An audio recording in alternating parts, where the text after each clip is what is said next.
wistful programs heard, in some countries, I was going to say, in some communities, some cities, it was heard in 7 consecutive weeks on a Sunday mostly. In others, it was heard every other week for 14 weeks, but just 7 shows, each 55 minutes, each containing excerpts of many of the old-time radio shows. We have edited out the excerpts, mostly, and edited in the complete shows, so that in our 4-hour afternoon get-together here on Saturdays, you'll be able to get not only the fun of visiting Fibber McGee at his home at 79 Wistful Vista along with me, but you'll get the complete shows for the Friday lineup today. So let's go back now and tune in to Fibber McGee and the good old days of radio. Don't touch that dial. It's time for the Chrysler Air Temp program. Fibber McGee and the good old days of radio.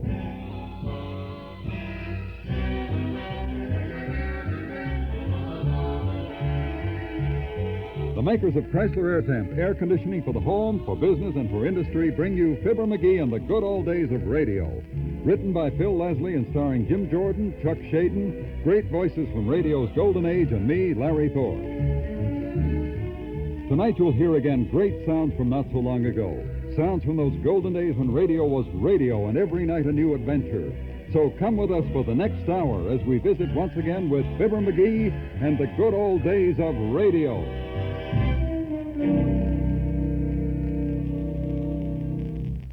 This year at Air Temp, we're celebrating a mighty important event in air conditioning history, our 40th anniversary. Yes, Air Temp started cooling people way back in 1934. That's when Walter P. Chrysler put the finishing touches on his famous Chrysler Building in New York City. And one of those touches was central air conditioning, the first of its kind in a modern skyscraper. Engineered and built by Chrysler. Air Temp's been at it ever since. Cooling everything under the sun, homes, schools, offices, factories, every kind of building and every kind of room in every kind of climate. And all through the years, from 1934 to 1974, Air Temp has put something into air conditioning nobody else can. Chrysler Engineering. It all adds up to the most modern air conditioning, quiet, efficient, dependable. That's why, despite all the changes 40 years can bring, Air Temp quality is still the finest. Choose Chrysler Air Temp with confidence.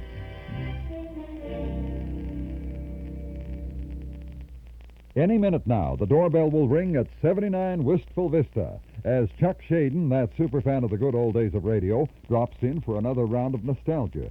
And here, up to his ears in reminiscence as he thumbs through a stack of old radio magazines, is the head of the household, Fibber McGee. Boy, look at these pictures. Jack Benny on the cover here. Looks like about 14 years old. Benny was never that young in his entire life. Spike Jones and his band recording Der Fuhrer's Face. Boy, good old Spike. He was the wildest band leader in the whole... Come in. Hi, Mr. McGee. It's me again. You know something? I could tell that the very minute I saw you, Chuck. Okay. Hey, where'd you get the magazine? Found them in the hall closet. Whole flock of old radio magazines from way back. Oh, great. Let's see one of them. Yeah.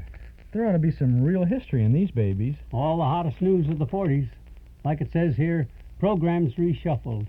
Boston Blackie moves from Red Network to the Blue Network. Boston Blackie moves from red to blue? Sounds like they were broadcasting in color even in those days. Well, remember the Red and Blue networks? NBC owned both of them, but the government ruled that they could only keep one, so they sold the Blue Network, and it became the American Broadcasting Company. Yeah, sure. Hey, look at this. A picture of Rita Hayworth entertaining the troops. Wow, beautiful girl. Yeah, every guy in the service had her pin-up picture over his bunk. That's no bunk, too. Look at this Radio Life from 1943. Francis Langford on the cover. But hey, I didn't come over to read about old radio. I came to listen to it. How about the old Super Heterodyne there? Is it working? It was last night. I was listening to the Dempsey-Tunney fight again. Oh, wow. Wish I'd been here. Oh, it always comes out the same way, Chuck. I still think Dempsey got a bum count. It sounds okay. What do you want to hear? Well, we've heard shows from Sunday and Monday and Tuesday and Wednesday and Thursday. Yeah. Let's keep going. Think you can tune in on a Friday for us? The McGee theory of radio dynametrics hasn't failed yet, boy. Those old shows are in here someplace. All I got to do is get them out through the speakers. I know what. Don't these old magazines have programs listed for the whole week? They sure do. Good. Let's check the Friday listings and see what's on. Oh, that's a good idea. Let me flip through here and Friday. Oh, look, there's a picture of the Easy Aces. Mr. Goodman, Ace, and Jane. Yeah, that was a very funny show. Ah, here we are. Typical Friday lineup in 1943. Let's see. 5:30, Jack Armstrong. The All-American Boy. 5:45, Tom Mix. The Tom Mix, Ralston Straight Shooters are on the air. 6 o'clock, Gabriel Heater. Oh, there's good news tonight. 6:30, The Lone Ranger. Kyle Silver. Hey, now that's really old-time radio. Think you can get the Lone Ranger? Chuck, if this old 10-tube, totally transistorless super heterodyne doesn't have the Lone Ranger in it, then my name isn't Fibber Two-Gun Draw from the hip, shoots the gun out of their hand, McGee.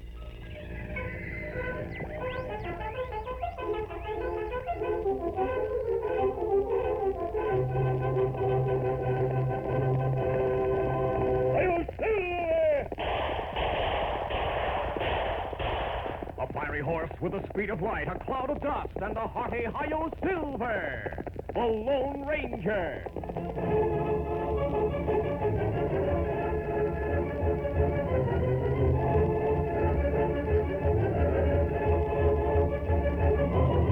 With his faithful Indian companion Tonto, the daring and resourceful masked rider of the plains led the fight for law and order in the early western United States. Nowhere in the pages of history can one find a greater champion of justice. Return with us now to those thrilling days of yesteryear. From out of the past come the thundering hoofbeats of the great horse Silver. The Lone Ranger rides again. Come on, Silver. Let's go, big fellow. Hi-yo, Silver. Away!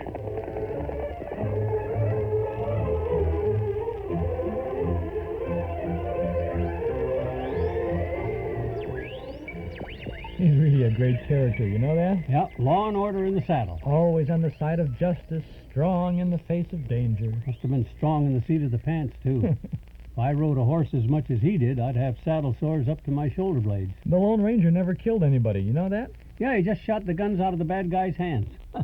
How'd he get the name of the Lone Ranger, anyhow? Wasn't he a Texas Ranger and they got ambushed? Yeah, by outlaws. All the Rangers were killed but him, and he was wounded and left for dead. But an Indian came along. Oh, Tonto. Yeah. Nursed the wounded Ranger back to health. He was the only one left. The Lone Ranger.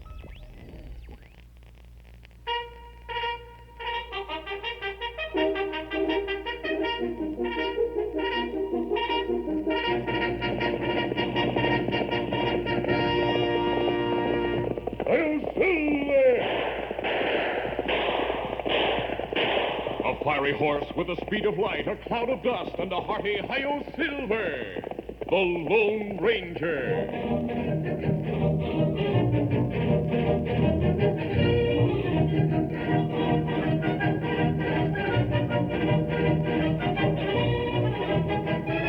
This is the legend of a man who buried his identity to dedicate his life to the service of humanity and country. It is the story of the origin of the Lone Ranger.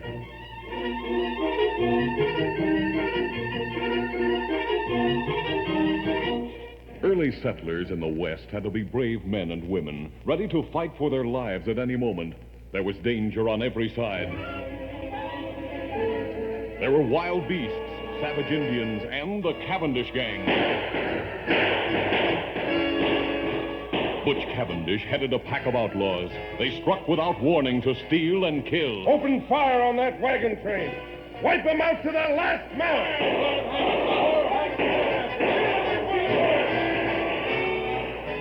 The Cavendish gang attacked ranches and towns as well as wagon trains. Everyone feared Butch Cavendish. His gang grew rich and powerful. Finally, the Texas Rangers learned where Butch Cavendish and his gang were hiding. 6 Texas Rangers guided their horses along a canyon floor to arrest the Cavendish gang. Presently, Captain Reed signaled a halt. Right in, boys. We'll wait here until a scout returns. Do you think it was a good idea to send Collins, our guide, on ahead? It was Captain Reed's younger brother who asked the question. The captain explained that Collins, who was not a Texas Ranger, was the only man who knew the country and who could scout ahead for information. Then, while the Texas Rangers waited for the guide's return, the captain said to his younger brother, My wife and son are coming from the east. If something happens to me and you survive, well, I know you'll take care of her and Danny. Right. I'm going to count on you to resign from the Rangers and work that silver mine we staked out. See that my son and his mother get my share. I promise. Here comes Collins, the scout. Oh, steady. What's the word, Collins? Good news, Captain Reed. It's all clear. I scouted the rim on both sides of the canyon and found no sign of the Cavendish outfit. All right, boys, let's go. Get up there. Get up. Collins, the guide, lagged behind unnoticed by the Texas Rangers, who moved in single file along the floor of the rock-strewn canyon. They didn't know that Collins had lied, that Butch Cavendish and his killers were waiting in ambush on the rim on both sides of the gap. Here come those Rangers, boys, just as Collins told us. Yeah, they are. Now, we can't get down to the floor of the canyon without going a long way back, and it'll be dark in half an hour. So we'll just keep pouring lead into them from up here until we're sure they're dead. Then we won't be taking any chances. Now, open fire! The Rangers leaped from their saddles and spread out as they returned the fire from both sides of the canyon. Soon, 4 of the Rangers were killed. Captain Dan Reed and his brother, wounded several times, kept fighting side by side. Then the captain fell mortally wounded, and a moment later, his younger brother, the last of the Rangers, slumped to the ground.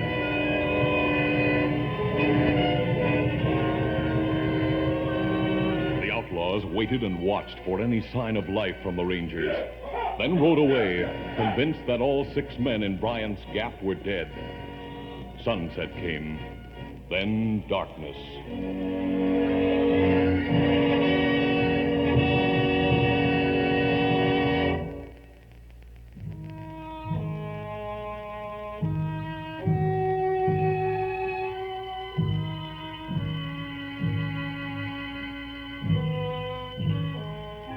That night, an Indian examined the bodies by moonlight. After examining the first 5 men, he muttered softly, Them dead. Then he came to the 6th man, the younger brother of the captain. And this man lives. The Indian lifted this man tenderly in his strong arms and carried him to a nearby cave where he bathed and dressed the wounds. Then he took a spade from one side of the cave and returned to the canyon, where he worked steadily until the dead men had been buried. Returning to the cavern, he sat watching through the remaining hours of the night. Daybreak found the Rangers stronger, but by nightfall, the wounds had become infected. The Indian called on all his knowledge to treat the wounded man. He went day and night without rest.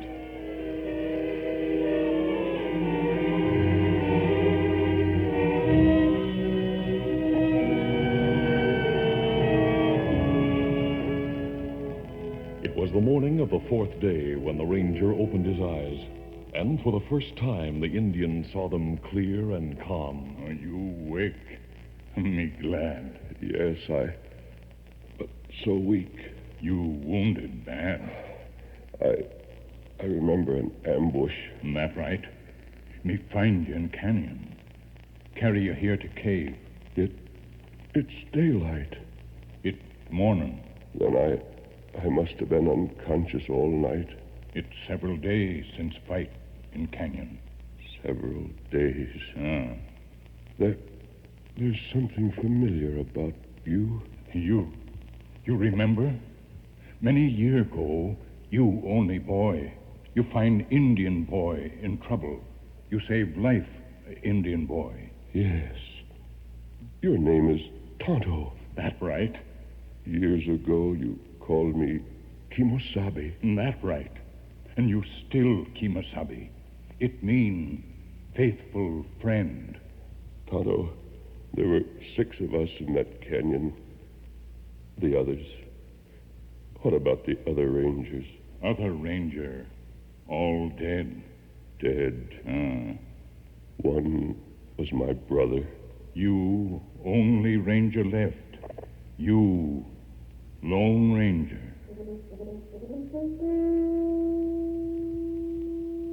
The Lone Ranger. Tonto, those killers know me by sight. If they know one man escaped, they'll look for him. And them not know one escape. Tonto bury 5 men, make 6 grave. Crook think you die with others. Good. Then my name shall be forever buried with my brother and my friends. From now on, my face must be concealed. A disguise, perhaps, or a mask. That's it, a mask. I'm the only one who knows about the Cavendish gang. With your help, Tonto, I'll get every one of those crooks. In the ranger's eyes, there was a light that must have burned in the eyes of knights in armor. A light that through the ages lifted the souls of strong men who fought for justice, for God. I'll be the Lone Ranger.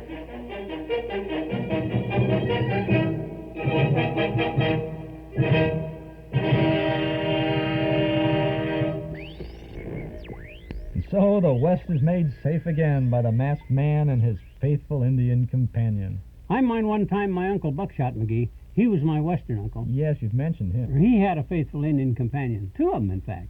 Was your uncle a lawman? No, he was a toupee salesman. A toupee salesman? Yeah. His Indian friends would ride out ahead collecting scalps, you see, and Uncle Buck would come along a week later and selling toupees. He made a fortune that way.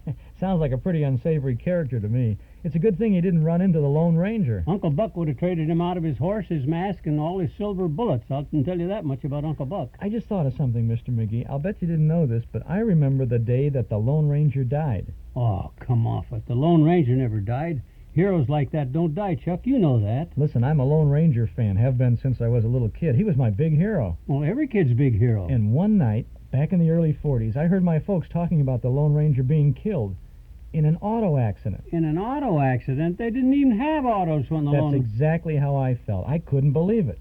How could the Lone Ranger be killed? And what was he doing in an automobile? I was dumbfounded. Oh, well, what they meant was the actor that was right. playing... An actor by the name of Earl Grazier played the Lone Ranger. He was killed in an auto accident. And so at that moment, there was no Lone Ranger. Boy, hundreds of thousands of kids were affected by that. Millions, probably. So anyway, the script writers at WXYZ in Detroit... I remember WXYZ. That's where the Lone Ranger program came from. And the Green Hornet. And Sergeant Preston. The writers got frantically busy trying to figure out how to rewrite the scripts and what to do. They couldn't let the Lone Ranger die. So what'd they do and how'd they do it? Well, the next night on the radio, we heard that the Lone Ranger was ill. Terribly ill. Oh, yeah. So sick, in fact, that he couldn't even speak. And all we heard for a week or more was heavy breathing while Tonto nursed him back to health. Boy, oh boy, that's writers for you. Always fooling people. They pull the wool over your eyes like a sweater salesman. Anyhow, one night we'd heard that he'd recovered, and all of us breathed a sigh of relief. Yeah? The Lone Ranger was riding again, this time with the voice of Brace Beamer. Oh, yeah, Brace Beamer. He'd been the narrator on the show up till then. And Beamer played the role for years, didn't he? That's a real interesting piece of history, Chuck. I thought so. Gee, Mr. McGee, these old magazines are... Hey, look, here's another masked man. Masked? Oh, Joseph M. White, the silver masked tenor. He was on way back in the 20s. And here's a brilliant panel of very deep thinkers, Chuck. Look at these pusses. Lulu McConnell, Harry McNutt. It pays to be ignorant. That was one of the dumbest shows. That was the whole idea. In reality, it was one of the most tightly scripted shows on radio. It was like a vaudeville routine. What are you getting now, Mr. McGee? Well, that reminded me of another panel. Guys who used to try to top one another with their jokes. Oh, yeah. Can you top this? Yeah. Peter Donald, Senator Ford. Too bad they didn't let me be on that panel. I had some great jokes for those guys. Joe Laurie Jr., Harry Hirschfield. You know, when I was a kid, I used to try to memorize all the jokes so I could tell them at school the next day. And did you? Yep.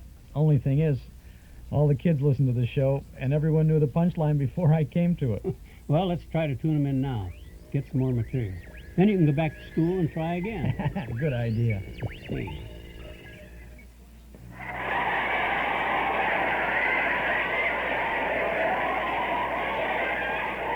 Can you top this?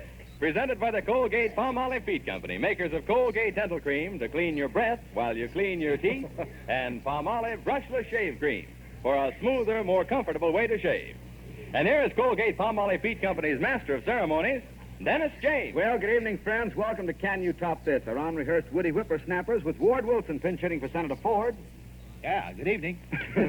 Harry Hirschfield. Howdy. And Joe Laurie, Jr. Hello. And here's the people's representative, our storytelling genius, Peter Donald, to tell the first joke of the evening, which comes from Mrs. I. Henrik of New York, New York. And it's on the subject of hats, gentlemen. That covers just about everything.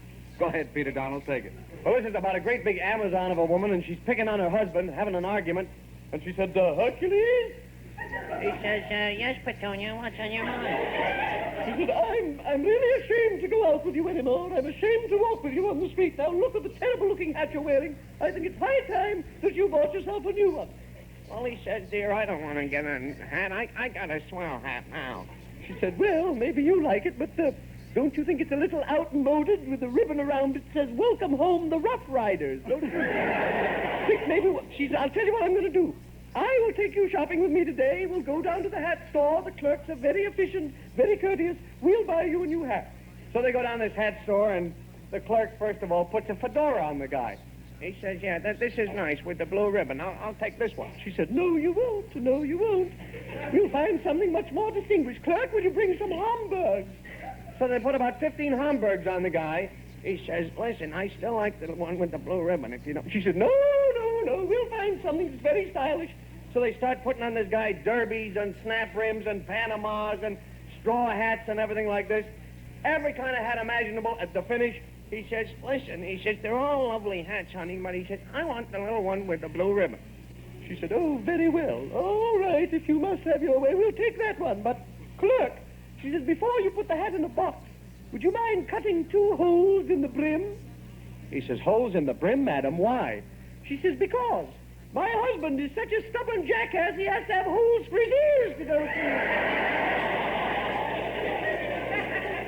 All right, that Colgate-Palmolive laugh meter read a big round 1,000, so we've got the thing all started to Mrs. Hendrick. It's an automatic $25. Our 3 wits will just have to try to tie it. And the first one is Ward Wilson, so go ahead, Ward. I was thinking of one. I don't know whether this is... I'll toss one in for nothing. One that I was thinking of first, the fellow that goes up to Bob Ripley's office, believe it or not, and he has a stovepipe hat on that out Lincoln.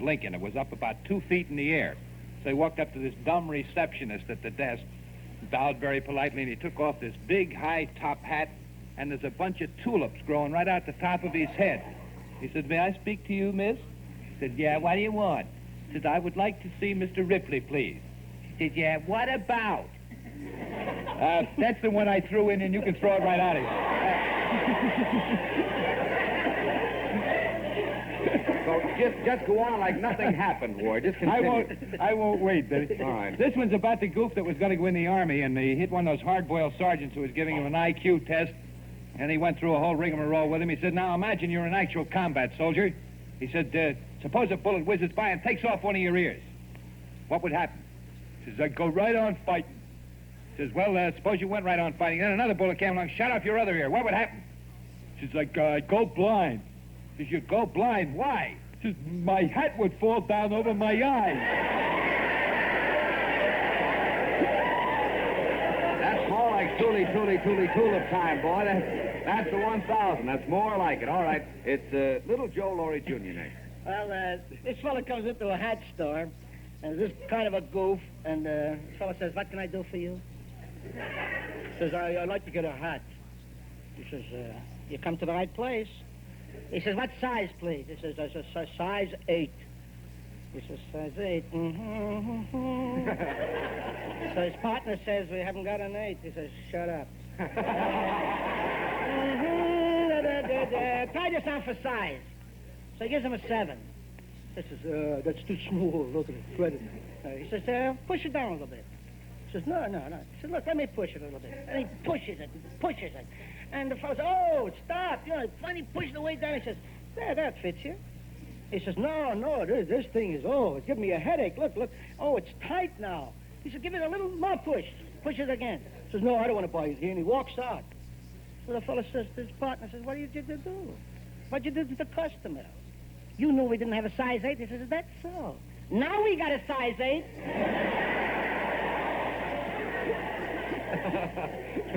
Okay, Joe. You know, I'll tell you what the score is. It was a 1,000 on the Colgate-Palmolive laugh meter, but I'm convinced so far at this point that only goops buy hats or something. No, they're all buying them now. Okay, go ahead, Harry. You Smart tell. man. I got one about a goofy detective. I want to throw this in. There it is again. Throw this in first.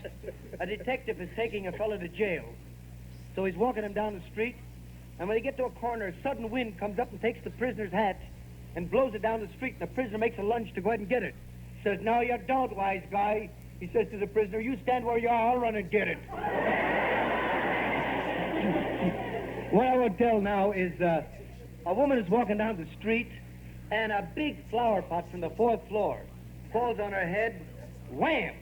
And the flowers and the leaves and the dirt got all over her face, and she was naturally groggy. She was groggy for about 3 blocks with this flower pot and these things hanging all over.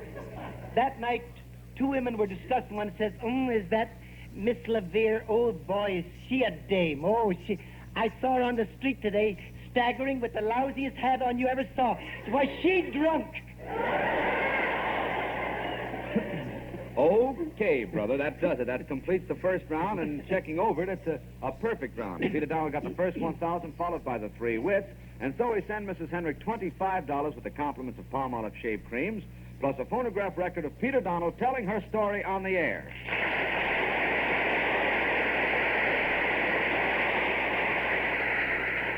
And now here's Dan Donaldson with the biggest shaving news in history. 3 men out of every 4 get more comfortable, actually smoother shaves the Palmolive brushless shave cream way. Yes, 3 men out of every 4 get more comfortable, actually smoother shaves the Palmolive brushless shave cream way. This is not just a promise, not just a claim. 1,297 men tried the new different Palmolive brushless way to shave, and no matter how they shaved before, 79% found beards easier to cut, 75% got less razor pull, 69% closer shaves, 82% smoother feeling skin, and 3 men out of every 4 got more comfortable, actually smoother shaves. But you be the judge. Try the new Palmolive brushless way to shave. Just do this.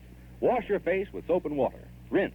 Soap your face thoroughly again and apply Palmolive brushless shave cream, smoothing it upward into your beard to get the full benefit of Palmolive brushless shave cream's beard conditioning effect. Then shave. That's all. But remember, Palmolive brushless shave cream offers you proof that 3 men out of every 4 get more comfortable, actually smoother shaves the Palmolive brushless shave cream way. That's the first segment of Can You Top This? The broadcast date of this show is May 14th of 1948, just a little better than 30 years ago. You're tuned to Fibber McGee and the Good Old Days of Radio. Special part of our Saturday afternoon here, our Those Were the Days program on WNIB in Chicago at FM 97. This is Chuck Shaden.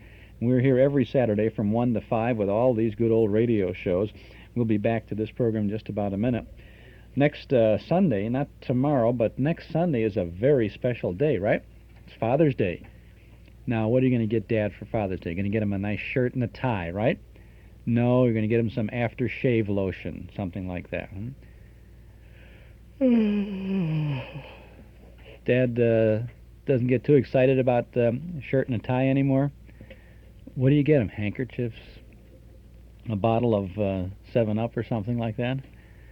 Why don't you get him something really special this year? Now, if the father in your house is a nostalgia nut like the rest of us, and you want to get something really different for him this year, why don't you pay a visit to our Metro Golden Memory Shop at 5941 West Irving Park Road. I promise that you will find something just right for the dad who has everything. Perhaps you'd like a big band record or an old radio show on cassette or 8-track or on record. Maybe you'd like a good book about something or someone that used to be great entertainment. Think Dad would enjoy some original sheet music featuring his favorite old-time song? Well, we've got it all at the Metro Golden Memory Shop. You could get him a poster for the den, one featuring an old movie or his favorite old-time beer or some other advertising slogan. Maybe he likes, got some special, maybe like a pin-up picture of Betty Grable from that 1940s famous pin-up picture of Betty Grable, an 8x10 photograph for $1. We have that. Got lots of ideas. Lots of fun for Dad and the whole family, too, at our Metro Golden Memory Shop, 5941 West Irving Park Road. just east of Austin. Why don't you come on in and take a look today or tomorrow or next week? You got a whole week or so now before Father's Day, so why don't you come in, see if you can find something for Dad. Sneak him in, too. Tell him to come on and say, Dad, take a look around, tell us what you like, and then go out and wait in the car. You could do that. That happens a lot. It really happens a lot at our shop. So why don't you snoop around and see what we've got. We're open Monday through Friday from 11 a.m. to 5:30 p.m. Saturday from 10 till 7:30. We're open today until 7:30. And if you're coming to see Naughty Marietta tonight at our Northwest Federal movie, you can stop at the shop ahead of time and then go over to see the film. Or tomorrow, Sunday, from noon until 5. Every Sunday from 12 to 5. Metro Golden Memories, Father's Day headquarters for sure, for the nostalgia nut in your family. 5941 West Irving Park Road, just east of Austin. And your Master Charge and Visa card is welcome, so you can charge it for Dad on the week before Father's Day, and then he can pay for it a month later. You give it to him twice this year. You'll find something for Dad at the MGM shop. Now let's get back to Can You Top This? And now, once again, to continue our contest of wit and humor, gentlemen, here's a joke which was sent in by Mrs. Harriet S. France of Harrisburg, Pennsylvania. It's on the subject of rivals. You all have it? Rifles? No, rivals, enemies, right. teams in competition, anything like that. Peter, you have it, don't you? Yeah. Take it. It seems that in a little town in Ireland, there lived two men who were both in love with the same girl. And one of these guys was named Red McGonigal. Oh, he had a flaming mop of hair, looked like an evening sunset on a bowl of borscht, this thing. This great mop of flaming hair. And the other fellow was a little fellow by the name of Baldy Brannigan. And he had one of those scalps with ceiling zero, and, this guy looked like a Hibernian honeydew, no hair at all. So one night they're standing down as usual in the corner saloon down at Clancy's Copacablarney down there, and they're having a couple of beers, and they get to arguing about the girl. And Big Red says, listen, you little weasel, he says, it comes to me ears that you've been taking out Mary Ellen again. Now, she's practically engaged to me. I don't want you to do it no more. Do you hear that? So Baldy looks up at him. He says, oh, is that so? Is that so? Oh, listen to the man, will you? He says, why, you big, thatch-covered baboon, I'll take Mary Ellen out any time I please. Oh, he says, you will you? Why, you little bald weasel, he says, for the life of me, I can't see how she goes out with the likes of you. You with double a hair on your head. She says, you look as bald as a shillelagh. I'd like to ask you one thing. Where in the name of goodness were you when they were handing out hair? The other guy says, where was I? Where was I when they was handing out hair? He says, me boy, I'll tell you.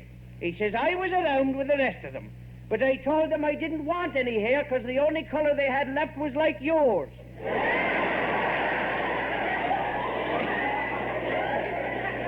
The score on the Colgate-Palmolive Laugh Meter, 1,000, Peter, so you're out in front there for Mrs. France. Let's see who's first. Joe Laurie, Jr. Well, Pete reminded me of one about the two Irishmen.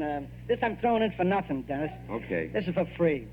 This fellow says, Cassidy meets Finnegan. He says, Finnegan, he says, I hear Pat took your girl away from you. He says, he did that. He did that. It was a case of incompatibility. He says, what do you mean, incompatibility? He says, well, you see, I was kissing Mary Ellen. And incompat, and he had more ability.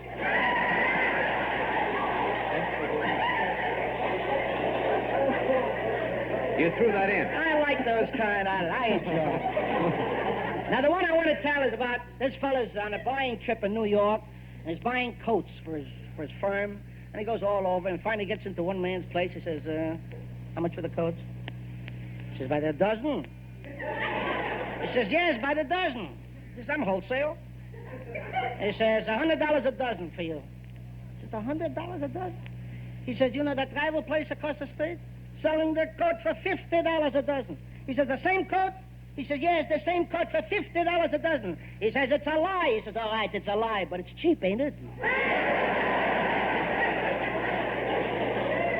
Well, the price might have been low, Joe, but the Colgate-Palmolive Laugh Meter was up high. It was a 1,000. Harry Hirschfield, you're next. Well, of course, there's no rivalry as among salesmen. That's more than any.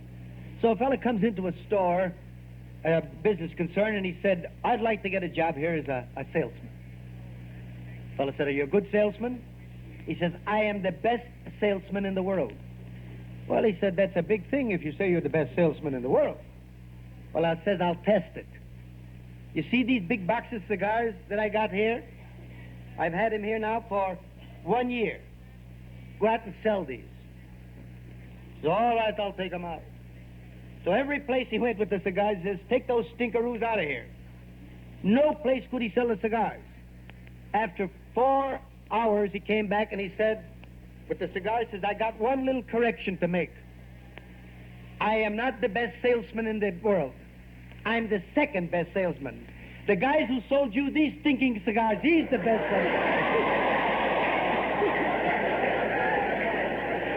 Well, Harry, you proved that you're a salesman. You sure sold the gag. 1,000. That leaves you, Ward, with another perfect round of the making. Oh, that's all I have to do, huh? Yep. I'm going in the Audubon Society for mine. I'm thinking of another kind of a rivalry. This woman had 2 parrots. One was very talkative and very cute. The other one never said a thing, but they were great pals in the same room, and the non-talkative parrot died. So she was in the jam. The other parrot wouldn't talk. He missed his mate around there. So she went down to the pet store, and she said, I'd like to get another parrot, preferably one that doesn't talk to match up with a bird that I had. Said, he's so cute. Said, he's developed one trait. Every time a man comes in the house, he looks around and he says, oh, somebody's going to get kissed tonight. And she said, I just can't get anything out of him since the other parrot died. He said, well, I don't happen to have a parrot on hand. He said, you could take this owl over here for a few days and then bring him back and I'll trade him. So she said, all right, I'll do that. So she took the owl home and put it in the cage that was formerly occupied by the other parrot.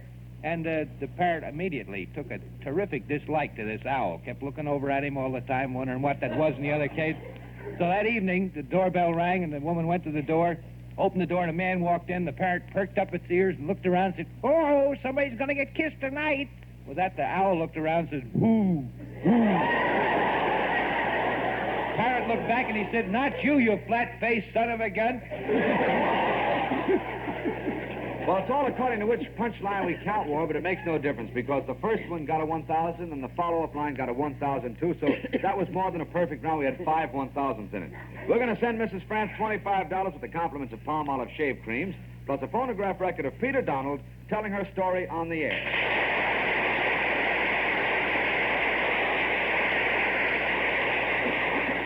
Now, boys, before we go into the next round, I'd like to take the time to talk to the people for a little while. Before we go into it, I'd like to ask all of you to compete in this weekly gag fest. All jokes told by Peter Donald have been submitted by our listeners, so send your favorite joke to Can You Top This, care of NBC New York, or the station to which you're listening. Of course, in cases of similarity, we'll have to be the sole judges of who is paid. In every case, the decision of the judges is final. Laughs are registered on the big Colgate-Palmolive laugh meter in full view of the studio audience. Our 3 wits have no scripts.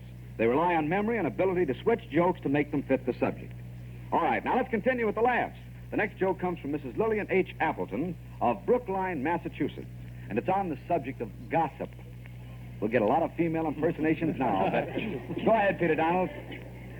Well, this happened in a little southern town, and Sam met Willie. He said, hello there, Willie. He said, boy, congratulate me. Slip me a handful of fingers, man. Oh, says, congratulations, and man, you crazy, what for? Well, he says, son, I can see you don't listen to the gossip around. You don't read the society columns. He says, you looking at a man what just got married again. He says, boy, you funning with me. Who's going to marry an old widow like you with 8 children? Well, he said, I done made the happiest woman in the world out of the widow Oglethorpe. She done got 9 children herself. He says, boy, you call that a marriage?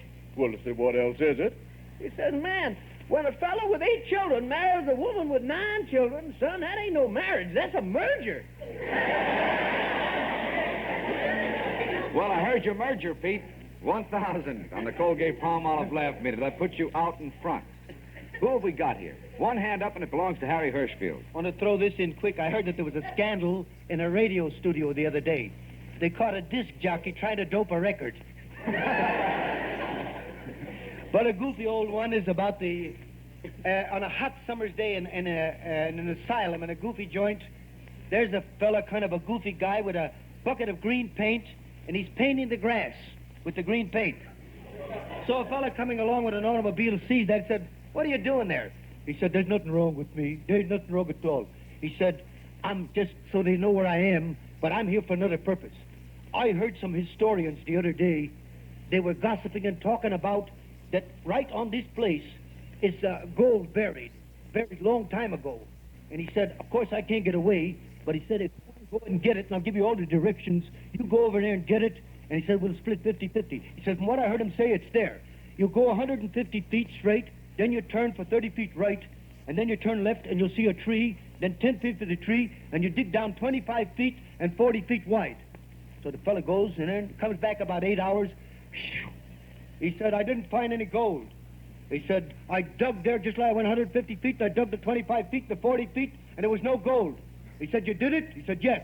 He says, take a brush, brother, and start painting with me.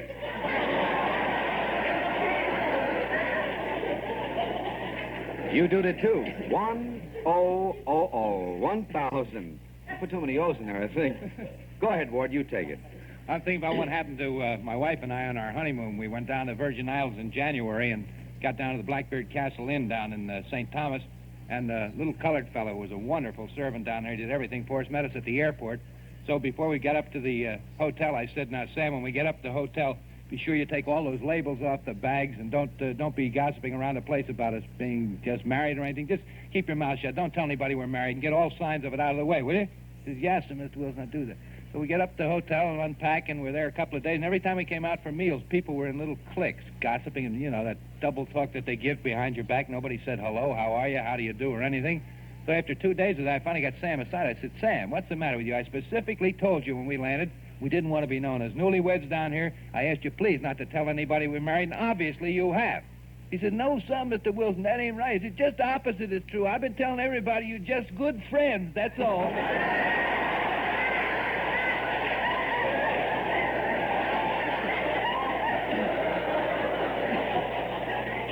I'm just waiting till the honeymoon is over, Ward, that's all. 1,000. Joe, you got a topper? Yeah, well, I don't know about topper. I'm glad to even think of one. But here's one for free, too. This is bargain night. I don't care. There's Mrs. Casey, Mrs. Doyle meeting. Mrs. Casey says, Mrs. Doyle, she says, nice way you've been gossiping about me. She says, what do you mean gossiping about you? She says, you're telling everybody I'm a dirty housekeeper. She says, I did not. She says, you certainly did. The gossip is all over the neighborhood that I'm a dirty housekeeper. She says, I didn't say that at all. So what did you say? She says, all I said was that if I was a roach, I would know where to live. But the one I want to tell about the goof, his father comes home, he says, I'm ashamed of you, son. He says, I'm ashamed of you. He says, what's the matter, Pop? He says, oh, it's a gossip all over the neighborhood. All you're thinking about is women. Morning, noon, and night. All you talk about is women, thinking women. It's all you got on your mind. Can't you have anything else on your mind? He says, yeah, buses. He says, why buses? He said, because there's women on them. Oh.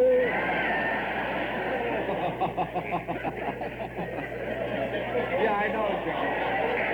I know, you like those kinds. He's the one who does.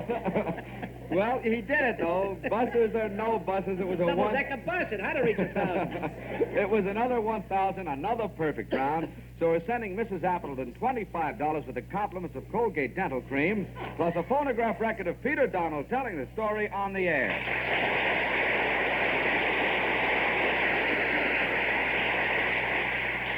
And now here's Ron Rawson with an important message. Colgate Dental Cream cleans your breath while it cleans your teeth. No other toothpaste does a better job of cleaning teeth than Colgate Dental Cream. For Colgate Dental Cream has a safe polishing agent that cleans your teeth both gently and thoroughly, brings out their natural sparkle and beauty. You can actually see and feel the difference. And scientific tests prove that Colgate Dental Cream cleans your breath while it cleans your teeth. Yes, actual scientific tests prove conclusively that in 7 out of 10 cases, Colgate's instantly stops unpleasing breath that originates in the mouth. Colgate Dental Cream is famous for its wonderful wake-up flavor, too. Nationwide tests of leading toothpaste prove that Colgate's is preferred for flavor over every other brand tested. Yes, preferred over every other brand tested. And no wonder, for Colgate Dental Cream is the result of constant effort to produce the finest toothpaste in the world today. For cleaning teeth, for flavor, for sweetening breath. So see if you don't agree with the millions who have made Colgate Dental Cream America's favorite toothpaste. Try Colgate Dental Cream to bring out the natural sparkle and beauty of your teeth for a wake-up flavor you'll thoroughly enjoy. And always use Colgate Dental Cream after you eat and before every date to clean your breath while you clean your teeth. What a famous line that was from the annals of radio advertising, huh? Cleans your breath while you clean your teeth. Brush your teeth with Colgate. Colgate Dental Cream. It cleans your breath. What a toothpaste. While it cleans your teeth. Colgate toothpaste. The nostalgia runneth over here. This is Chuck Shaden with our Those Were the Days program on a Saturday afternoon, every Saturday from 1 to 5 here on WNIB Chicago at FM 97. We're tuning into this Can You Top This program from May 14th of 1948, part of Fibber McGee and the Good Old Days of Radio and the Friday shows. More coming up in just a little bit, so stick around. You buy with confidence when you get the Townhouse Guarantee from Townhouse TV and Appliances. Give them a try. They won't be undersold and you won't be underserviced. Shop around. Get the best deal possible. Then visit Townhouse. Townhouse guarantees that you'll get the best price on the hundreds of Frigidaire refrigerators, washers, dryers, and ranges in stock. And there's more.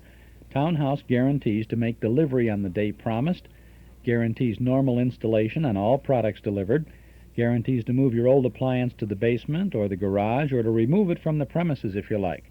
Check with Townhouse and take advantage of the big Townhouse Guarantee from Townhouse TV and Appliances, 7243 Touhy Avenue, just west of Harlem. Open Monday, Thursday, and Friday nights till 9, Saturday until 5.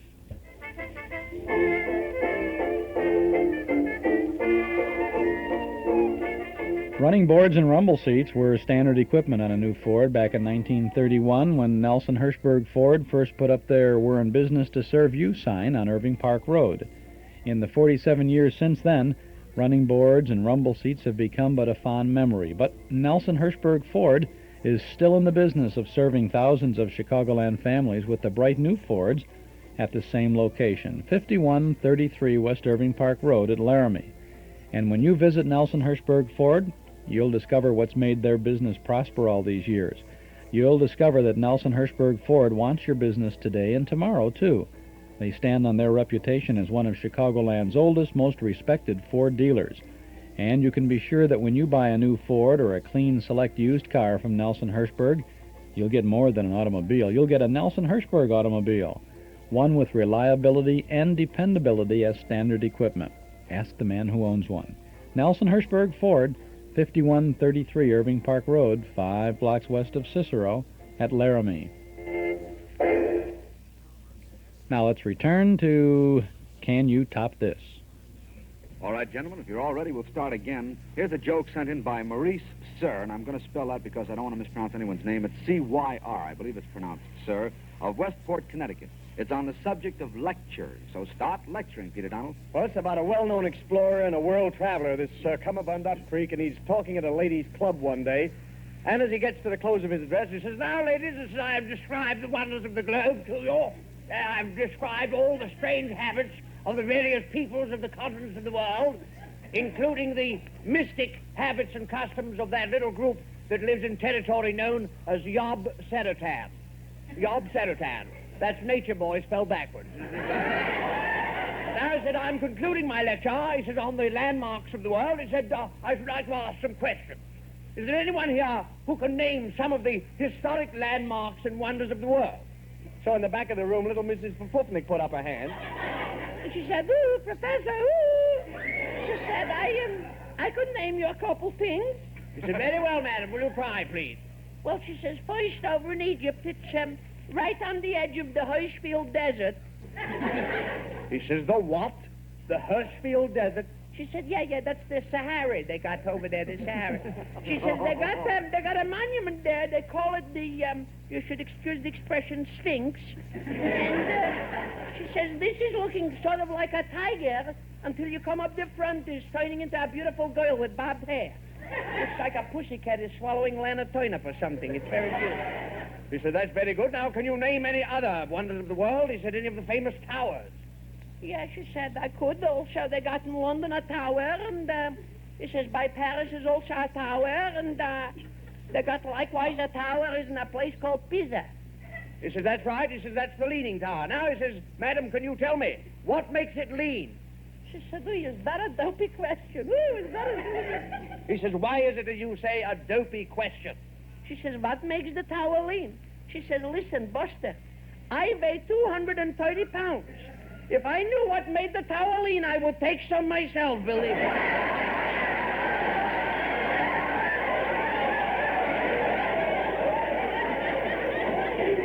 Pete. You made the joke good and fat and good and solid for a 1,000. So, Miss... Well, where did they get the Tower of Pisa out of the system first? Pete, did you get the score? I know that it was very, very good and solid left. Did you get it? It was a 1,000, so you can just settle back and relax. Mr. Sir is in for $25, sir.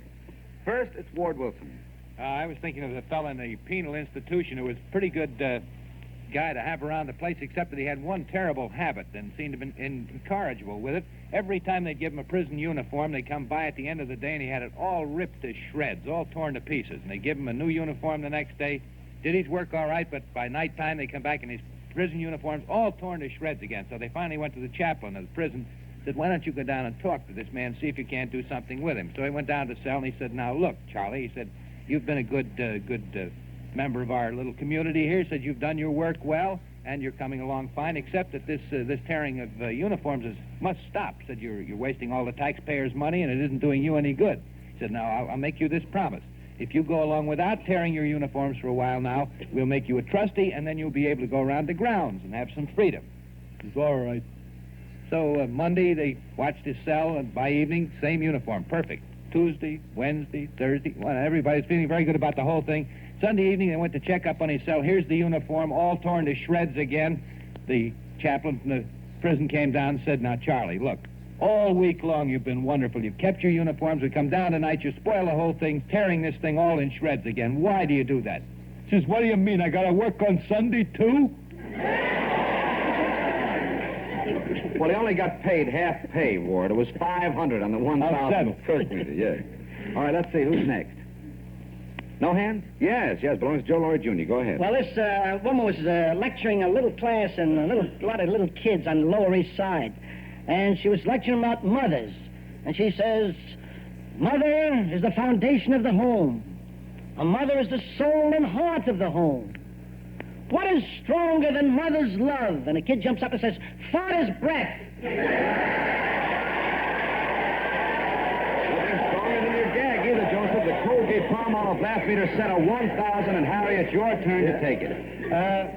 Finnegan was going to go to a lecture, a historical lecture, so he read the encyclopedia to get some facts, and they were offering prizes, and finally they said to Finnegan, this lecturer said, who built the pyramids, when and where? He says, Menocles, 5,000 years ago, 4th dynasty, Egypt. Lecturer says, who was the foreman on that job? Finnegan thought a minute, says, night or day shift? You guys are going back to the Middle Ages, prehistoric days for these gags, and they're coming out all right. Harry, that was a big round 1,000 on the Colgate-Palmolive blast meter, too. So that completes another round. Of course, Pete got a 1,000 from Mr. Sir first. So we're going to send Mr. Sir $25 with the compliments of Colgate Dental Cream, plus a phonograph record of Peter Donald telling his story on the air.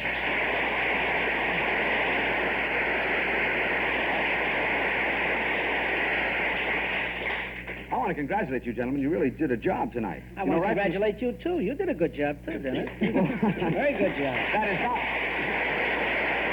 That does it. Join Can You Top This, friends, originated by Senator Ford. Next week, same time, same gang. Other jokes, some new, some old. Until then, we remain yours for bigger and better laughs. Ward Wilson for Senator Ford. Harry Hirschfield. Joe Laurie Jr. Peter Donald. Dennis James. And Dan Donaldson saying goodnight for the Colgate-Palmolive Peet Company, makers of Colgate Dental Cream to clean your breath while you clean your teeth, and Palmolive Brushless Shave Cream for a smoother, more comfortable way to shave.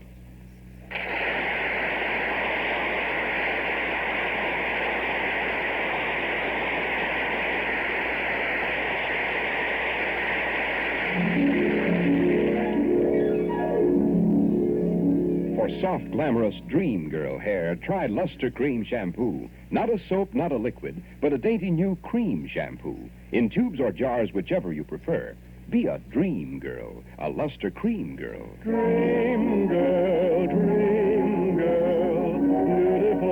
Luster Cream girl. You owe your crowning glory to a Luster Cream shampoo. Be be sure to tune in to Judy Canova and the old Professor Kay Kaiser over most of these same stations tomorrow night.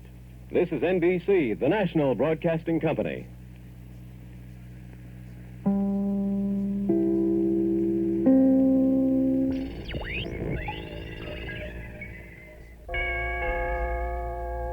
Come in. Hello, pal. Hiya, Chuck. Hi, Breezy. Hello, Larry. What's new in old-time radio? Oh, we just heard Can You Top This? And before that, we were talking about It Pays to Be Ignorant. I'm sorry, fellas, but that's one sentiment I have to disagree with completely. How come? Well, not knowing the facts can cause people a lot of needless discomfort. What do you mean, Larry? Oh, don't ever ask him that, Chuck. Throwing him a what do you mean is like throwing a dog a stick to fetch. He'll have his muddy paws in our laps all night now. Facts I was thinking of, Chuck, are the facts about air-temp whole-house air conditioning. You see what I mean? Sorry about that. Many people don't realize how easy and how economical it is to cool their entire home with an air-temp system, so they may not be ready for hot summer weather when it hits. They'll probably have sore ears, for one thing, because you've been beating their ears with that stuff. Air-temp whole-house air conditioning can protect families from the discomfort of hot, humid days and muggy, sleepless nights. Speaking as a homeowner, Junior, which I and the Third National Bank at the corner of 14th and Oak are of this house, what should I do to get you out of here? Call your local air-temp dealer for a free home cooling survey. I'll do it. So help He'll me. recommend the air-temp cooling system that's best for you. Now, this year, he'll also give you something more. Sure. Air Temp 40th anniversary values. And what that means is that... A better air conditioner than the good old days. The only one with Chrysler Engineering. I know what that means. Extra care in engineering, right? Yes, and Chrysler's Extra Care in Engineering gives you extra comfort in your home or place of business.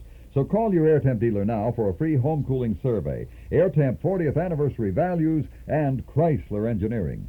3 practical reasons for wise homeowners to choose Chrysler AirTemp with confidence. Your local announcer has the number. And the number would have been given 4 years ago when the show was originally on the air. Now we'll give you our number if you like, 97. That's FM, WNIB, Chicago. This is Chuck Shaden with our Those Were the Days program. Today, listening into the Friday shows with Fibber McGee and his Super Heterodyne Radio, the good old days of radio. And we have lots more ahead of us, so stick around. Coming up, we have Hollywood Hotel with Louella Parsons, introducing Dick Powell and Hugh Herbert in The Singing Marine. Then we have the Chinese Gong on the First Nighter program with Barbara Luddy and Olan Soule. We have Bill Stern's Sports Newsreel. And finally, Sergeant Preston of the Yukon. And then a little later on, we'll have a tribute to Norris Goff, the Abner of Lum and Abner, who passed away this week. Next Saturday, the 17th of June, we'll be finishing up our look at the 7 days of radio with Fibber and his radio. As we tune into the Saturday shows, we'll have Let's Pretend, story is Bluebeard. We'll have the Judy Canova Show, Grand Central Station, The Life of Riley, and Truth or Consequences. And then we'll be sharing with you a very interesting conversation we had that was recorded at the end of all of these shows that we did with Jim Jordan, who was Fibber, Harold Perry, who was Mr. Gildersleeve, and Gail Gordon, who was Mayor Latrivia, and Phil Leslie, too, who wrote this series, and the original McGee series, about their involvement with the original Fibber, McGee, and Molly show. Will be very interesting. Then on the 24th of June, which is 2 weeks now, we're going to have big bands from Chicago. Carl Pearson is going to be on hand with us, and we're going to be talking about and playing a lot of great big band remotes from Chicago. Bob Crosby from the Black Hawk, Ted Weems from the Trianon, Benny Goodman from the Blue Note, Woody Herman from the College Inn, Will Osborne from the Edgewater Beach Hotel, Stan Kenton from the Hotel Sherman, and Glenn Miller from the stage of the Chicago Civic Theater. So a lot of good things coming up, and I hope you'll join us on Saturdays all through the summer, and I know that you will have a good time if you do that. Our Nostalgia Newsletter and Radio Guide will help you do that. The issue for June features a wonderful cover picture of radio's most famous war correspondent, Edward R. Murrow. And that's just the beginning of the entertainment and the information that you'll find in the June edition of the newsletter. A 1-year subscription, 10 issues, is only $7. You can subscribe right now when you call 545-2260. That's 545-2260. We have articles from and about the past, plus the complete listing of our Saturday afternoon Those Were the Days schedule, offering the lineup from top to bottom every Saturday with information about the original broadcast dates, cast, and sponsors. Often a line about the content of an old show and, of course, the times of each segment for the tapeworms out there in Radio Land. 545-2260 is the number to call to get your subscription started right away. The June issue features a look at radio's future as written in 1934, a humorous 1943 article about Bob Hope's famous man-chasing female star Vera Vague, and Clark Gable's first interview after returning from the Army to civilian life in 1944. There's more in the June issue of our newsletter. Carl Pearson writes about big band remote broadcasts, and Mark Nelson talks about the post-Fred Astaire career of Ginger Rogers. There's also advanced news of our special Saturday night events at Northwest Federal, so you don't want to miss another issue of the Nostalgia Newsletter and Radio Guide. A one-year subscription, just $7. Call now, 545-2260. We'll send you the June issue. It'll be out at the beginning of the week and include an invoice with the first issue, 545-2260. If you like, just send $7 to Nostalgia Newsletter, Box 421, Morton Grove, 60053. But why not act now? Call 545-2260, the Nostalgia Newsletter.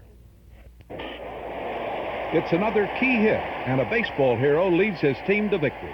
But behind every baseball hero, there's a whole team of unsung heroes. Steady, dependable guys who play ball year in and year out, but never get to be baseball superstars.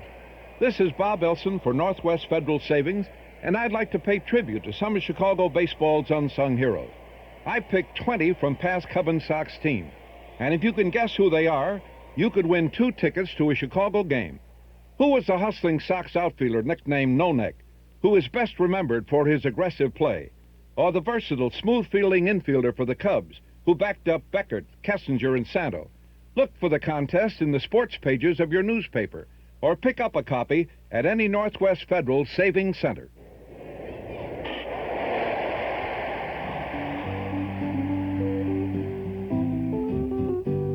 It's Northwest Federal Savings Time, 63 hours a week.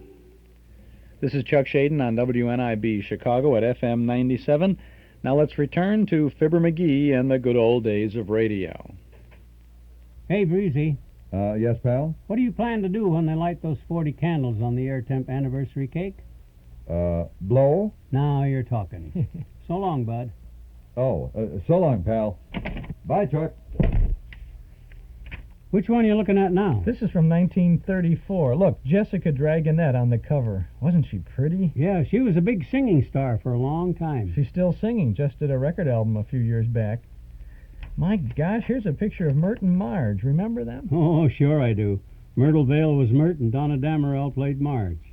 Bet you didn't know that Myrtle Vale was Donna's mother in real life. Bet you didn't know how they got their sponsor. No, how? They went to the Wrigley Gum Company, and they promised that if Mr. Wrigley would sponsor them, they'd name the 2 characters Myrtle Spear and Marge Minter. Get it? Spear Minter? Oh, yeah, I get it.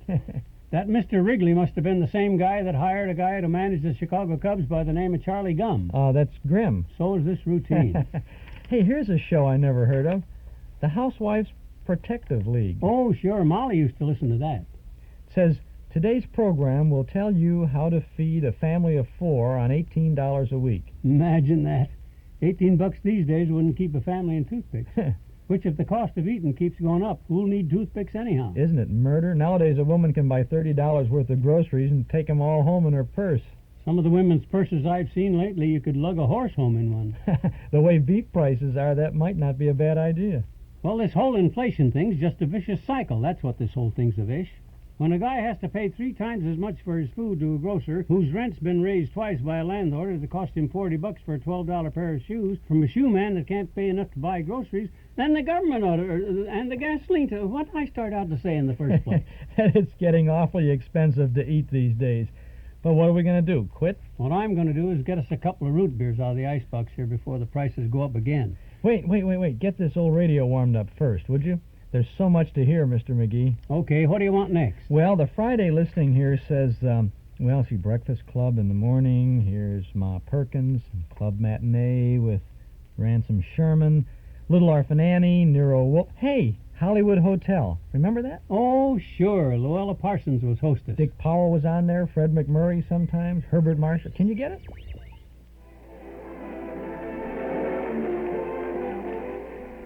And now let's get on with our military party. Those Warner Marines are about ready to take the situation in hand. And, of course, there's only one person who could possibly lead the charge. She's been in the front lines of many a Hollywood battle. And more than once, it's been her only never-say-die spirit that won the victory. For a cause, for a friend, for the good of the industry.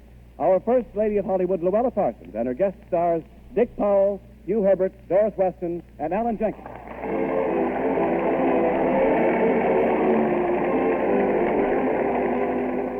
Thank you, Ken. And here's a 21-gun salute to Hugh Herbert, Olan Jenkins, Doris Weston, and Hollywood Hotel's own handsome boy, Dick Powell. In the orchid room, in person, in the uniform of the Singing Marine. That's right, Louella. Still trying to hit the high seas. With all this military talk, I'm beginning to feel like Joan of Arc or the girl from New Chateau. Oh, did somebody say something about a new girl? Where is she? Woo, where is she? Where is she? Calm yourself, Hugh Herbert. Calm yourself. You wouldn't stand a chance with Dick around. First, he was a soldier in flirtation war, then a sailor in Shipmates Forever, and now he's a Singing Marine. He always gets his girl in any branch of the service. Thanks for sticking up for me, Louella. Well, I'm not worrying about Huey. He could even pass the entrance Who examination. couldn't? Who couldn't? You couldn't. I could, so any dummy could. Well, not just a smart Hugh. Tell us the name of the heroine in the Singing Marine. Oh, the name? It's the Rainbow Girl. Isn't that pretty? Isn't it pretty? No, I mean a real name. Now, come on there, Herbert, will you? How could you miss? It's so easy. Remember, it's Doris Wester. And she changed it from Wester to Webster to Wilson to Walton to Walters to Weston. What's her name? What's her name? Doris, for heaven's sake, speak up for yourself and tell us which one of those names is really your own. I was born Doris Weston, Miss Parsons, but for some reason that seemed confusing. So from now on, it's to be Doris Weston. Sounds like a lucky name for a lucky girl, even if Hugh Herbert hasn't learned the straight of it yet. Well, he'll catch on, Louella, after a couple of more options. What goes on there? What's It's Olan Jenkins, and he isn't coming. He's going. He's coming in. It's a frame-up, that's what it is. What do you mean? You What do two you are mean? trying to make a dummy out of my pal you. Don't pay any attention to them, Huey boy. no, How look. do you expect to win against people who are next-door neighbors? Well... I saw Dick run across the Louellas this evening just before the broadcast. It's a frame-up to make you look silly. That's what it is. All right, then I guess you got the goods on us. But, you know, you played so many tricks on me during the picture, I thought I'd get even. Remember, Buck Powell always strikes back. Now, boys, don't start that all over again. Let's give a royal salute to the Marines, especially the Singing Marines, and to those swell movie sailors, Dick Powell, Hugh Herbert, Doris Weston, and Olan Jenkins. Fire away, Raymond.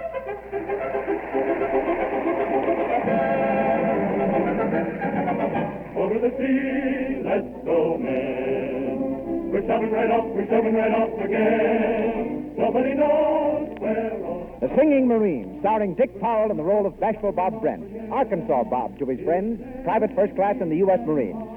Our story opens on the sands of Mission Beach near San Diego. A soft, full moon, a bright, cheerful fire, and a gang of Marines from the neighboring barracks having themselves a weenie roast and the pleasure of a little feminine company. It's a gay, rambunctious, happy-go-lucky lot they are.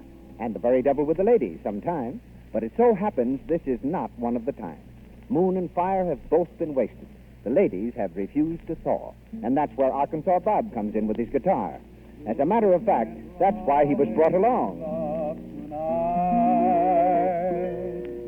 Not while there's a moon above tonight. We've a Gee, that singing's doing things to me. Hold me closer. A little kiss or two are you. Here, I'll marry you, Parsons. If you'll just bring that kid and his guitar along on the honeymoon.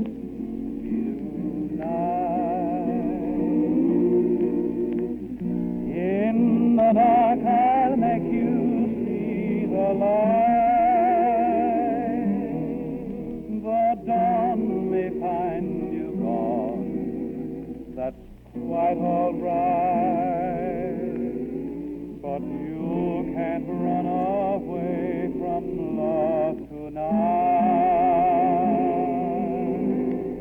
Oh, you can run away from love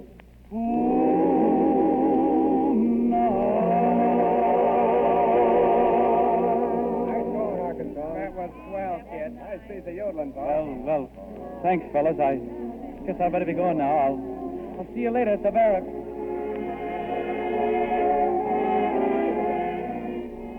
Hey, you was swell out there on the beach tonight, Arkansas. Sure helped us over the rough spots with our quails.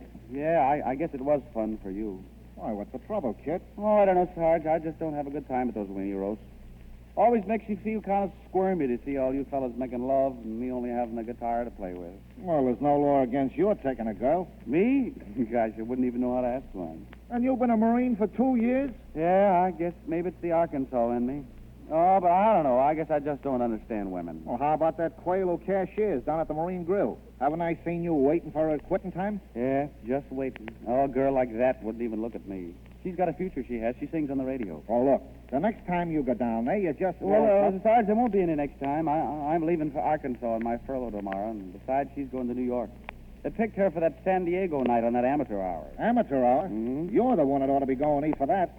Open up them pipes like you did on the beach tonight, and you'd have every woman in the country crying for the moon. Oh, Sarge, that sounds swell, but I can't cut it. I'll just dream about it and say I did it. Good night. All that kid needs is a break. That's an idea. Yeah.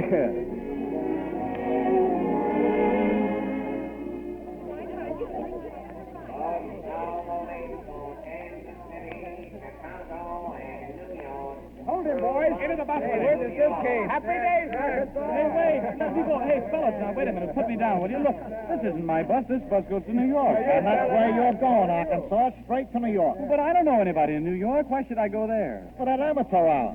That's what. Here's your ticket, son, and a little expense money. Expense money? Oh, where did it all come from? $2 apiece from every man in Company C.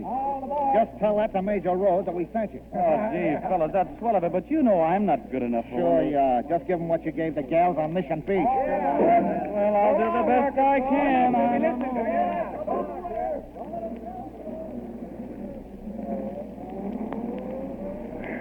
What a game. Hey, you better sit down, buddy. Yeah. Guess I'd better. Oh, gosh, I'm sorry, miss. I didn't see your bag. It's my fault. I shouldn't have left it in the aisle. Well, I'm kind of... You're from the barracks. Uh-huh. Haven't I seen you before? Well, I guess maybe so. Don't you cashier at the Marine Grill? Not anymore. I'm on the radio now. I'm going to Major Rose Amateur Hour in New York. Oh. I'm Peggy Randall. Oh, my name's Arch, Bob. Arch Bob? Mm-hmm. That's a funny name, Arch Bob. Yeah, well, that's what the boys call me, Arkansas. Can I settle for just plain Bob? Gosh, would you? I mean, well, I think it's... Can I sit down? Do you think I'd be safe? Oh, you needn't be afraid of me trying to get fresh or anything like that just because we're traveling together. I won't. Well, I'm going east to that amateur hour, too. That's fine, isn't it? Yes, it is, isn't it? I was just thinking, maybe we could sort of be company for each other, and on the way back, too, if we flop. No, I'm not going to flop. Oh, I didn't mean you. Oh, no, you're not going to flop. You're going to win that amateur hour. Yes, sir. Gee, I wish I was a cinch like you are. There's an interlude in my young life that reads just like a play. There's a little secret in my heart that I have put away. She'll never make it. But the memory lingers long, like an unforgotten song. Oh. I'm afraid you're not quite ready yet, Peggy. It's a lovely voice, but it'll take a little more study. We continue then with San Diego, our honor city pride. Oh, gee, I'm sorry, Peggy. Oh, so scared. I know, I'm next. Young hopeful on the road to fame, the Singing Marine. And where do you serve, Mr. Singing Marine? I'm a private first class in Company C, 1st Battalion, 6th Marine, 2nd Marine Brigade, of Fleet Marine Corps, stationed at the Marine Base in San Diego, California. Well, if you're all that, you must be pretty good. Oh, no, sir. Here he is, handsome boy, tall, good-looking, and wearing a uniform, too. I'll bet he's quite a lady killer. Aren't you, son? No, sir. If I were as young and handsome as you are, I'd have a girl for every day and 2 for Sundays. Gosh, Major, I wouldn't know what to do with 2 girls on Sunday. Listen, Major, I'm really no good at conversation. I just came here to sing. Could we start, huh? All right. Well, except one thing. I want to thank my buddies in Company C for sending me here, and if they're listening, I only hope they'll be proud of me. I think we'll all be proud. What are you going to sing, Mr. Singing Marine? 'Cause my baby says it's so, Mr. Major. All right, go ahead. Lots of little questions used to bother me. I know all the answers now. I know every little wherefore, every little why and how. I have no diploma, I have no degree from a university, but I really didn't miss much as long as I know this much. White is black, black is white, for no good reason that I know. Marvelous, so handsome, too. Makes me feel funny all over when he sings. Night is day and day is night, the moon at noon is all aglow, just because my baby says it's so. I caught her kissing someone else to my confusion. She said what I saw was an optical illusion. I was wrong and she was right, and as I said a while ago, that's because my baby says it's so. White is black and black is white for no good reason that I know, only that my baby says it's so. Night is day and day is night, the moon at noon is all aglow, just because my baby says it's so. I caught her kissing someone else to my confusion. She says what I saw was an optical illusion. I was wrong and she was right, and as I said a while ago, that's because my baby says it, that's because my baby says it, that's because my baby says it so. That's because my baby says it so. All right. Thank you, Mr. Singing Marine. And all you people out there will remember that you can phone your vote to your local station. Votes will be tabulated as received. 200 votes, Singing Marine. 600 votes. Singing Marine, Thank you. 1,400 votes, San Diego Marine Day. Thank you. Singing Marine, thank you. Gee, Bob, you won. Yeah. You won. Yeah, say, look at this card the usher just gave me. Mr. Aeneas Finney is interested in offering you a contract. Right. A contract, Bob. Come on. You better strike while the air is hot.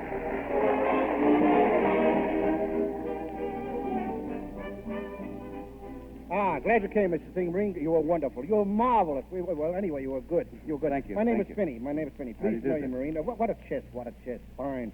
Sit down. Mr. Oh, this is Miss Peggy Randall. yes, of course, my boy. You know my position in the entertainment world, don't you? No, sir. Oh, is that so?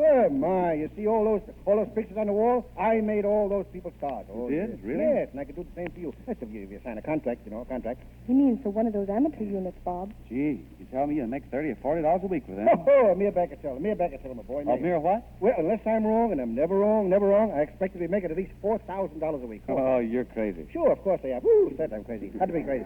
Had to be crazy to be in this business. Now, here's a standard contract. Whereas... Is he really crazy, Peggy? Maybe, but he did make those other stars. The witness thereof, the Singing Marine. Aeneas Finney.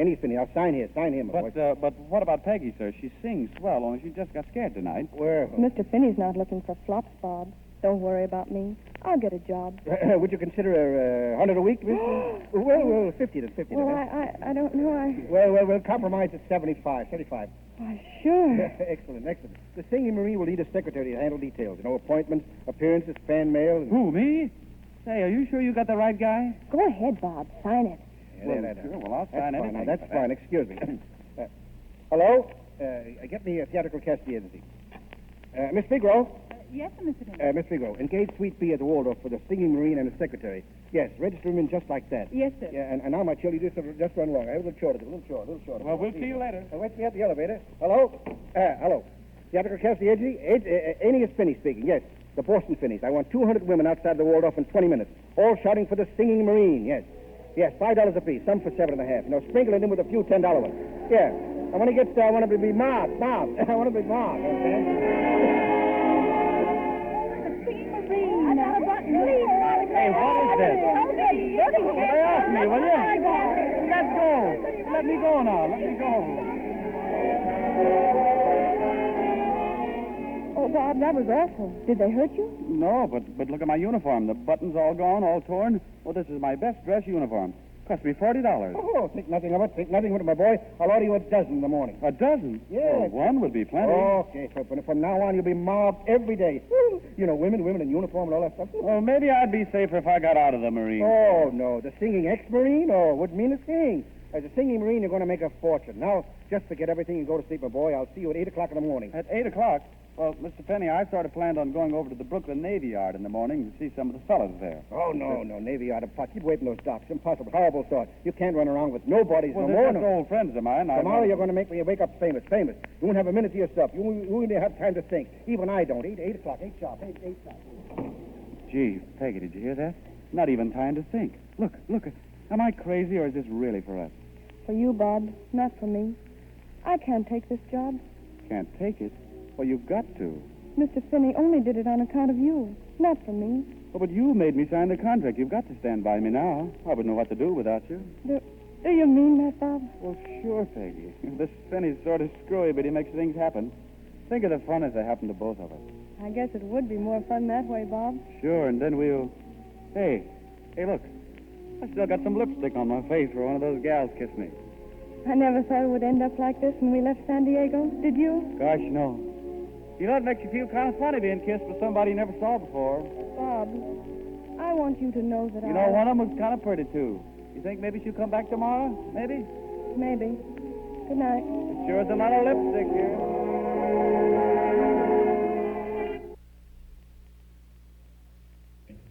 And that's the first half of the Hollywood Hotel broadcast featuring Louella Parsons presenting The Singing Marine, a radio version of the film starring Dick Powell with Doris Watson and Hugh Herbert. This is Chuck Shaden with our Those Were the Days program on WNIB Chicago at FM 97. We'll get back to Hollywood Hotel. And this it really sounds like a Warner Brothers movie, doesn't it? Sounds the same feeling of it. It's from the 1930s, no specific date on this broadcast, but Dick Powell's glib little delivery certainly does it. We'll get back to this in just a moment. Next time you think of sneakers, may we respectfully suggest that you think of Converse. The Paul Meyer Shoe Store at 2924 Central Street in Evanston has a nice selection of Converse gym shoes. For example, the Cy Pro 250 Oxford has vulcanized construction, loose lining of duck on a duck upper, and the heavy-duty outsole for long wear and superior traction. This washable sneaker is ideal for basketball or other rugged service. So for quality, athletic footwear, it's Converse. And for Converse, it's the Paul Meyer Shoe Store, 2924 Central Street in Evanston. Now, before we get back to Hollywood Hotel, I have a sound for you from our cassette tape of the month for the month of June. Listen. Oh, it's pitch black in here. One moment, I'll try and find a switch. Okay, here's one. Now, this is the rear room of Sinfu's shop, Margot. Wonder why he's... What's the matter? Lamont, Good Lord. are they bones, Lamont? Afraid so, Margot. Human bones? Looks like it. That's a scene from The Bones of the Dragon on a shadow broadcast from January 11th of 1948, starring Brett Morrison as Lamont Cranston, the Shadow. That's just one of two shadow broadcasts that we offer you this month. Lamont Cranston and the lovely Margot Lane in these two shows. The Silent Avenger is one, and that stars Orson Welles, and the other is The Bones of the Dragon. They're yours on a single cassette tape for only $5 from the Hall Closet, Box 421, Morton Grove, 60053. Now, if you like, you can get your shadow cassette at any office of Northwest Federal Savings, or when you visit our Metro Golden Memory Shop at 5941 West Irving Park Road, just east of Austin. A great hour of radio excitement this month with two outstanding shadow radio broadcasts, one from 1938, the other from 1948. Get your shadow cassette now, only $5 from the Hall Closet, Box 421, Morton Grove, 60053. This is a brand new cassette in our collection, so if you're thinking of a gift for Dad, and he does have some of the cassettes chances are he may not have this one, so you can check it out. And as a matter of fact, on the cassettes, if you buy a cassette as a gift, and you find that the person you're giving it to already has it, you can exchange it. As long as it's unopened, as long as there's a little shrink wrapping on the outside, as long as it's unopened, you can bring it back or send it back, and we'll exchange it cheerfully. No problem on that whatsoever. At the shop, especially at the MGM shop. So that goes for records too. At the shop, if you buy it, they have the little, it's not cellophane anymore. It's like a little plastic shrink wrapping around those things. If it's unopened, certainly we'll be more than happy to make an exchange for you without a problem for records or tapes like that. So it's a pretty fair deal, I think. The Shadow, The Silent Avenger, and The Bones of the Dragon, our cassette tape for June, $5 from the Hall Closet, Box 421, Morton Grove, 60053. Eden's Plaza Shopping Center, where you can shop with confidence for all the family. Eden's Plaza Shopping Center, where Eden's Expressway, Skokie Boulevard, and Lake Avenue meet at Wilmette. Eden's Plaza Shopping Center, easy to reach, easy to park, easy to shop. Quality plus value 7 days a week at Eden's Plaza Shopping Center, Wilmette.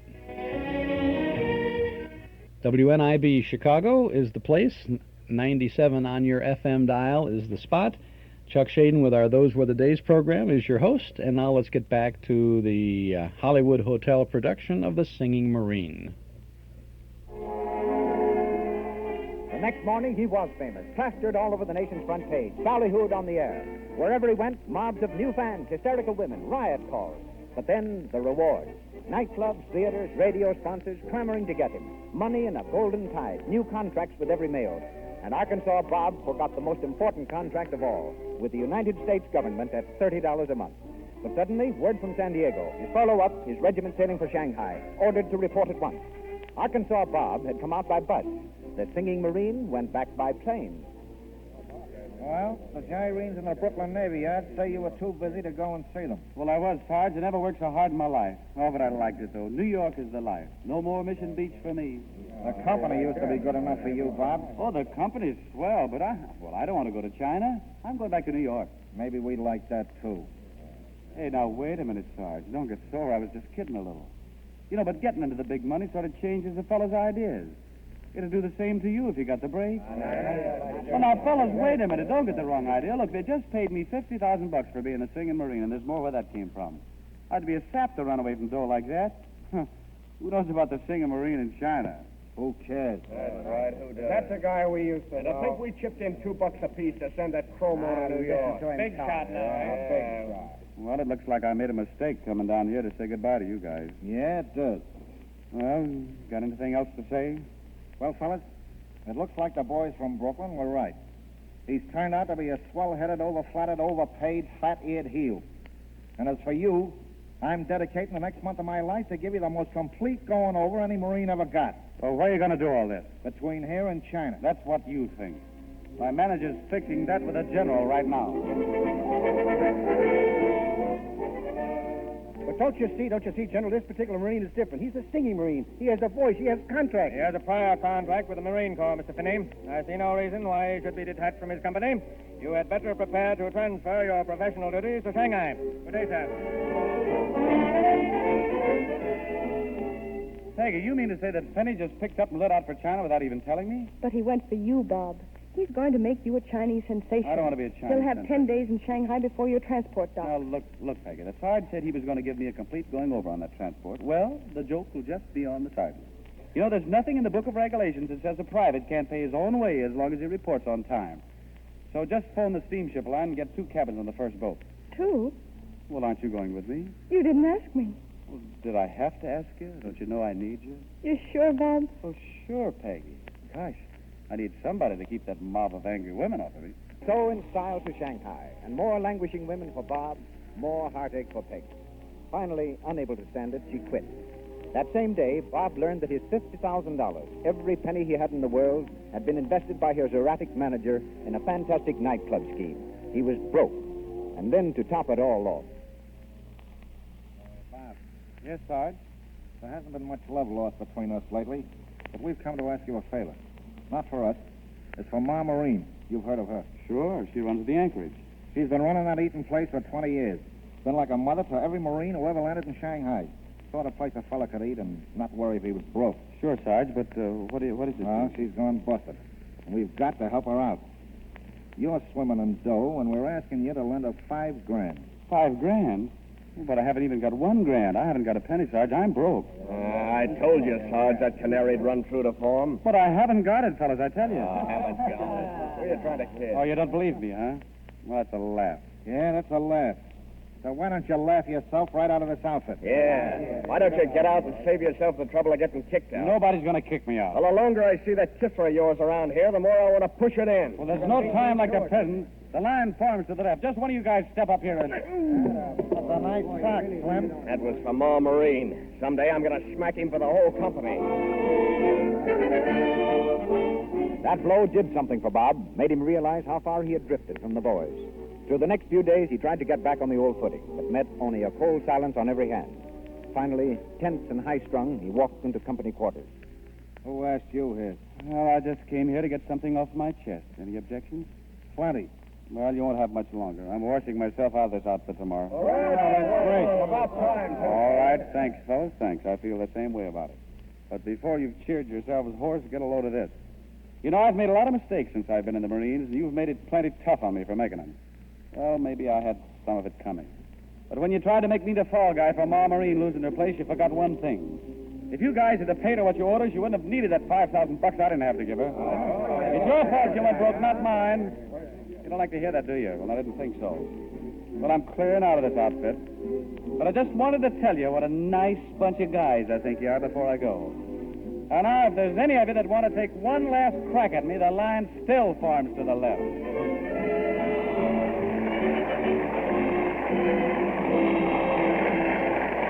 Now, wait a minute there, Dick. Now, don't tell me you just quit like that in a hot-headed moment. Oh, I don't know, Ken. You know me, the Barrymore just came out.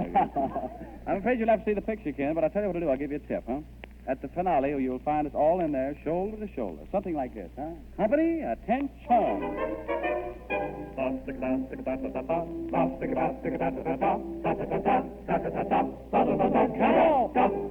two, three. One, two, three. One, two, three. One, two, three. There's gotta be pork, there's gotta be beans in order to fill up and fatten the fighting Marine. The mighty Marine. We carry all our vitamins inside a little can. For corned beef is a delicacy in China or Japan. And so we're ready to go. Wherever we go, we know that we go prepared to fight the foe. See that we keep them scared. On land we always land a bit of femininity. And when we hear the bugle blow, then where the heck go we? Over the sea, let's go, men. We're shoving right off again. Nobody knows where or when. We're shoving right off again. It may be Shanghai, farewell and goodbye. Tally and twos, don't be blue. We've just begun for years and years and then we're shoving right off for home, home. Shoving right off for home,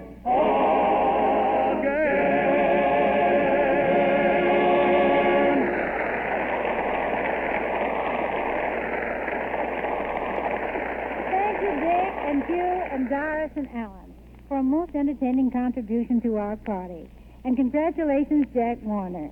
If I'm any judge, your singing Marine is going to ring a merry tune at the box office. It's having its world premiere tonight at Wilmington, and it opens in Hollywood next Wednesday. And now, Dick, you've been so swell to come back here and visit us and sing for us. Isn't there something we can do for you? Yeah, that's right, Louella. How about it, Dick? Well, thanks, Louella, and you too, Ken. As a matter of fact, I have one request to make, a sort of a very special request. If I could just have a minute to think of the right words, Oh, just a minute, huh? Why, that's well, easy, now, look, Dick. Ken, if I remember you correctly, you could always use 1 minute, huh? Yes, I still can today. Still up to his old tricks. But seriously, I have something very special to say to the mothers of young children, and I think it's important. Here's what it is. That boy or girl of yours, always hungry for something that tastes good, aren't they? Well, that's fine. That's what nature made appetites for. Every mother agrees on that. You want your children to enjoy their food. And what a help it is if the foods they like are extra good for them, too. Well, of course, that's easy to say, but mothers know it's not always so easy to do.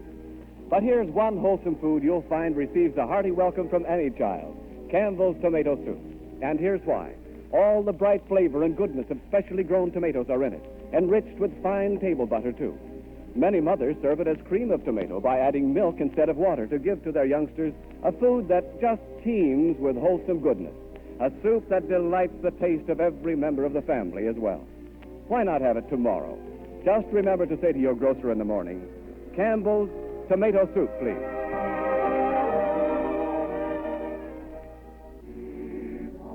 And so ends another memorable evening at Hollywood Hotel. Our hosts, the makers of those fine Campbell soups, invite you to join us again next Friday night for another gala evening at the home of the movie stars.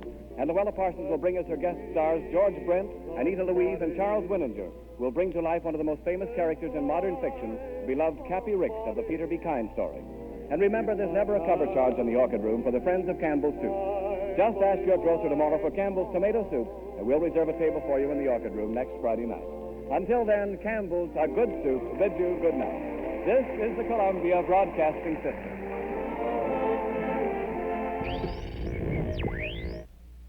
Ah, there it goes. Doggone this old radio anyhow. What happened? Sounds like a loose wire in the boulder holder. Or something on the stack-o-stat to me. Oh, no. Ah, it's no big deal. I'll just shorten the wavelength and rewire the Gergen on the Yamahamas, that's all. Hand me them pliers, will you? Here. Thanks. How did you ever learn so much about electricity, Mr. McGee? Oh, shucks, nothing any red American-blooded boy couldn't do. I just picked it up here and there, I guess. Sticking my thumb into empty light sockets, mostly. Well, that's one way to learn. Yeah, and it stays with you, too, believe me. Ah, that's got it. Well, just look at this book here. This Friday lineup from 1938. City Service Concert, Arthur Godfrey for Barbasol. Barbasol. Singing Sam was the Barbasol man, Chuck. Everybody knows Yeah, that. later, but the old redhead was pitching Barbasol, too. And look, here's the Lone Ranger listed again. And hey, how about Waltz Time with Frank Munn? I'm not much for waltzing, Chuck. Getting dipped makes me dizzy. Oh, hey, here it is. A great show. The First Nighter. Oh, yeah, Les Tremaine and Barbara Luddy. They're great actors, you know, and that was a great show. Good evening, Mr. First Nighter. Have your tickets ready, please. Take your seat, Mr. First Nighter.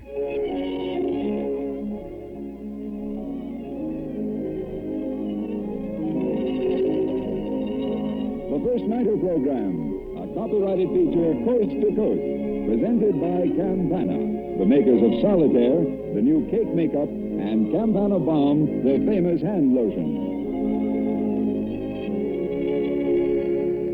Theater time. Broadway is buzzing with excitement and eagerly waiting to welcome an opening night performance at the Little Theater off Times Square. There'll be a crowd of onlookers and autograph fans on hand at the entrance to greet the celebrities who always attend the premiere on the Great White Way. So let's not miss a minute of the excitement. It's just a short walk around the corner. Will you join me? There are lots of uniforms in the crowd tonight at Broadway and 42nd Street. Shall we cross the street here? Well, here we are at the Little Theater off Times Square. Have your tickets ready, please. Have your tickets ready, please. Good evening, Mr. First Nighter. The usher will show you to your box. Thank you. We'll go right in.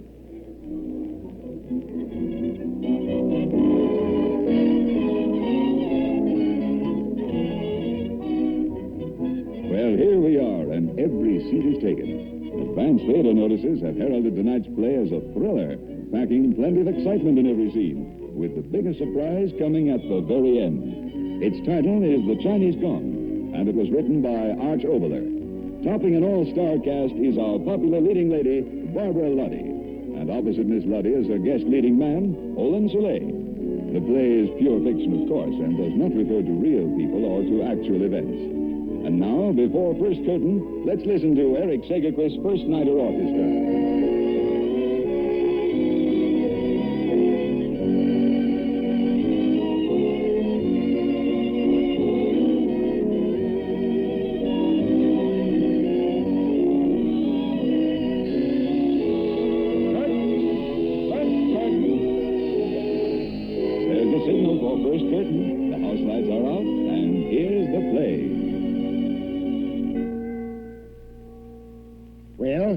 Well, when do we eat? John, Well, this is a dinner party, isn't it? John, will you behave yourself? We're waiting for Mr. Wilton. He was unavoidably delayed. Well, I wish he'd hurry up. I'm hungry. What a room. Looks like a Chinese junk shop. John, how can you say such a thing? The Wiltons have one of the finest collections of Oriental art in this part of the country. I think this room is simply fascinating. Fascinating? I think it's nothing but junk. Look at this thing. What's it good for? Now, John, that's a genuine Chinese gong. The chances are it's twice as old as you and me put together. Looks like a tin soup plate to me. I wonder what it sounds like. John, don't you dare strike that gong. Oh, I'm not going to hurt it. There. Now you've done it. By George, that's got a nice tone. Just listen to it. John! Mr. Clark, no. Don't do that. Oh, it's you, Mrs. Wilson. I thought you were out of the room. I'm sorry, my dear. I told him not to strike it. Well, will someone please tell me what harm there is in striking a gong? None whatsoever, Mr. Clark, but... Well, you see, this doesn't happen to be an ordinary gong. What do you mean? This gong is... Oh, here comes Bob. Hello, everybody. I'm sorry I'm so late. Good evening, Mr. Wilton. Hello, Wilton. I'm so glad you came, Bob. Mr. Clark was just asking me about the gong. Say, that reminds me. Did someone strike that gong just before I came in? Yes, dear. Mr. Clark struck it twice.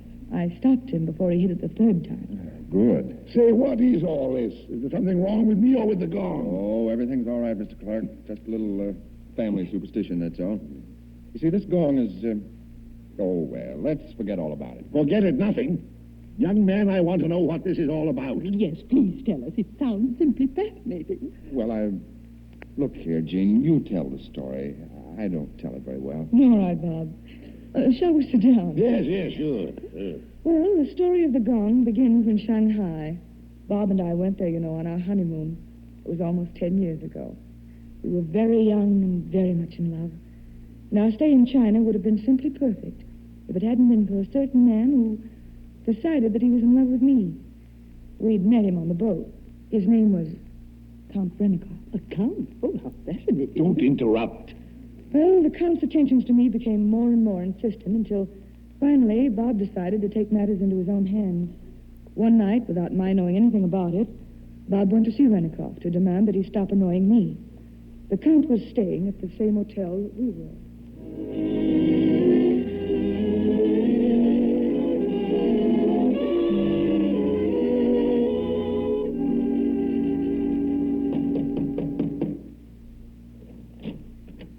Yes, please?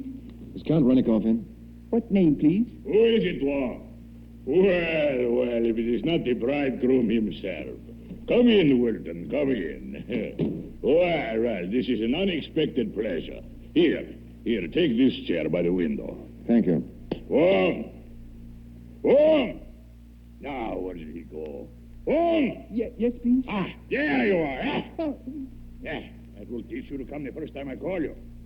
Now then, no callers, Wong. I do not want to be disturbed while I'm visiting with Mr. Wilton. Understand? Yes, please. You may go. Go on, get out! Well, now, Wilton. And what do I owe the pleasure of this little visit? I'll be as brief and to the point as I can, Renikoff. I came here to ask you to stay away from us. You want me to stay away? Yes. On the boat, we couldn't help ourselves. We had to endure you. But now that we're in Shanghai, we want you to leave us alone. Do you understand? I understand better than you think, my young friend. So, you are jealous, huh? My own feelings have nothing to do with this. I'm here because of my wife. You're annoying her, Renikoff, and I want you to stay away from her. So, I am annoying the little American woman, am I? It is most amusing. It won't be so amusing if you persist in playing the Don Juan.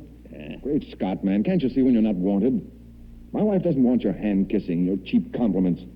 Shanghai is full of women who'd appreciate your expert continental lovemaking. Why not give it to them? You are insulting, sir. And you're annoying. I've been as patient with you as I could possibly be. I thought an old man like you would have more sense. That is enough. You will go. Tomorrow I will speak to the little one myself. I will tell You her. annoy my wife again, and I'll hit you so hard I'll jar your ancestors. You threaten me? Yes, Renikoff, I threaten you. What are you going to do about it? I will report this threat to the authorities. Report and be hanged. But I'm warning you for the last time, stay away from me and stay away from my wife.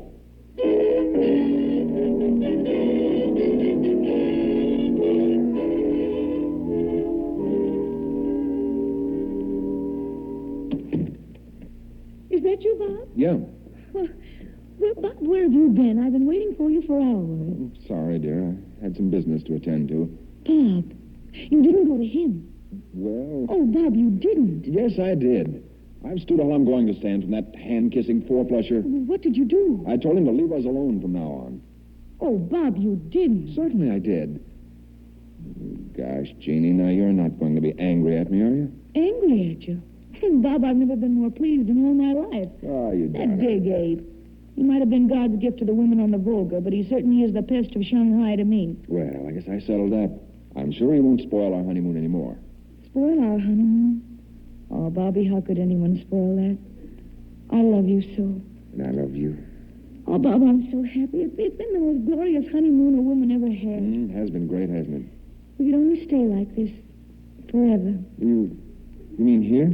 In China? No, you silly. I mean so terribly, terribly in love. We will stay in love, Jeannie. I'm going to see to that. Yes, Bob. You see to that no matter what happens. Jeannie? The trouble with you is you've been cooped up in this hotel room too long. Come on now, get dressed. We'll go places. Oh, no, Bob, I'd rather stay in. Stay in nothing. You realize we've been in Shanghai almost a week and you haven't even bought a souvenir? Haven't I? You know doggone well you haven't. Gosh, Jean, that isn't normal behavior for a woman. Come on now, get dressed and we'll go shopping. I'll buy you anything. Anything at all. From a Chinese pagoda to a chop suey factory. And the curtain comes down on the first act of tonight's play in the Little Theater on Times Square. Smoking in the outer lobby or downstairs, please. From Hollywood to New York and right across the country, girls and women are saying, Goodbye, winter. Hello, springtime. I'm changing my complexion. Yes, I'm facing the world with a dewy, fresh solitaire complexion because I love its thrilling smoothness, its springtime color tones. And when it comes to hiding freckles and small skin blemishes, solitaire is just too clever for words. I know, too, when I use solitaire, my makeup will look fresh and faultless for hours and hours without redoing. So won't you join me in a beauty salute to springtime? Greet Easter with one of the most important changes you can make in your appearance. A thrilling, exciting change in your complexion beauty.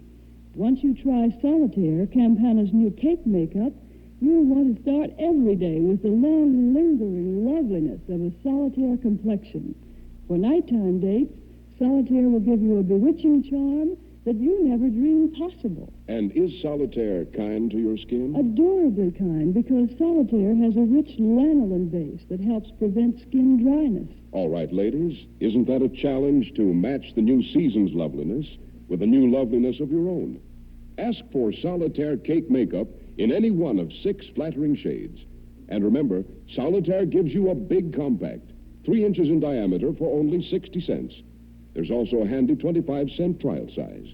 Insist on Solitaire Cake Makeup, containing lanolin, a product of Campana. That's the first segment of this first nighter broadcast from March 29th of 1944. March 29, 1944. I wish that the quality of this would be better for you, but now here's the first nighter program was on the air from the middle 30s until in the early 50s, and yet there might be four of these shows available that I've uncovered, and this is a good one, so we thought we'd share it with you anyway, and have in the past a couple of times. But the Chinese Gong is a good show, written by Arch Oboler with Barbara Luddy and Olan, Soule. We'll get back to it in just a moment. This is Chuck Shaden on our Those Were the Days program, WNIB, Chicago at FM 97. A week from tomorrow is Father's Day, and if you've been trying to figure out what to get Dad for Father's Day, why don't you get him something nostalgic, something that he will certainly enjoy. Chances are the father in your house is a listener of our Those Were the Days program and enjoys these nostalgic sounds and all of the nostalgic things that go along with it. And if he were to have his choice, I suspect that he might say, why don't you get me something from the Metro Golden Memory Shop? Well, why not pay a visit to our MGM shop this weekend, or this week ahead for sure. We're at 5941 West Irving Park Road. I think you will find something just right for the dad in your house. Maybe you want to get him a good reference book. There's a fantastic book called Tune In Yesterday, and it's all about it's like an encyclopedia of radio. We also have a pictorial history of radio, a pictorial history of television, fantastic books. There's books on movie serials. We have probably at this point the largest selection of books about nostalgic things that we have ever had in our 2.5-year history of having our shop. And we have an outstanding selection of big band, personality, and old-time radio shows on LP records, plus the radio shows on cassettes or on 8-track. If you are looking for posters or movie stills, I can't hardly even think of all of the things that we have. You've got to come and see it. So why don't you make sure that in your Father's Day shopping, you look to the Metro-Goldwyn Memory Shop for Dad. We're open 7 days a week, Monday through Friday from 11 to 5:30, Saturday from 10 till 7:30, and from noon to 5 every Sunday afternoon. And if you come in without Dad and you say, I don't really know exactly what to get, ask one of the folks who are in the shop to take care of you, and they'll give you some good suggestions, you know, some record things that can help you find out whatever it is you're looking for. Nice wall plaques we have, all kinds of good things for Dad for Father's Day. And the Master Charge and Visa cards are welcome at our Metro-Goldwyn Memory Shop, 5941 West Irving Park Road, just east of Austin. Maybe you're going to come by tonight because we have a movie over at Northwest Federal's Irving Park Community Center. Our film tonight is Naughty Marietta from 1935, starring Jeanette MacDonald and Nelson Eddy, with Frank Morgan and a good cast of MGM players. Lots of nice music in this. The student song, Ah, Sweet Mystery of Life, Tramp, Tramp, Tramp, I'm Falling in Love with Someone. Music by Victor Herbert and Gus Kahn, based on Herbert's operetta. You will really like it. Why don't you come? Doors open at 7:30 tonight. The showing will be at 8 p.m. Donation is $1.25 per person, with all proceeds going to the Retired Senior Volunteer Program. If you can't make it tonight, we're also going to have a showing tomorrow afternoon at 1 o'clock at the same place at Northwest Federal's Irving Park Community Center. Same donation, $1.25. So at 8 o'clock tonight or 1 o'clock tomorrow afternoon, come see Naughty Marietta at Northwest Federal Savings Irving Park Community Center. We'll be there tonight, and we hope to see you if you can make it. Now, let's get back to the Chinese gong on the first nighter.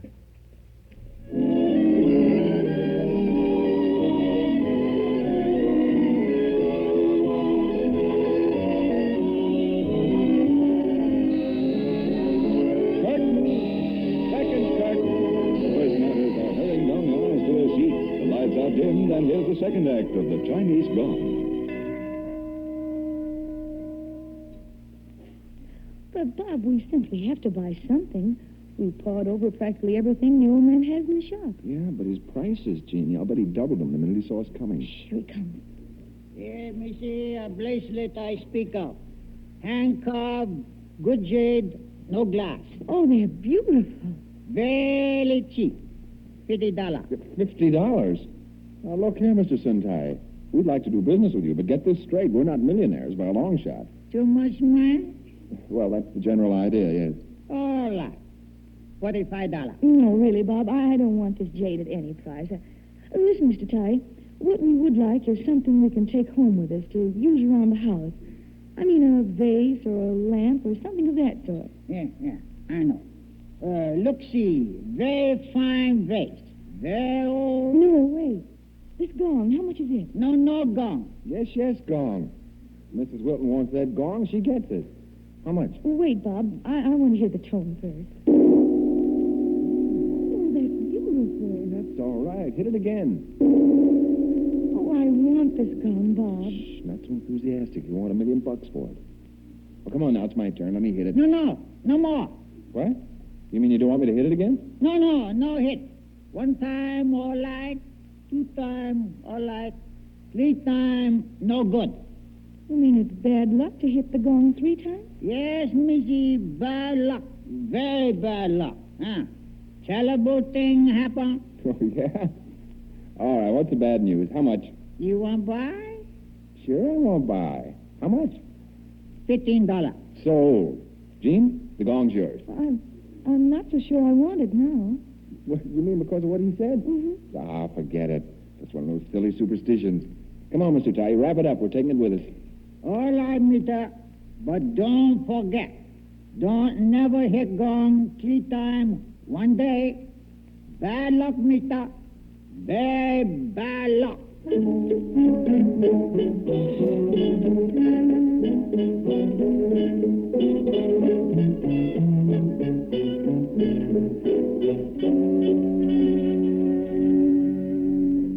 You big baby. Will you please get away from that gong? Gosh, Gene, this thing intrigues me. What do you say we swat it again and see what happens? Now, Bob, you don't really think anything would happen, do you? Well, don't forget what the old man said. Don't hit 3 times one day. Very bad luck. Terrible thing happened, mister. Terrible thing. Bob, wouldn't we be embarrassed if you hit it and the hotel caved in? Yeah, wouldn't we? And me in my pink pajamas. That'd be terrible, all right. Well, go on, hit it. You mean hit the gong? Certainly. Maybe it'll start a nice, exciting earthquake. Or don't they have earthquakes in Shanghai? Well, what are you waiting for? Well, I was just thinking. Oh, V, don't tell me you've lost your nerve. Oh, gosh, Jeannie, it isn't a matter of nerve, but I was just thinking, after all, this is the Orient, and funny things do happen. Oh, you big baby, give me that mallet. Well, hold on to your hat, because I'm going to give this gong the fatal third stroke if it's the last thing I do. Here it goes. You did it. Certainly I did it. Well, when does the excitement start? When does the... Oh, Bob. I'll go see who it is.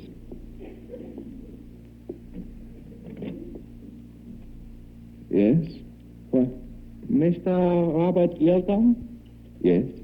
I am from Shanghai Police Department. You will come with me, please? But why? I have here warrant for your arrest. You are charged with the murder of Count Nicholas Renikoff.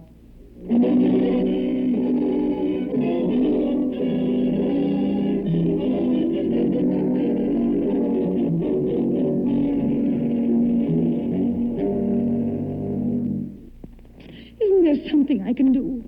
I'm afraid not, Mrs. Wilton. All we can do is wait. Oh, and Bob in that filthy cellar. I can't bear it any longer. Please try to control yourself, Mrs. Wilton. You make it very difficult. I'm sorry.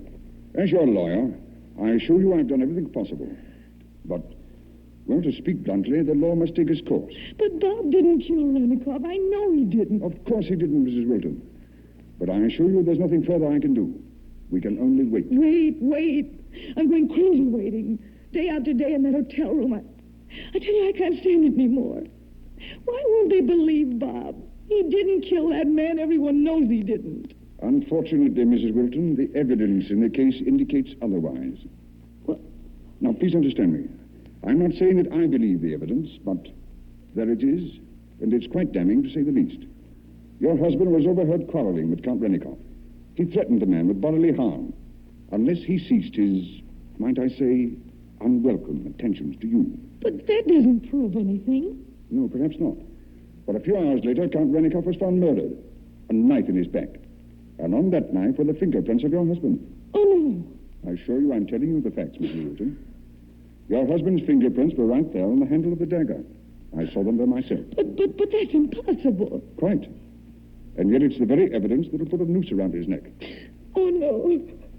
Oh, I'm sorry. Well, it's best to face it now, I know. Bob will hang unless we do something. I know he will. Those fingerprints on the dagger. I tell you, it's almost as if some power of evil had put them there. As if some supernatural... Why, Mrs. Wilton, what's the matter? I just remembered. What? Speak up, child. It was nothing. Nothing at all. Oh, I say you gave me a bad turn for a moment there. Your face went so white I thought something was wrong. I say you had a pretty rocky time of it, haven't you? Okay, my child, why don't you appeal to the American consul again? Perhaps he can do something. I just came from the consulate. Oh? He says there's nothing he can do. Yes, I expected that. Count Renikoff was a very influential figure in Chinese nationalistic circles. An issue, you know. If the American authorities try to interfere, well, all sorts of international complications might arise. International complications? What do they mean to me? It's Bob I want.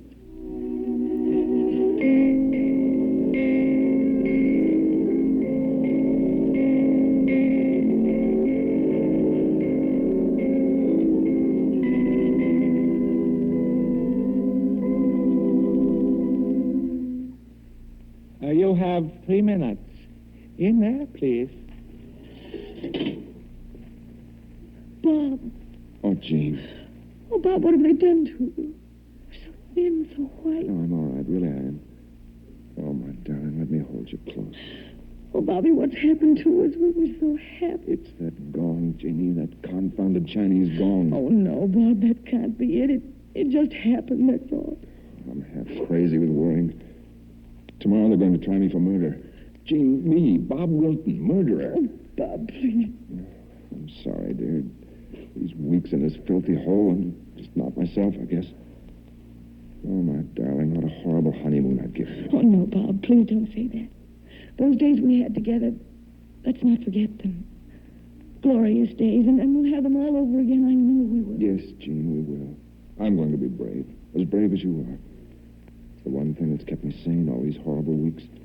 Knowing that you were outside, waiting for me. Yes, Bob, I'm waiting for you. I'll always wait, darling.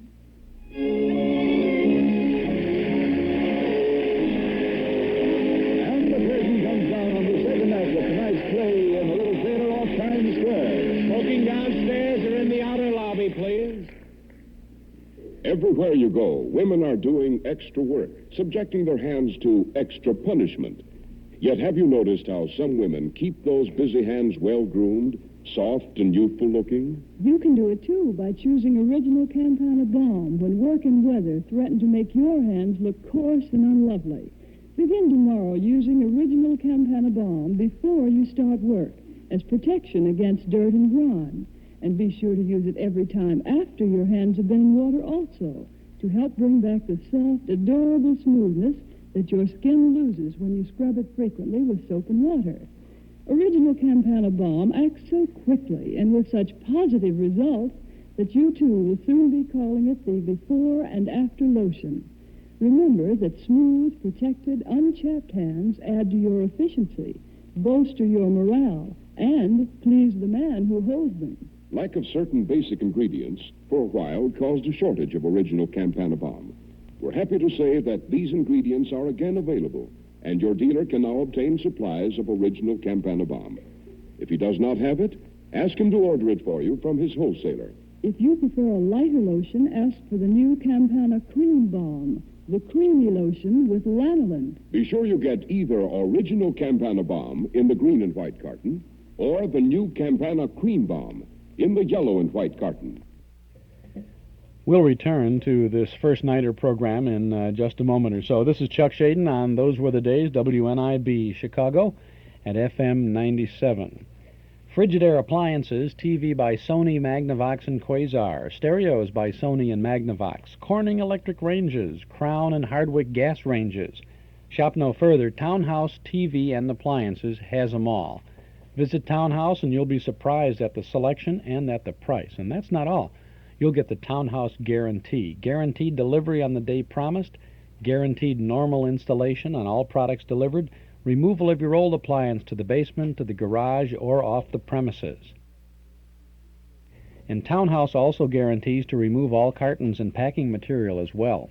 Townhouse means service, and you'll get it at 7243 Touhy Avenue, just west of Harlem. Townhouse TV and Appliances. Open Monday, Thursday, and Friday nights till 9, Saturday until 5. Eden's Plaza Shopping Center, where Eden's Expressway, Skokie Boulevard, and Lake Avenue meet at Wilmette. Eden's Plaza Shopping Center, where convenience is important, and so are you. Eden's Plaza Shopping Center. Easy to reach, easy to park, easy to shop. Gifts for Grad and Dad 7 days a week at Eden's Plaza Shopping Center in Wilmette. Now let's get back to the First Nighter program.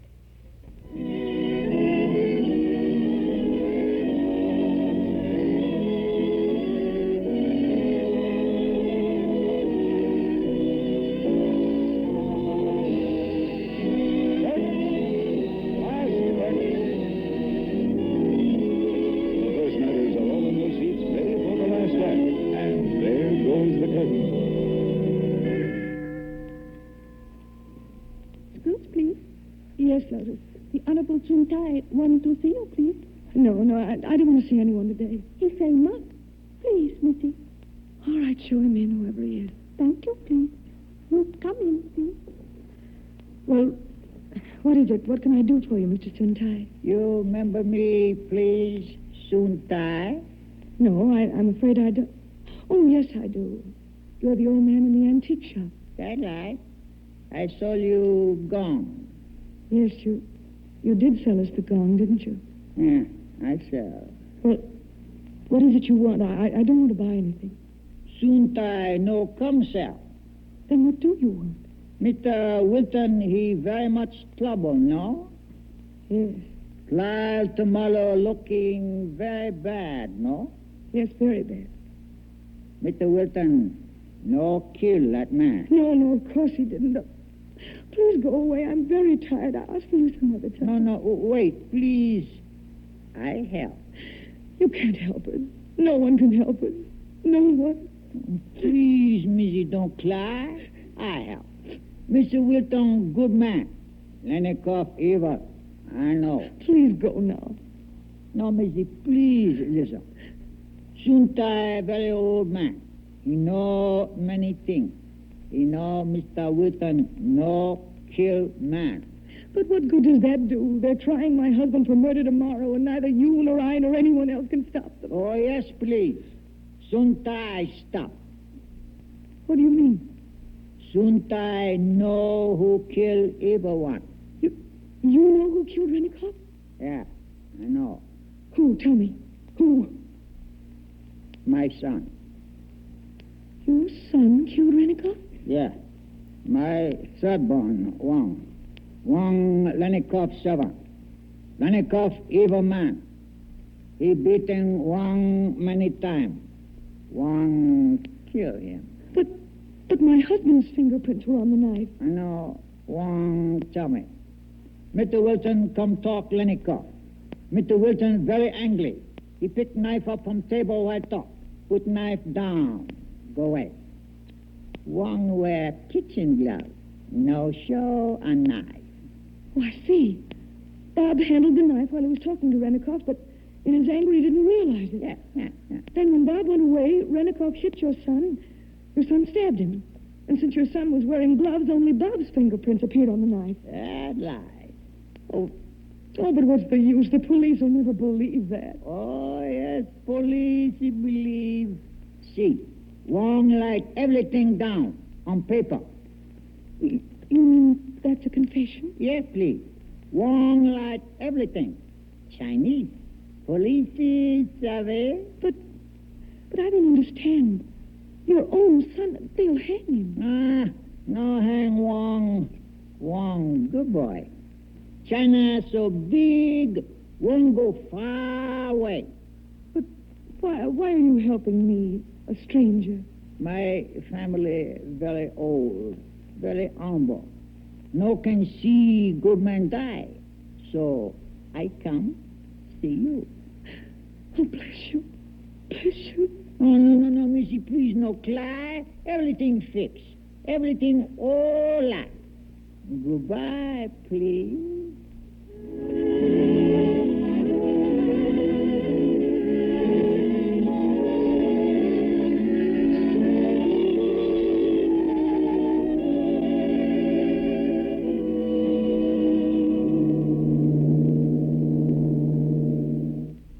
Well, Jean, we're on our way. Yes, Bob. On our way home. It's a grand word, isn't it? Oh, Bob, dear, put your arm around me. I always want to remember my last glimpse of China like this. You beside me and your arm tied around me. China. I suppose I should hate the place after what happened to us there, and yet somehow I don't. Of course you don't. We'll always remember China.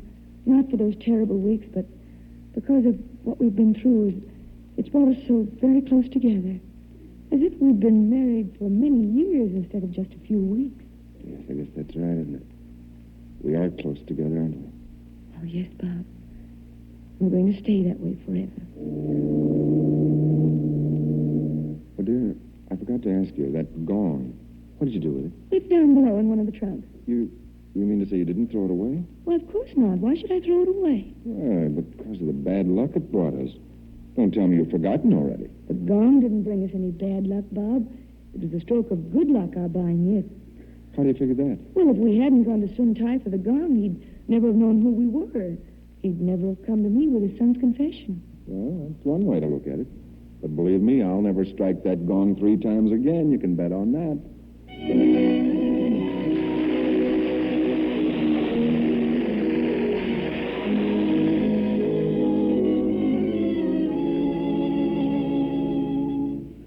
So there's the story of the gong, folks.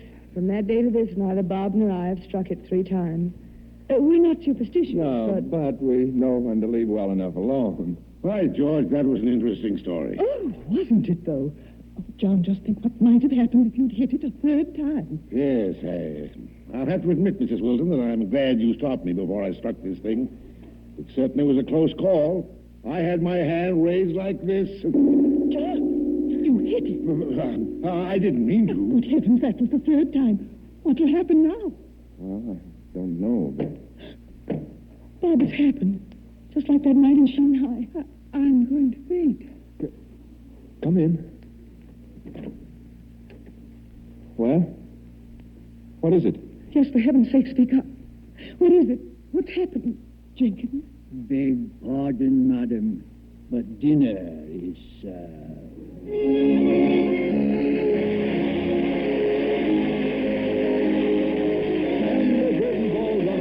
In a little theater off Times Square. Miss Luddy and Mr. Soule are in front of the footlights. Did the first nighters like it? Listen to the applause.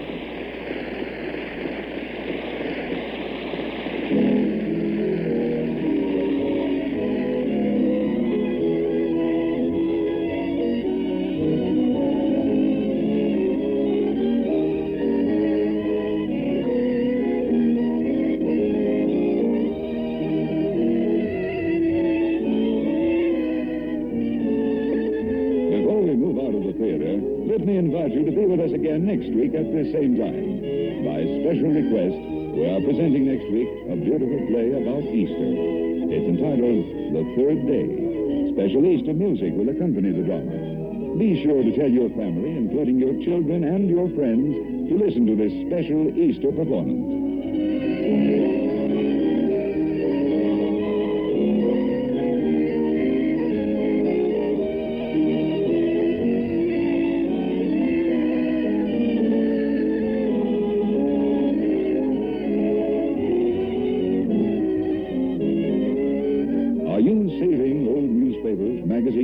Paper bags and boxes.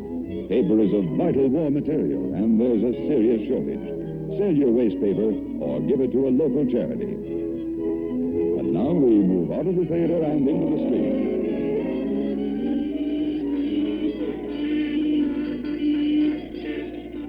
What do you say we stroll down Broadway? Good night, Mr. First Nighter. Good night.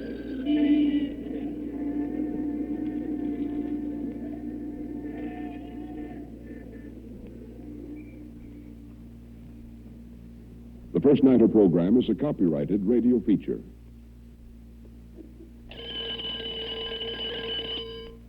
Don't be tormented by itching. You can get soothing relief in a jiffy with DDD prescription.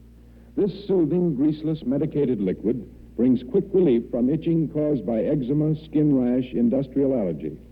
Get a 35-cent trial bottle of DDD prescription from your druggist now. This is Mutual.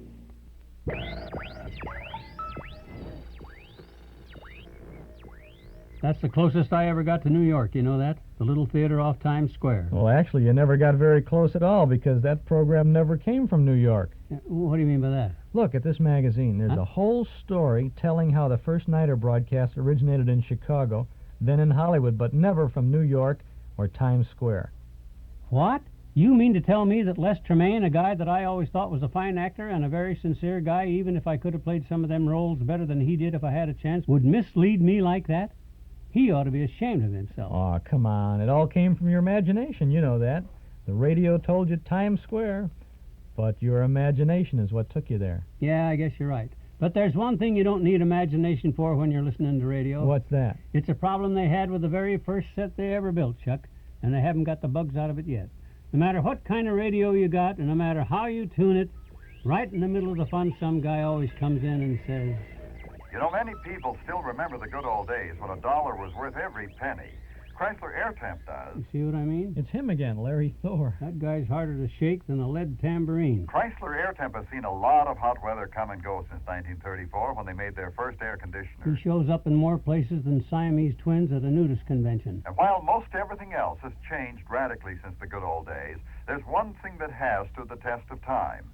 Air Temp's dedication to quality in air conditioning. That's a good point. And today, when you choose Air Temp, you get the only air conditioner with Chrysler Engineering. That means extra care in engineering. So call your Chrysler Air Temp dealer for a free home cooling survey. He'll tell you about Air Temp's complete line of home cooling systems for every need and budget. I didn't think anybody had a more complete line than old Breezy. In addition, he'll give you a free long-playing record of the good old days of radio. It's a $5.95 value, featuring comedy highlights from radio's golden age. Hey, that's right up your alley, Chuck. Yeah, did he say how he could get one? He will. To get your free home cooling survey and your free record, call your participating Air Temp dealer. Gee, I wonder who our Got a pencil and paper handy? Here's your local announcer with the name and number.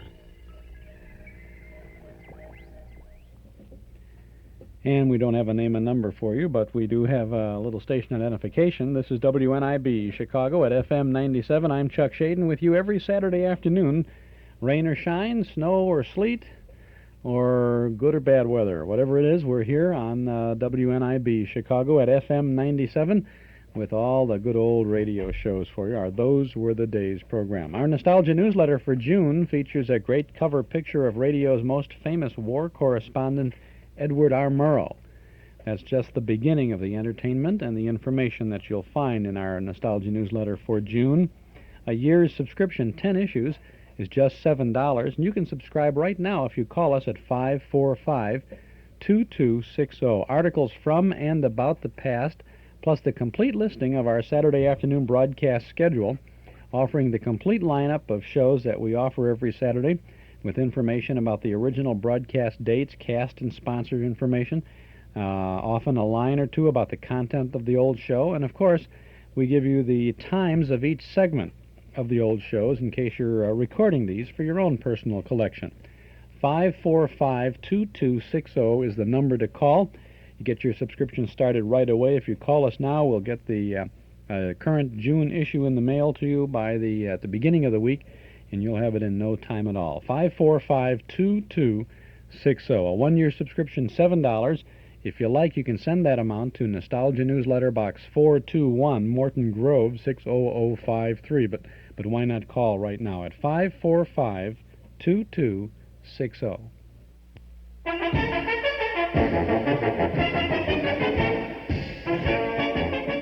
If you call Magicist now, you can enjoy the great indoors and the great outdoors. Now, Magicist is offering tickets to various Wisconsin Dells attractions featuring the Tommy Bartlett Water Show at no extra charge with any cleaning order. Magicist will clean your carpeting and furniture in home or office or pick up your rugs and draperies. Magicist welcomes bank cards and offers a 20% discount on rugs and draperies for cash and carry. Chicago phones call 378-8600. Suburbs, see your phone book. Come clean now and get your tickets to the Wisconsin Dells at no extra charge. And remember, Magicist sells rugs, too. Purchasing agents and business execs, ask Magicist about their commercial cleaning rates. Tickets good through Labor Day. Value of tickets depend on size of order, while quantities last. Void where prohibited by law.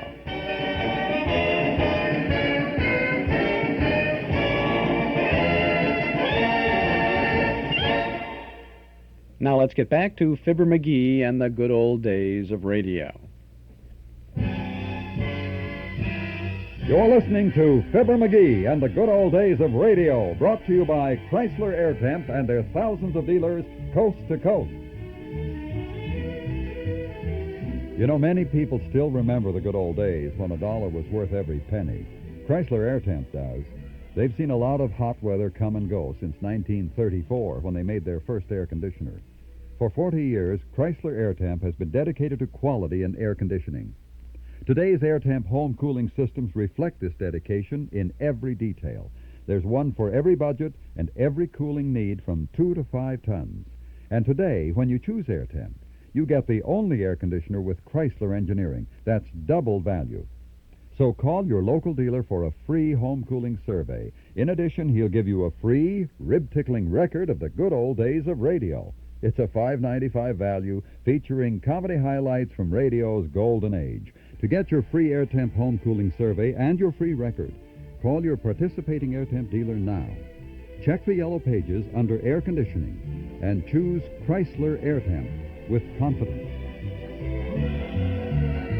Now let's get back to 79 Wistful Vista, where Fibber McGee and super radio fan Chuck Shaden are listening to great old radio programs on Fibber's Great Old Radio. Now we got that guy out of the way. What else you want to hear? Well, let me look here and see what we got on Friday nights. Here's a story on Wayne King, the Waltz King. He's still waltzing around today, you know it. Right now he's got a show on the road.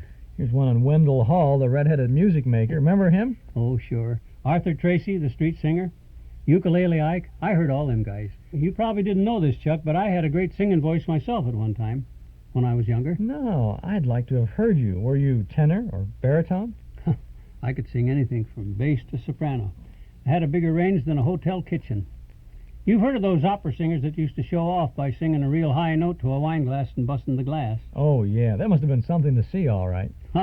I once hit a high note, about a C or a C+, that shattered 4 water glasses simultaneous. I can't believe it. Well, they believed it at the Bonton department store, boy. That's where it happened, right in the glassware department. Old man McDonald, the president of the Third National Bank's wife, was holding them on a tray looking at them when I just got a sudden urge to sing. Yeah? I stepped up behind her and cut loose with my highest note. She leapt over the showcase and all 4 glasses shattered when they hit the concrete floor. I was halfway down the escalator by the time the manager, what was that? Colgate, Colgate presents Bill Stern with a Colgate Shave Cream Sports Newsreel. Bill Stern, the Colgate Shave Cream Man, is on the air. Bill Stern, the Colgate Shave Cream Man, with stories rare. Take his advice and you'll look keen. You'll get a shave that's smooth and clean. You'll be a Colgate brushless fan. Good evening, ladies and gentlemen. This is Bill Stern bringing you the 364th edition of the Colgate Shave Cream Sports Newsreel, featuring strange and fantastic stories, some that are legends, others mere hearsay, but also interesting. We'd like to pass them along to you. Our guest tonight is the most famous cowboy star in the world, Gene Autry. But before we bring you Gene Autry in person, let's begin with Reel 1. Since we're in New York to broadcast tomorrow's Army-Duke football game, it's appropriate tonight that we talk about another football star. A few seasons ago, he was Notre Dame's All-American halfback, and now he's coaching football at Yale. His name is Creighton Miller, and Creighton Miller shaves with Colgate Brushless, the shave cream of champions, for he recently wrote me, Dear Bill, I'm happy to tell you of my experiences with Colgate Brushless Shave Cream. It takes me through a no-snag, no-pull, fast, comfortable, easy shave every morning. Signed, Creighton Miller. Now, that's quite a tribute from the famous football star, a tribute to shave cream that's light and fluffy, not greasy or heavy. Colgate Brushless Shave Cream is light, and it's right. If you happen to be one of the many with tough whiskers and a tender skin, then you'll cheer the day that you first use Colgate Brushless, for it softens those barbed wire bristles, holds them up for your razor to cut through close and clean. And you'll note that Colgate Brushless Shave Cream stays on the job, gives your razor close cooperation to the very last stroke. Then, at the finish, because Colgate Brushless is not gummy or greasy, it rinses off in a flash. Add it up, men, and you'll find a score of advantages in this shave cream that's light and fluffy and not greasy or heavy. And if you don't, well, just send the top of the carton back to me, Bill Stern, care of Colgate, Jersey City, Zone 2, New Jersey, and I'll see that you get double your money back. Ask for the convenient 5-ounce jar of Colgate Brushless, the shave cream of champions. It's light and it's right. Reel 2, profile of the 25th of October. Today is the 25th of October, and this is a story that many years ago came to its conclusion on another October the 25th. For many years ago in Wisconsin, there was a little town known as Peshtigo. Peshtigo, Wisconsin, had a population of 6,000 people. On October the 8th of 1871, a baseball team from the city of Chicago, Illinois, came to the town of Peshtigo to play a game of baseball. For a few innings, this game was just another ball game. But then, suddenly something happened. For the captain of the Chicago baseball team connected for a long home run that sailed far out over the rival outfielder's head. It was a terrific home run, and it would have won the ball game if that ball hadn't crashed through the window of a barn that was standing at the edge of the baseball field. And when that home run smashed into that barn, the ball knocked over a lighted lantern, which may or may not have been on fire. There are others who say that this barn was already burning due to a nearby forest fire. But regardless of how it started, that fire spread quickly, and in a moment the whole baseball bleachers were on fire. The baseball game was forgotten as the players of both teams joined in to fight that raging fire. But despite all their efforts, that fire kept on getting greater, until it became the most tragic fire in American history. For before that fire was put out, that fire had destroyed the entire town of Peshtigo, and it burned to death 1,100 people.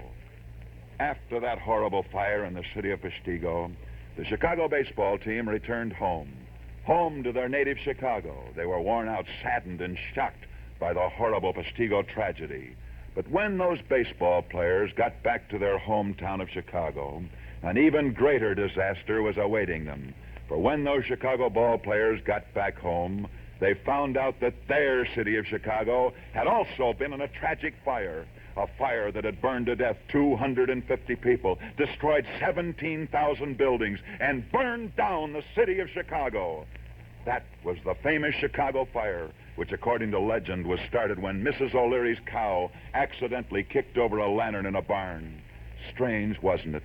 The two of the most tragic fires in American history, the Peshtigo fire in Wisconsin, which some think was started on a forest fire, and the famous Chicago fire, should both be accidentally started when these two cities' baseball teams were playing each other.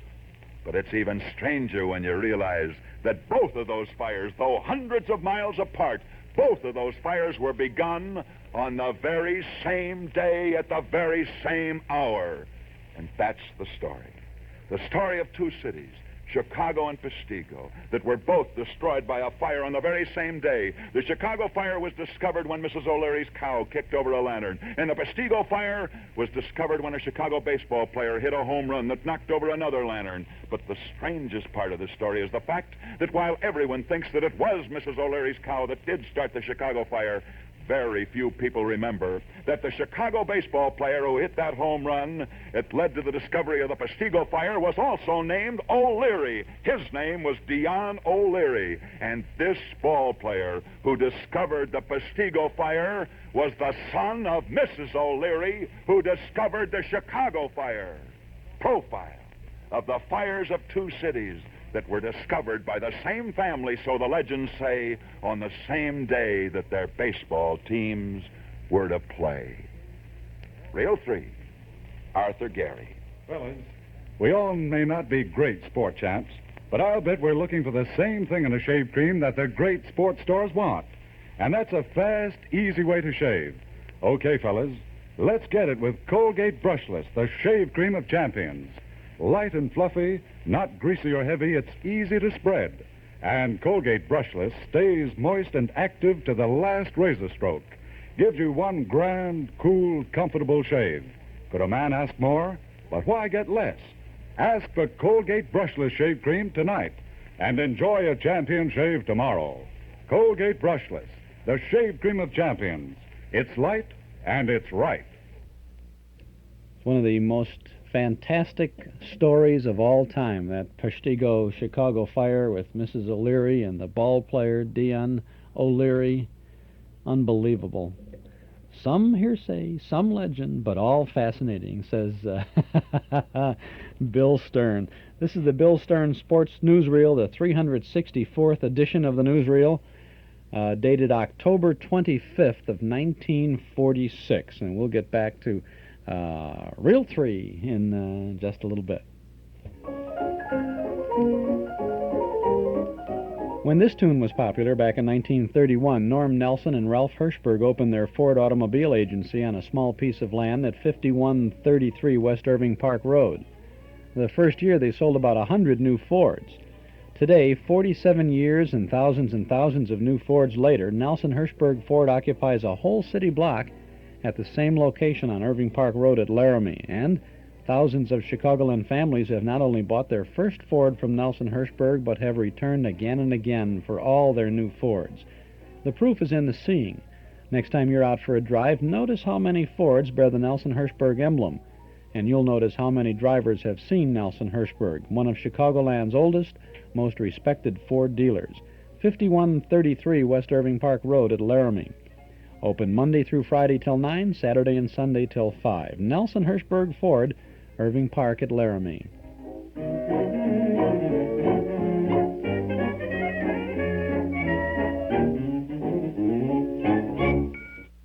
Now let's get back to the fantastic Bill Stern. And now, back to Bill Stern. Reel 4. Portrait of Two Men. This is a story of two men who never knew each other. And yet each one of these two men had a great influence on the other, for each one of these men made the other man famous.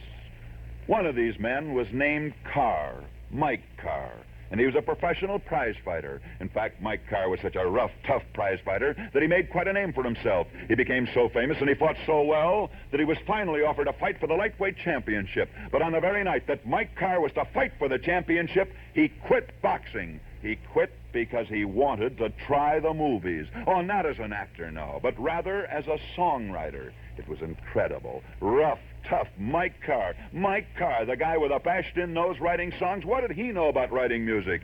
He told them that he was going to write songs about Texas and the prairies, about the cowboys and the golden sunsets out west, and they laughed at Mike Carr. That is, they laughed at him until one day he had his first song published. It was a song he called Riding Down the Sunset Trail. Oh, it wasn't any smash hit, but it was a lovely song of the Western cowboys, for it went, I'm a-riding down the sunset trail, 'cause it's getting near the time for roundup. I'm a-dreamin' as I go of a gal I used to know, riding down the sunset trail. After that, they didn't laugh quite so much at Mike Carr. Sure, maybe he was a former prize fighter with a bashed-in nose, but he could write music. A little while later, Mike Carr's second song came out. Like the first, it was another song of the Western cowboys and the Western plains. This one was called Old Faithful. I wonder if you remember it, for its melody and its lyrics sure caught the spirit of the West. Listen. Old Faithful, we rode the range together. Old Faithful, in every kind of weather. When your roundup days are over, there'll be pastures white with clover for you, old faithful pal of mine. Nobody laughed at Mike Carr after that one. They forgot that he was a prize fighter. They forgot everything except that he was turning out one great Western cowboy song right after another. But Mike Carr's most beautiful song of the West came a year later. It swept the nation. It was one of the greatest Western cowboy songs ever to be written. It'll never be forgotten, for it went south of the border, down Mexico way. That's where I fell in love when stars above came out to play. And now as I wander, my thoughts ever stray south of the border, down Mexico way.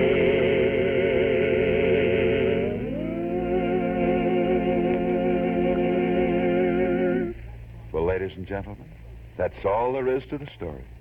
That's all there is, unless you'd be interested in knowing that Mike Carr, that former prize fighter who has written the most beautiful Western cowboy songs in the world, is an Englishman who has never been in the United States and who has never seen either the West or any of its cowboys. And that's the story of Mike Carr. But do you remember in the beginning of the story that we said that this was a story of two men? Well, now you know that one of these two men was Mike Carr, and the other man The other man was a youngster who just happened to hear Mike Carr's song, South of the Border, and this other youngster liked that song so much that he started to sing it on the stage.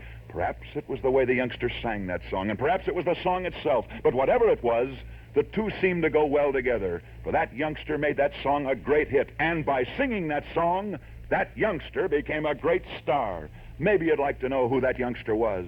That youngster who made that song famous, only to have it make him famous. That youngster is today the best-known cowboy star in the movies, for his name is Gene Autry. That's the story of Gene Autry, who became famous thanks to a song that he had made famous, a song written by Mike Carr. But these two men, Mike Carr and Gene Autry, had one other thing in common, for they both of them were given their start in show business by the very same man, and the man who started them both was the immortal Will Rogers. Profile of Will Rogers, who inspired Mike Carr, who'd never seen the West, to write America's greatest Western song, and who also inspired Gene Autry to become a great Western star. And here is Gene Autry in person. The next voice you hear will be the famous movie star Gene Autry speaking in person from Madison Square Garden in New York.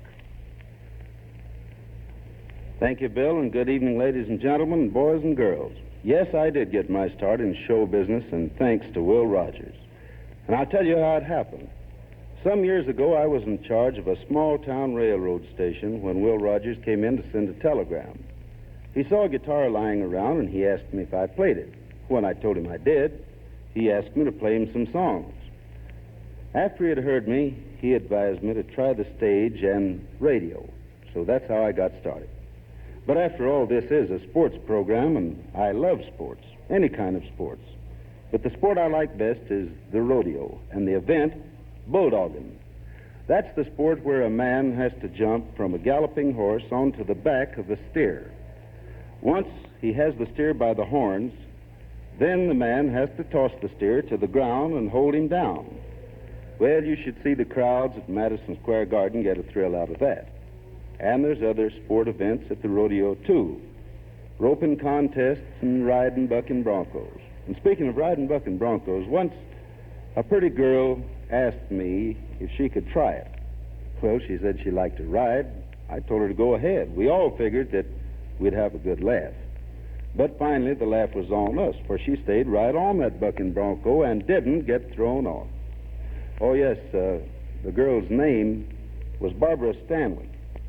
This is Gene Autry in Madison Square Garden in New York, returning you to Bill Stern in Radio City.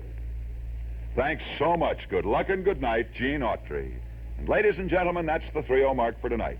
We've been broadcasting tonight from the city of New York. We're in New York to broadcast tomorrow's Army Duke football game. Next Friday evening, we'll be back same time, same stations, broadcasting from whichever city has the nation's biggest football game, getting ready to broadcast that game. And our guest next Friday evening on this program will be one of America's most famous football coaches, Columbia's Lou Little. So be sure and be with us next Friday evening, same time, same station. See you then. And until then, I'll be seeing you on the screen in the News of the Day newsreel at your favorite Lowe's or Associated Theaters. And now until next Friday night at this very same time, this is Bill Stern wishing you all a good night.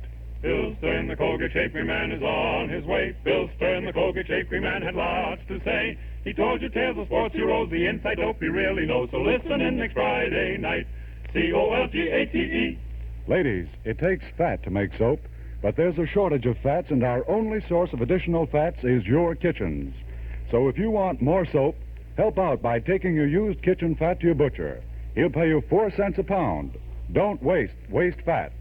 The life story of Bill Stern is featured in the current issue of Pageant magazine, now on sale at the nation's newsstands. Mr. Gene Autry appeared on this program tonight, courtesy of the Wrigley Chewing Gum Company. The Bill Stern Show came tonight from New York. This is NBC, the National Broadcasting Company.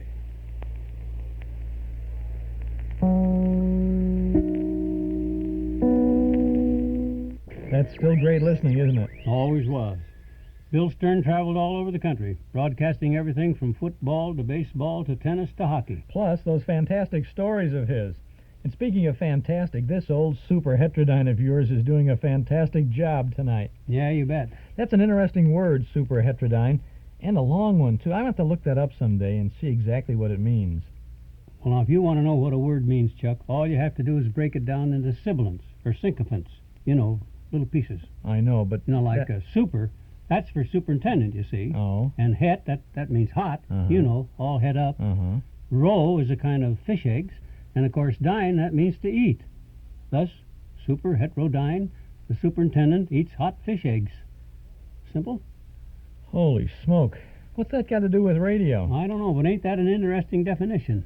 I think I'll write the dictionary people about that and tell them what I found. Mr. McGee, did you ever hear of Sergeant Preston of the Yukon? Hear of him? I knew him when he was only a corporal. What was the name of his program? Name of his program? Sergeant Preston of the Yukon. Him and his wonder dog, King. Nope. That wasn't the name of the show. It wasn't called Sergeant Preston of the Yukon. It wasn't, eh? Well, what was it called? I challenge you to guess. Oh, a game, huh? A challenge of the Yukon, huh? That's it. What's it? Challenge of the Yukon. That's the real name of the show. Oh, well, I knew that all the time. Challenge of the Yukon. Yep. Let's challenge this old radio to tune him in. You can't do that. Now, as gunshots echo across the wind-swept, snow-covered reaches of the wild Northwest, Quaker popped wheat and Quaker popped rice, the breakfast cereal shot from guns, presents the challenge of the Yukon. It's Yukon King, swiftest and strongest lead dog of the Northwest, blazing the trail for Sergeant Preston of the Northwest Mounted Police in his relentless pursuit of lawbreakers. On King! On, you huskies! Gold discovered in the Yukon. A stampede to the Klondike in the wild race for riches.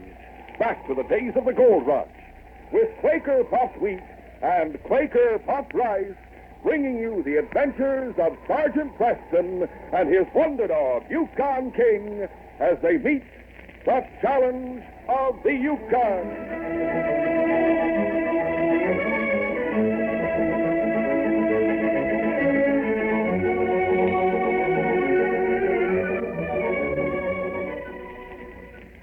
There's no one that can make a better cereal than Quaker popped wheat. It's neat. And when you hear the shootin', you're darn tootin' that Quaker makes the ones shot from guns. You're darn tootin'. The king-size choice premium grains of both Quaker puffed wheat and Quaker puffed rice are bigger and better tasting. They're puffed to perfection, packed with bang-up nut-like flavor because they're the ones shot from guns. For a summer breakfast treat that can't be beat, get Quaker puffed rice and Quaker puffed wheat.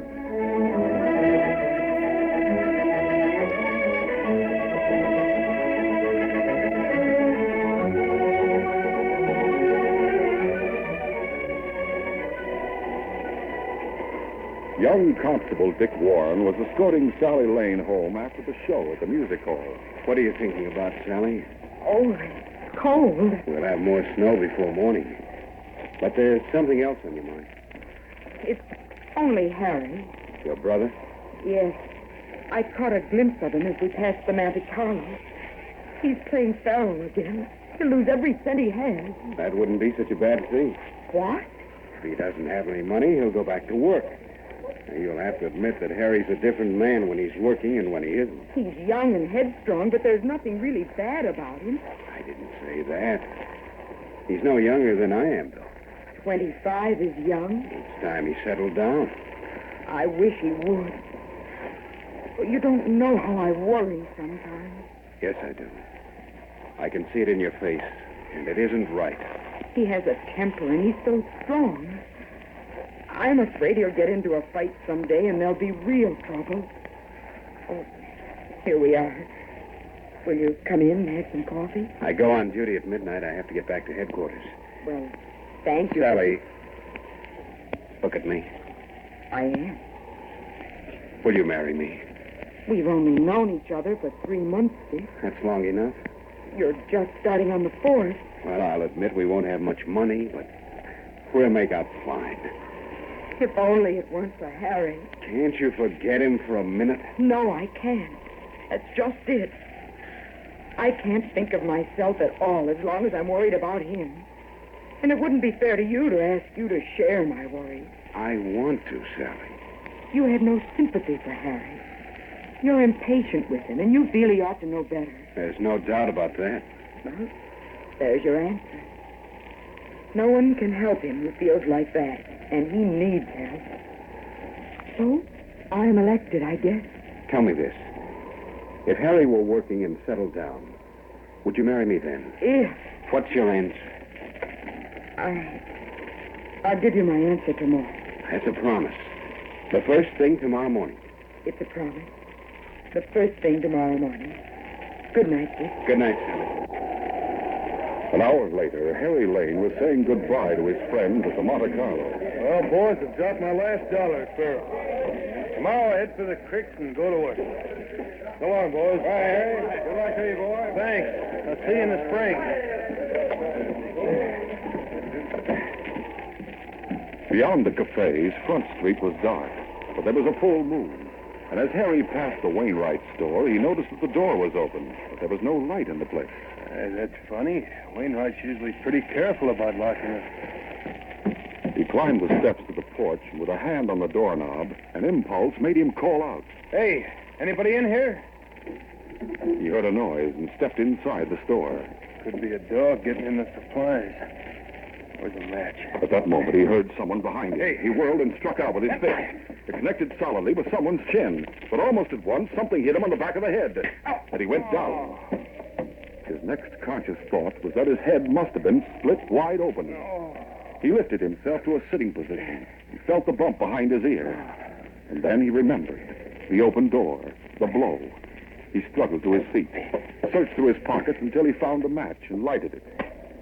There, just in front of him, Jim Wainwright was lying on the floor, his head only inches away from the open door of an iron safe. I hit him. He hit me as he was going down. His head must have hit the safe door. Let's see if he... Harry knelt beside the unconscious store owner.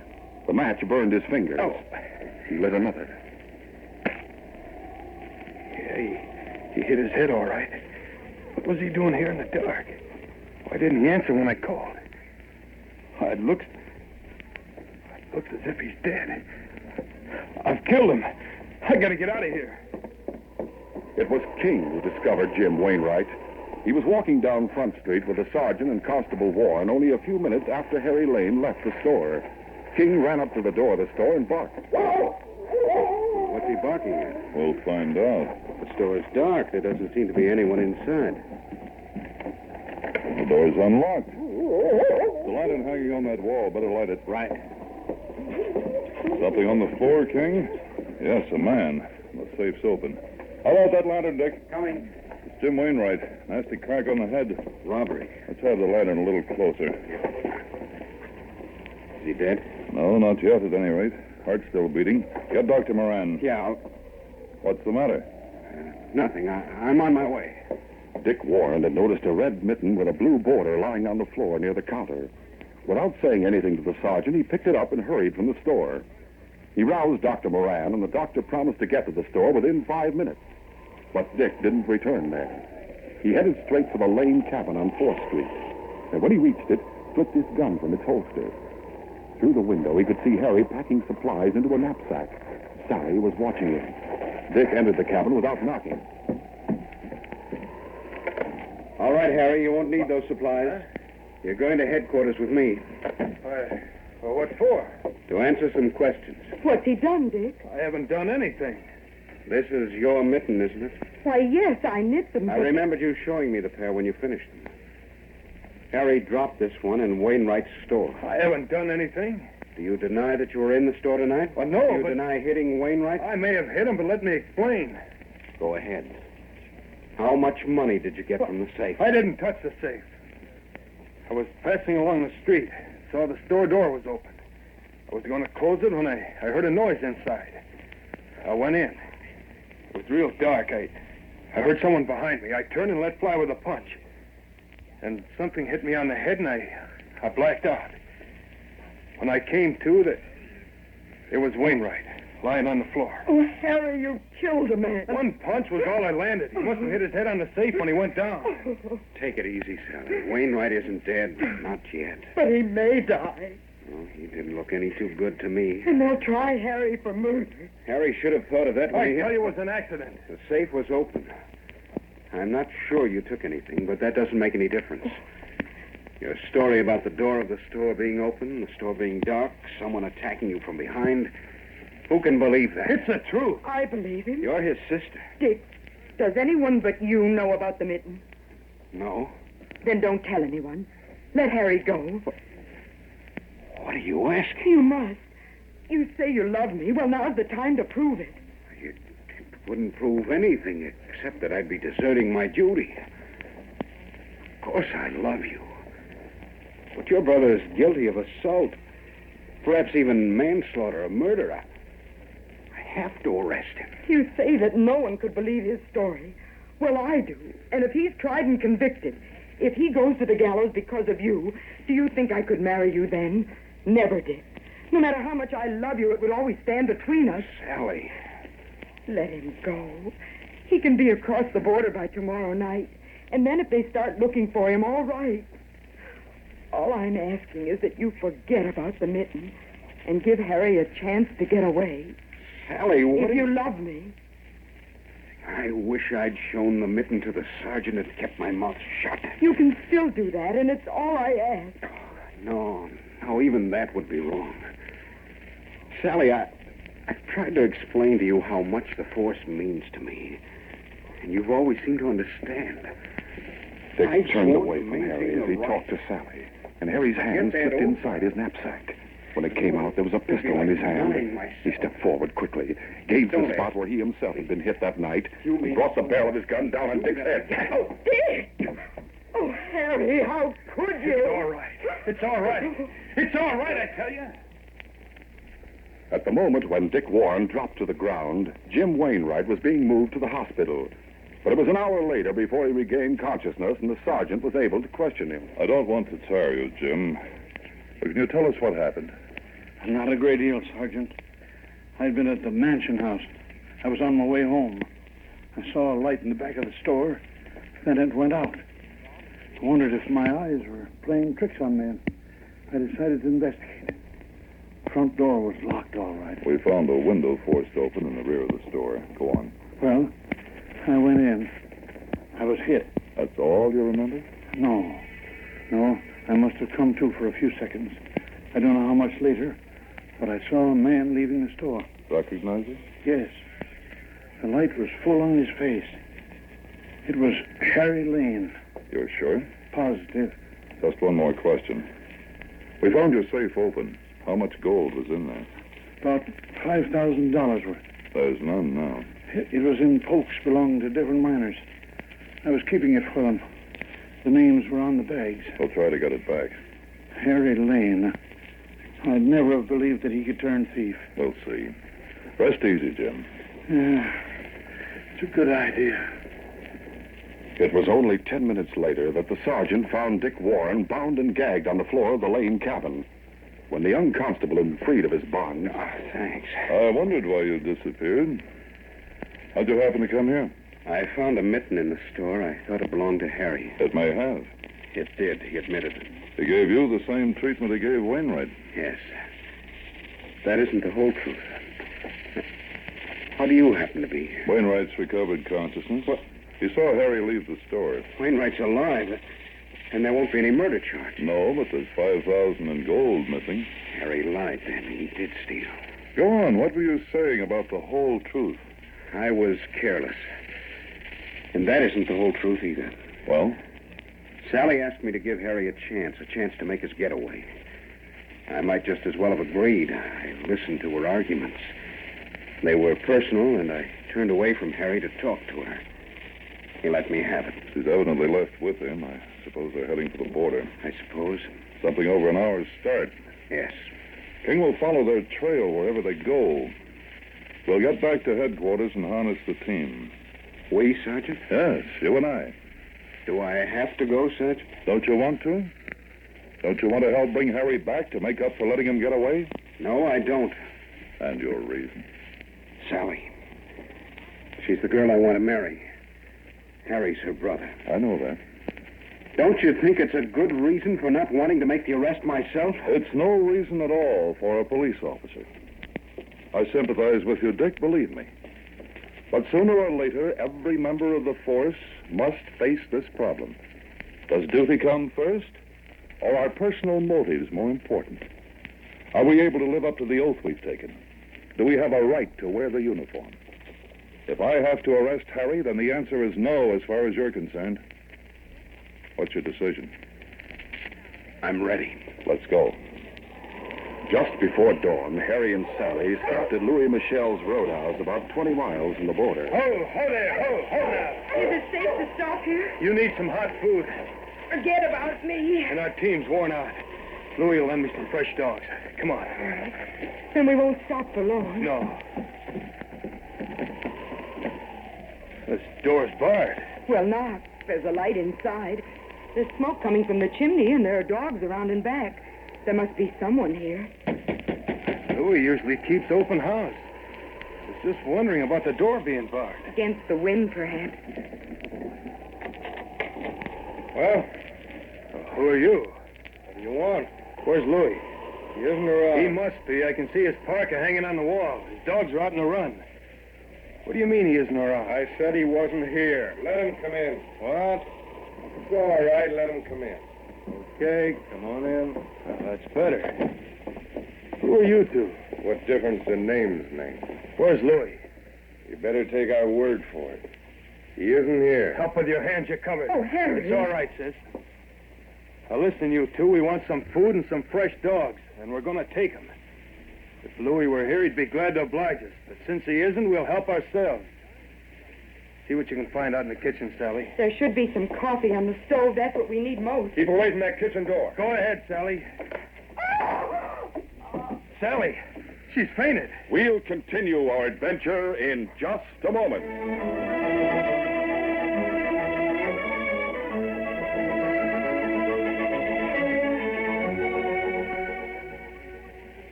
Sergeant Preston would agree. A man's best friend in the Yukon is his dog and his gun. Yeah. In any pioneer country, guns of all kinds are a vital need, both for protection and for food. A collection of old guns can teach a person a great deal about the history of his country. And say, fellows and girls, you are lucky, because right now you can get a scale model Western gun collection. 6 authentic miniatures of famous old-time Western guns, plus a special gun rack for only $1 and a box top from delicious Quaker puffed wheat or Quaker puffed rice. Or you can order any one of these guns individually for only 20 cents each and a box top. But this radio offer ends real soon, so you must hurry. Remember, these scale model guns are solid metal, not hollowed out metal, not plastic. And the detail is amazing in such tiny miniatures. So make a note of the gun or guns you want by number or name. Number 1, Colt 45 6-shooter, the famous cowboy gun. Number 2, old reliable buffalo gun. Number 3, flintlock dueling pistol, often worn in a sash by gamblers. Number 4, Remington's breech loader revolver. Number 5, Wells Fargo Pony Express pistol. Number 6, Winchester 1873 Buffalo Bill rifle. Don't wait. Write down the number or the name. You can get one or more of these authentic scale model Western guns for only 20 cents each and a box top from Quaker puffed wheat or Quaker puffed rice. For full details and a handy order blank, see the special new packages now at store. Hurry, supply limited. Remember, right now, tonight, you can send for all 6 guns the complete scale model Western gun collection, plus a special gun rack, all for only $1 and just 1 box top from delicious Quaker puffed wheat or Quaker puffed rice. Send with your name and address to Western Guns, Box L, Chicago 77, Illinois. This offer ends soon, so act now. Send to Western Guns, Box L, Chicago 77, Illinois. Western Guns, Box L, Chicago 77. Probably won't be able to get those anymore. Don't care much for Quaker puffed wheat. That's Challenge of the Yukon, the first portion there. From the date of this broadcast is July 26th. Of 1951. July 26, 1951. Not so long ago, huh? Long enough, though, huh? 27 years. We'll get back to this in a moment. This is Chuck Shaden with our Those Were the Days program on WNIB Chicago at FM 97. Fibber McGee in the good old days of radio. Tuning into the Friday shows, Sergeant Preston and the Challenge of the Yukon here. Now I have a show for you that was a very popular one on Sundays. This is a clip of one of two of these shows that you can get when you get our cassette tape of the month for June. Who's that? I heard somebody, but there's nobody there. Hey, God! Are you surprised to find me here, Joe Brecker? Shadow. So you weren't expecting me. And yet prisons are filled with shadows. Shadows in the minds of men walking in the shadow of death itself. What do you want? You put me here, sent me to the chair. Why can't you let me alone? Because your career of murder is not over. Because I know you mean to carry out the threat you made in court. Yeah. Yeah, and you can't stop me, Shadow. I can. Because you're going to tell me how the jury, the prosecuting attorney, and Judge Wilson are going to be killed. You're crazy. I'm not telling you anything, Shadow. I'm not afraid of you anymore. I got nothing to lose. You are telling me, Brecker. Yeah? You see, I can read your mind. One thought is racing through your mind now. It's mirrored in your eyes, etched on your brain. You're lying, trying to trick me into telling you. All right, I'll tell you what you're thinking about. You're thinking of a man. He acts strangely. That's it. He's shell-shocked. No. Am I right? No, stop it. This man is very close to you. I've got it. He's your brother. His name is... Let's see. Danny, isn't it? No, go away. Leave me alone. That's a clip from our cassette tape of the month for June, a double feature starring The Shadow, Lamont Cranston and the lovely Margot Lane in not one but two Shadow adventures. That is The Silent Avenger starring Orson Welles, and we also offer The Bones of the Dragon starring Brett Morrison. They're yours on a single cassette tape for only $5 from the Hall Closet, Box 421, Morton Grove 60053. The Silent Avenger with Orson Welles is broadcast originally on March 20th of 1938. The Bones of the Dragon with Brett Morrison is from a 1948 broadcast on January 11th. These are two great Shadow adventures this month. Our cassette tape for June, just $5 from the Hall Closet, Box 421, Morton Grove 60053. Or you can get your Shadow cassette at any office of Northwest Federal Savings, or when you visit our Metro Golden Memory Shop at 5941 West Irving Park Road, just east of Austin. A great hour of radio excitement this month with two outstanding Shadow radio broadcasts from 30 and 40 years ago. A great Father's Day gift, we might add. Get your Shadow cassette now, only $5 from the Hall Closet, Box 421, Morton Grove 60053. Eden's Plaza Shopping Center, where plenty of free parking makes it a pleasure to shop your favorite store or service. Eden's Plaza Shopping Center, where Eden's Expressway, Skokie Boulevard, and Lake Avenue meet at Wilmette. Eden's Plaza Shopping Center. Easy to reach, easy to park, easy to shop. Graduation gift headquarters all this week at Eden's Plaza Shopping Center in Wilmette. This is Chuck Shaden on our Those Were the Days program, WNIB Chicago, FM 97. Before we get back to the Challenge of the Yukon, the fine family of Paterno invites you to check with them for a selection of fine wines from the vineyards of the world. From California to France, from Italy to Portugal, you'll find the Paterno wine cellar stocked with the widest selection of wines from all the best places. Paterno Foremost Liquors at 5303 Milwaukee Avenue at Central, just north of Foster, is the largest beverage store of its kind in all Chicagoland. A visit to the Paterno wine cellar is an experience you won't forget, and you'll return often to keep your own wine cellar stocked.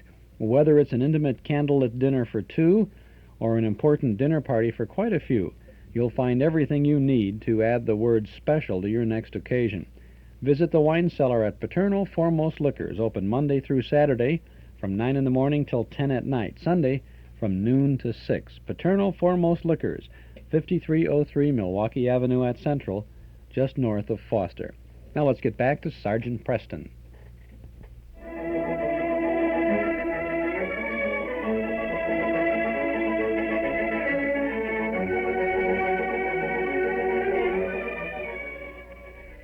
now to continue. Harry ran to his sister's side, and as he did, so the two men closed in behind him. Sally. One of them stuck a gun in his back just as he reached Sally. Now you're covered, mister. Get his gun, Barney. Got it. Sally. Look, Harry. In the corner. What? It's Louis. He's been murdered. Get some ropes, Barney. We'll tie him up and leave him. Right. At the moment Sally opened the door of the kitchen, the sergeant and Dick drove to the top of a rise less than half a mile from the roadhouse. Okay. You recognize those dogs out in front of the cabin, Dick? That's Harry's team. We've caught them. Then you'll be going on alone from here. Right. There's a line of woods over the left there that runs behind the cabin. Follow it, and they won't be able to see you. I'm heading straight down the trail, Sergeant. Harry won't shoot at me. You're sure? I'm certain. He won't make any more trouble. Perhaps Sally will forgive me sometime. You passed your test, Dick. You know, it may not have been as severe as we thought. What do you mean by that? The story Harry told you about the door being open and all the rest of it could be true. I keep thinking of one point. Harry landed a solid blow on someone's chin, and he says it was after that he was hit on the head. Harry was hit all right. I saw the lump. Well, Harry packs a lot of power in his fist. If Wainwright took a solid right to the chin, he couldn't possibly have knocked Harry out as he was falling to the floor. That's right. And there's another thing. There was a deep gash on Wainwright's head, but no sign of a bruise on his chin. Then you don't believe that Harry hit Wainwright at all? Could be he was up against two other men. But those two men knocked out both Wainwright and Harry and stole the gold. Hey. Take a look at Harry's sled before you go inside. There's no gold. We have nothing against him. Well, let's say no evidence except Wainwright's identification, and that only proves he was in the store. I'm on my way. Will you wait here? King and I'll be around in case you need us. I'll see you later. Easy, boy. You wondering why we aren't going along? There's something about that roadhouse you don't like, eh? Well, we'll leave the team in the woods and head down there, keeping to the cover of the trees. Just in case, King. Just in case. When Dick reached the roadhouse, he made a thorough search of Harry's sled. There was no gold on it. And he opened the door of the cabin with a light heart. He found Sally and Harry sitting at a table in the large front room drinking coffee. Good morning, Dick. You don't seem surprised to see me. We saw you coming down the trail. You should never have run away. I know. We're ready to start back for Dawson this minute. I'm ready to face the music. There may not be much music. Jim Wainwright isn't going to die. What? And I see you haven't any gold on your sled. Well, I told you I never touched the safe. I hope we'll be able to clear you of all charges. Oh, that's wonderful. Shall we get started? Well, there's no rush. I'd like to warm up a little and have Louis bring me some coffee. I'll get it for you. You stay right here and talk things over with Harry. Sergeant Preston and King kept to the cover of the trees until they were directly behind the roadhouse. As they started for the back door, the scent of death reached King. He looked up into his master's face. Still worried, boy? Well, I don't believe Dick will have any trouble with Harry. Well, we'll make sure. There was a sled pulled up just outside the back door of the roadhouse. It was caked with snow, and a harness was thrown carelessly across it. That sled's been on the trail recently. Maybe someone else in there. We'd better take a look, King. The sergeant untied the lashings that held the canvas cover on top of the grub box. On top of the supplies, there were at least 20 small leather sacks. King, these could be the missing gold folks. Names on them. Jake Winters, Bill Jones, Tex Martin. All from Dawson and all Wainwright's customers. No doubt about it. This is the gold that was stolen, and it means the men who stole it are inside. The sergeant stepped to one of the kitchen windows. It was coated with frost. He took out his knife, intending to scrape away a little of the frost, and then thought better of it. The noise might attract attention. He breathed on the pane until there was a small circle of clear glass. Inside, he saw Sally at the stove, two men with drawn guns near the door that led out of the kitchen, a dead man on the floor. The sergeant eased his gun from its holster. Quiet, King. In the large front room of the cabin, Dick rose from his chair. Hey, Dick, where are you going? Out in the kitchen. I want to talk with Sally. Dick, don't go out there. Sit down. What's the matter with you? Take your hands off me. I'm telling you, don't go out there. Why not? Why shouldn't I? Do as I say, Dick. Sit down. Now, wait a minute. If there's something wrong around here, I'm going to find out about it. You have found out, Haley. Don't go for your gun. Don't you, please? Get his gun, Barney. Yeah, who are these men? They're killers. They just murdered Louie. They had you covered, all of us covered ever since you came in. There was no way we could warn you. They were going to shoot you as you came down the trail, but we told them you were after us, that we'd give ourselves up and start back for Dawson right away. We should never have listened to them. They'd have double-crossed us for sure. I don't like to shoot Mounties. Now you have to. 3 shots and we're safe. Well, you get the policeman, I'll get the boy and the girl. Which policeman, Joe? Hey, what the... Harry, out in the kitchen, there's Sergeant Preston. Don't turn around, either of you, until you drop those guns. I'll show you. Get him, King. Stop! King leaped for Judd as he whirled and tried to fire at the sergeant. Barney also turned and fired, and the sergeant's gun spoke at the same time. Judd was knocked to the ground by King's rush, and his shot went wild. So did Barney's, but the sergeant's bullet caught Barney in the shoulder. Get his gun, Dick. I have it. I'll take yours, Barney. See if you can find some clean cloth to bandage his arm, Harry. There's some out in the kitchen. All right, King. Let Judd up now. On your feet, you. That dog. Where did you come from, Sergeant? King and I came through the woods and in the back way. You said you'd be around if I needed you, Sergeant. You were just in time. They were going to kill us. They did kill Louie. I know. I saw him out in the kitchen. Why, Judd? What do you think? He recognized you? Recognized him? This is Judd Trent. The other one is Barney Gordon. They're both wanted for another murder in Whitehorse. What's more, I found the gold that was stolen from Jim Wainwright's safe on their sled. Then there's no charge against me at all? None, Harry. As a matter of fact, we're in your debt. You led us straight to the real criminals. But I don't have to point out that you almost lost your life in doing it. Remember, it's the Northwest Mounted's job to protect the innocent. In the future, put your trust in the law. I sure will, Sergeant. Will you, Sally? Dick knows the answer to that question. You've forgiven him for doing his duty. If I'm going to marry a policeman, I want him to be a good one. Sally, just as soon as we get back to Dawson... Correction, Constable. You mean just as soon as Judd and Barney are behind bars. Just as soon as we're able to say this case is closed.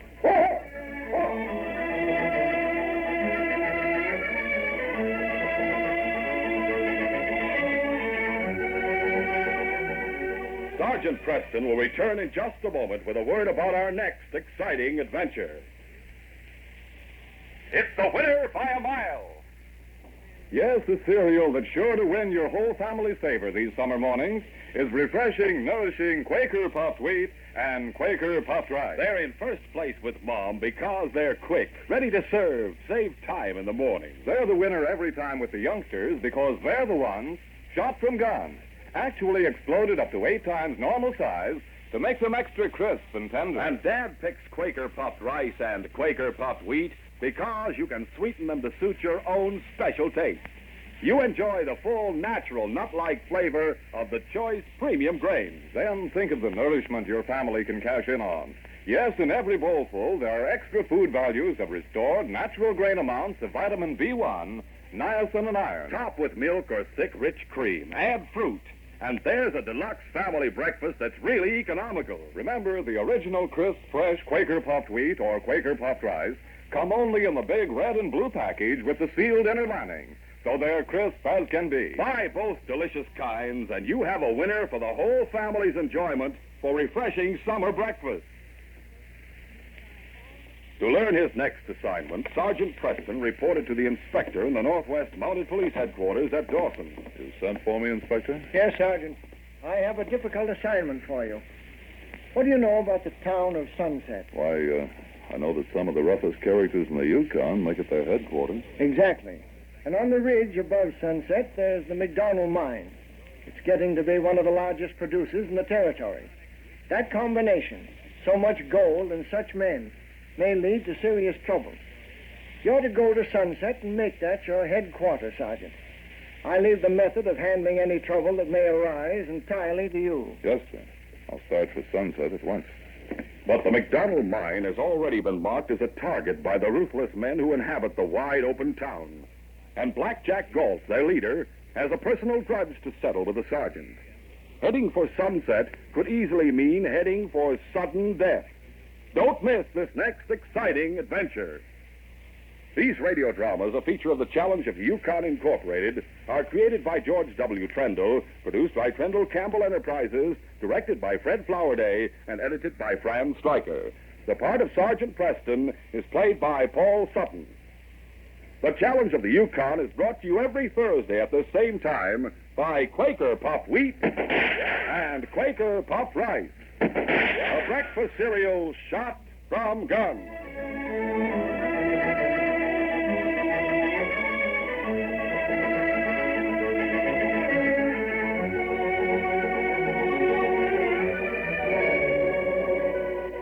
Only Quaker Paco-10 has wheat and rice shot from guns. That's Quaker Paco-10, a regular cereal pantry. 6 different delicious ready-to-serve cereals, 10 crisp, fresh individual servings. At breakfast, you can take your pick of the pack. Have your own separate individual package. Enjoy a different cereal, extra fresh every morning. And just remember, only Quaker Paco-10 has all your family's cereal favorites. Try Quaker Paco-10. You'll be glad you did.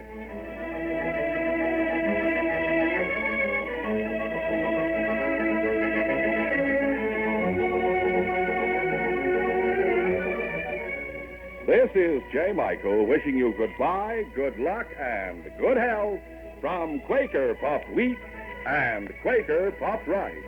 So long. This is the Mutual Broadcasting System.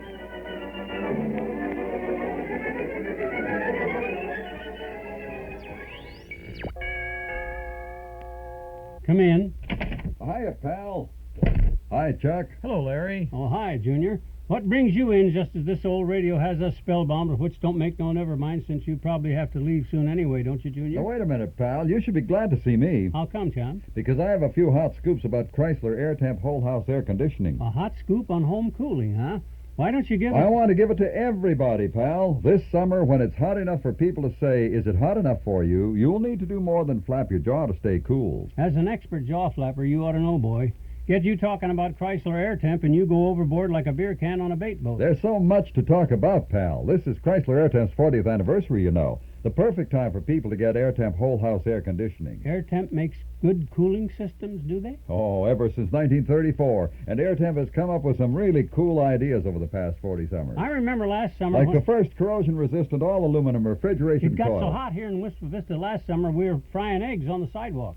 I cooked a 3-minute omelet out there. You could have vulcanized a truck tire with it. Air Temp invented the all-aluminum refrigeration coil and helped cut down corrosion problems. No corrosion problems with them sun-fried eggs, boy. Only problem was scraping them off the sidewalk. One of them is still out there. You may have noticed that dark patch at the side of the front steps there. Please, pal, I am not selling scorched eggs. I'm selling cool comfort. Oh. And I want you to know Air Temp puts something into air conditioning nobody else can. And what might that be, Mr. Thor? Chrysler Engineering, pal. Only Air Temp air conditioning equipment has it. No wonder we say you can choose Chrysler Air Temp with confidence. Now that I know, can your listeners get more information? Better yet, they can get a free Air Temp home cooling survey. Just turn the dial of your radio to the local station. I'll give it a whirl.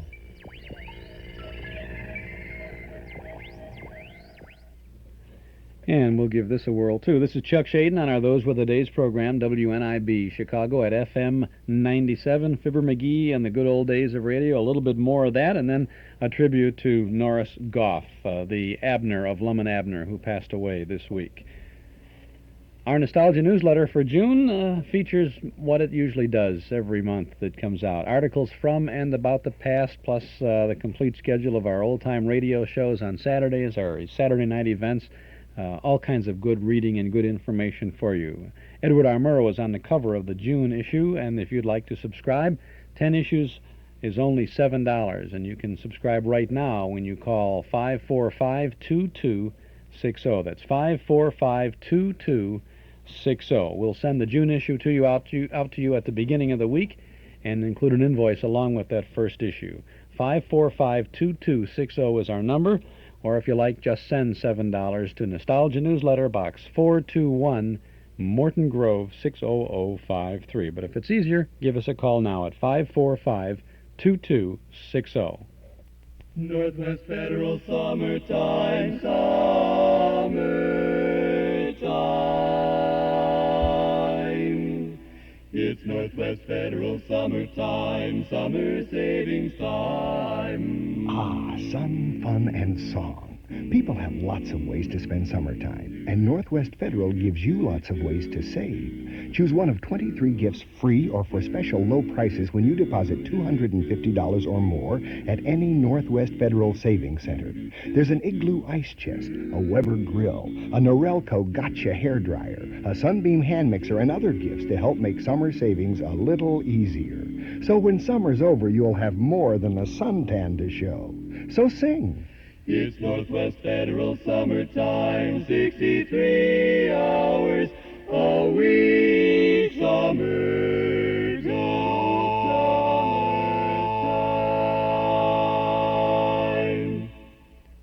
Northwest Federal Summertime begins Monday at all 6 offices of Northwest Federal Savings. Are those for the day's program now on WNIB Chicago FM 97? Back to Fibber McGee and the good old days of radio. Well, we hate to see you go just as you're warming up to your subject, Breezy. But I and Chuck got more important stuff to do. Well, anything you say, pal. So long. Bye, Chuck. This old radio's getting pretty tired, Chuck. About one more of those old shows and it's going to conk out again. Oh, boy. Keep it warm, will you? I'm looking for something here. Yeah? This is a 1934 magazine, and hey, look, you know what Arthur Murray's latest dance craze was that year? The New Yorker. Oh, that's too recent for me. Last new dance I learned was the Turkey Trot. Whose picture's that? Oh, Jimmy Durante. Oh, boy, is he young there. Well, in 1934, we were all young.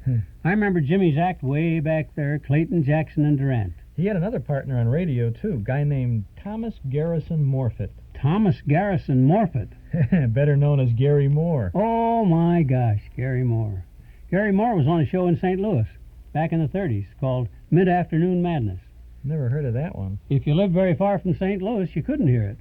Do you remember a funny quiz show that was on both radio and TV? Well, there were a few of them, Mr. McGee. This one had a guy with a mustache asking a duck to say the secret word.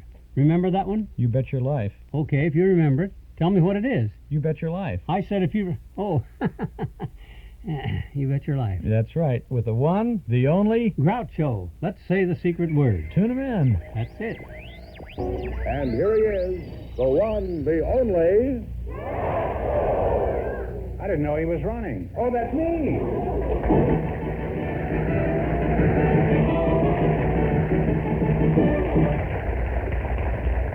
Well, here I am again with $1,000 for one of our couples. And if any of them say the secret word, the duck here will come down and pay him $100 in cash.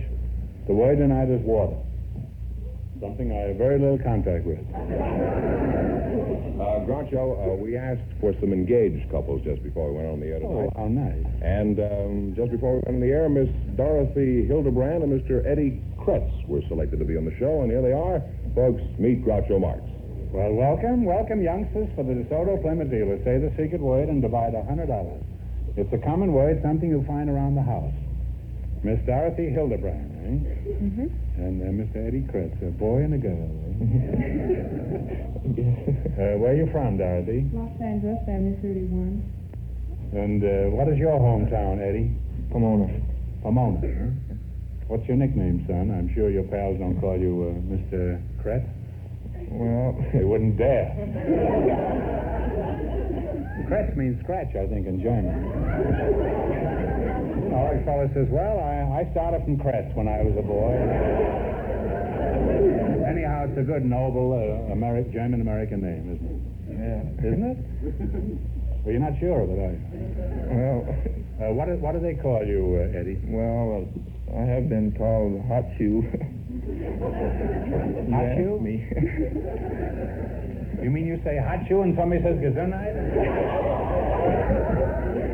Why do they call you hot shoe? Are you, Well, I mean, I pretty lively with the just speed? don't like to stay in one place a long time, I guess. Oh, you're a rover, in other words. Oh, a vagabond, huh? Song of the road and all that sort of thing, huh? Do you have a pet name too, Dorothy? Well, some of my friends call me Frosty. Frosty. Uh-huh. Well, you can overcome that, you know.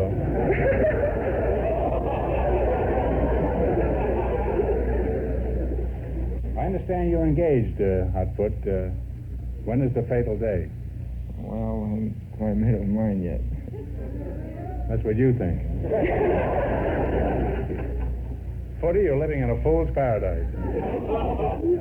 And what about you, Frosty? How far has this engagement progressed? Well, it depends upon the Army. If he's taken in, why, we'll have to wait till he's out. But if he's rejected, we'll get married right away. Well, Hotfoot, I'm glad you finally made up your mind.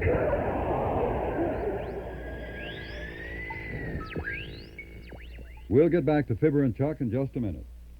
You know, Chrysler Airtemp's 40th anniversary is more than just another happy occasion. It's the perfect time to remember how fortunate we are in this day and age. Oh, sure, I like the good old days as much as the next person. But then was then, and now is now. And while most everything else has changed radically since the good old days, at least one thing has stood the test of time. Airtemp's dedication to quality in air conditioning. And today, with Airtemp, you get the only air conditioner with Chrysler Engineering.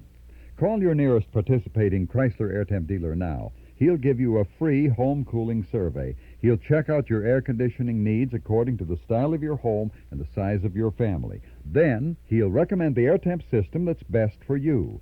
Your Airtemp dealer has the knowledge and experience to back up every installation. And this season, he also has something more. An Airtemp 40th anniversary gift for every homeowner who calls for a free home cooling survey. The gift is a free comedy record of the good old days of radio. It features great comedy stars and great comedy shows from original broadcasts of the 1940s and 50s. A $5.95 value, it lets you enjoy the humorous highlights of radio's golden age again and again. Remember, call your local Airtemp dealer for your free home cooling survey and your free record, and get his best price on whole house air conditioning equipment that's quiet, efficient, and dependable. Look in the yellow pages under air conditioning and choose Chrysler Airtemp with confidence. And now, let's get back to Fibber McGee and Chuck Shaden at 79 Wistful Vista. Gee, Mr. McGee, these old radio magazines here are almost as much fun as the shows we've been hearing tonight. Look, here's one from 1943 with Ralph Edwards on the cover. Truth or Consequences. Yeah, that was on Saturday. Right, and so was the National Barn Dance. And the Hit Parade with Frank Sinatra singing the #1 tune in the nation. Every Saturday night. It was a great radio night, you know. Hey, listen, how about Saturday mornings? I used to be glued to my radio on Saturday mornings, listening to Let's Pretend and Smilin' Ed and the Buster Brown Gang, and I think we better do this again, Chuck, in a week or so. Lots of good Saturday shows in this old set someplace. You're the guy who can get 'em out of there. I'll be back, Mr. McGee. Good, but there's one thing you'll have to do before you can come back here, Chuck. What's that? Go home. Oh, yeah. Good night. Good night. You've been listening to Fibber McGee and the Good Old Days of Radio, presented by the makers of Chrysler Airtemp, air conditioning for the home, for business, and for industry. With Jim Jordan, Chuck Shaden, great voices from radio's golden age, and me, Larry Thor. Fibber McGee and the Good Old Days of Radio was written by Phil Leslie, produced by Todd Kaiser, directed by Jim Dolan, and is a copyrighted presentation of Radioland Productions, Incorporated.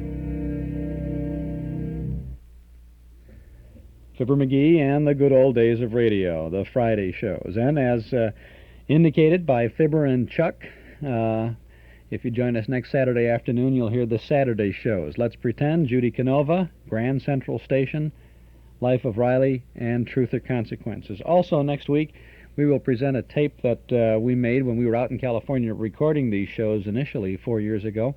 It's an interview conversation with Jim Jordan, Hal Perry, Gail Gordon, and Phil Leslie. I think you'll find it quite interesting. That'll be next week. Now, don't touch that dial, because in just a moment we want to pay our respects to a great radio entertainer who died last week. Next Sunday, a week from tomorrow, is Father's Day, and I know you're trying to figure out what the heck to get Dad for Father's Day, something different, something that he doesn't have, something that he might like to have, something that he may not want to get for himself. Well, the answer to every one of those gift ideas can be found at our Metro Golden Memory Shop at 5941 West Irving Park Road.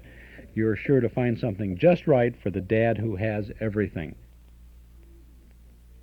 Perhaps you'd like a big band record or an old radio show, a good book about something or someone that always provided great entertainment. Original sheet music, magazines, all sorts of things about the good old days.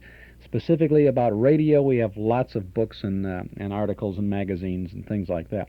Why don't you stop over? We're open 7 days a week, Monday through Friday from 11 to 5:30, Saturday from 10 to 7:30, and from noon to 5 on Sunday. Metro Golden Memories. Your Master Charge and Visa card is welcome at our MGM shop, 5941 West Irving Park Road, just east of Austin.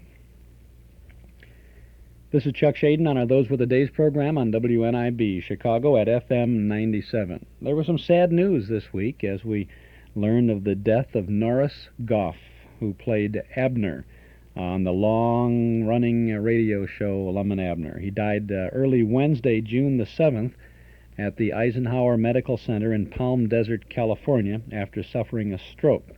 Mr. Norris Goff was 72 years of age. He had collapsed at his Indian Wells Country Club home in the desert just southeast of Los Angeles Monday evening. Funeral services will be held this coming Monday at the Palm Desert Community Presbyterian Church, which is not far from the Indian Wells Country Club. As half of the team of Cracker Barrel philosophers from the fictional Piney Ridge, Arkansas, Mr. Goff's career spanned 23 years on radio, included several motion pictures, and even one short season on television. Norris Goff and his hometown friend Chet Lauk had built a reputation as amateur entertainers in Mena, Arkansas, before they went to Chicago to audition for NBC. The announcer who auditioned Lauk and Goff was Charlie Lyons, and he recalled on the passing of Norris Goff that the boys thought that you just sat down and talked before a microphone, didn't think about a script. They didn't even know what a script was. The team went on the air in 1931, and then they started writing their own little scripts of actually storyless but homespun banter that amused audiences throughout the nation for 23 years. They moved to Hollywood in the 1930s, and once in an interview there attributed the show's success, interestingly enough, to a sophisticated people's nostalgia for life on the farm and grandma's pies.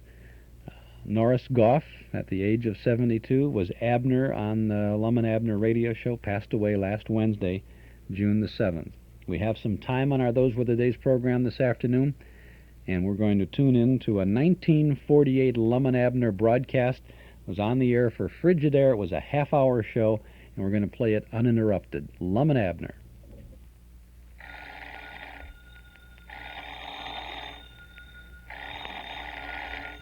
Granny's, Abner. I believe that's our ring.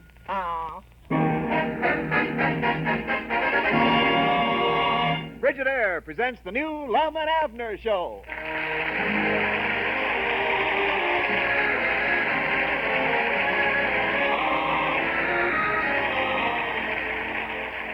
Tonight, Frigidaire, a division of General Motors, brings you a brand new kind of visit with those old characters down in Pine Ridge. Featuring Clarence Hartzell as Ben Withers, the music of Felix Mills, and starring your old favorites, Lum and Abner.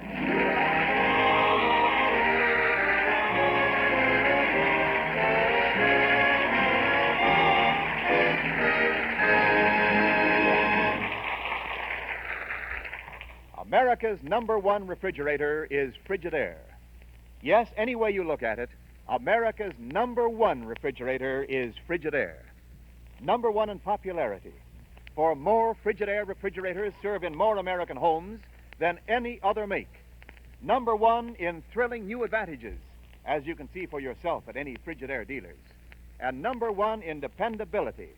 For Frigidaire refrigerators are made only by General Motors. And this association of experience with experience, of skill with skill, is your guarantee of lasting satisfaction. So when it comes to a new refrigerator for your home, remember this. The first name you think of is the right one to buy. Frigidaire, America's #1 refrigerator.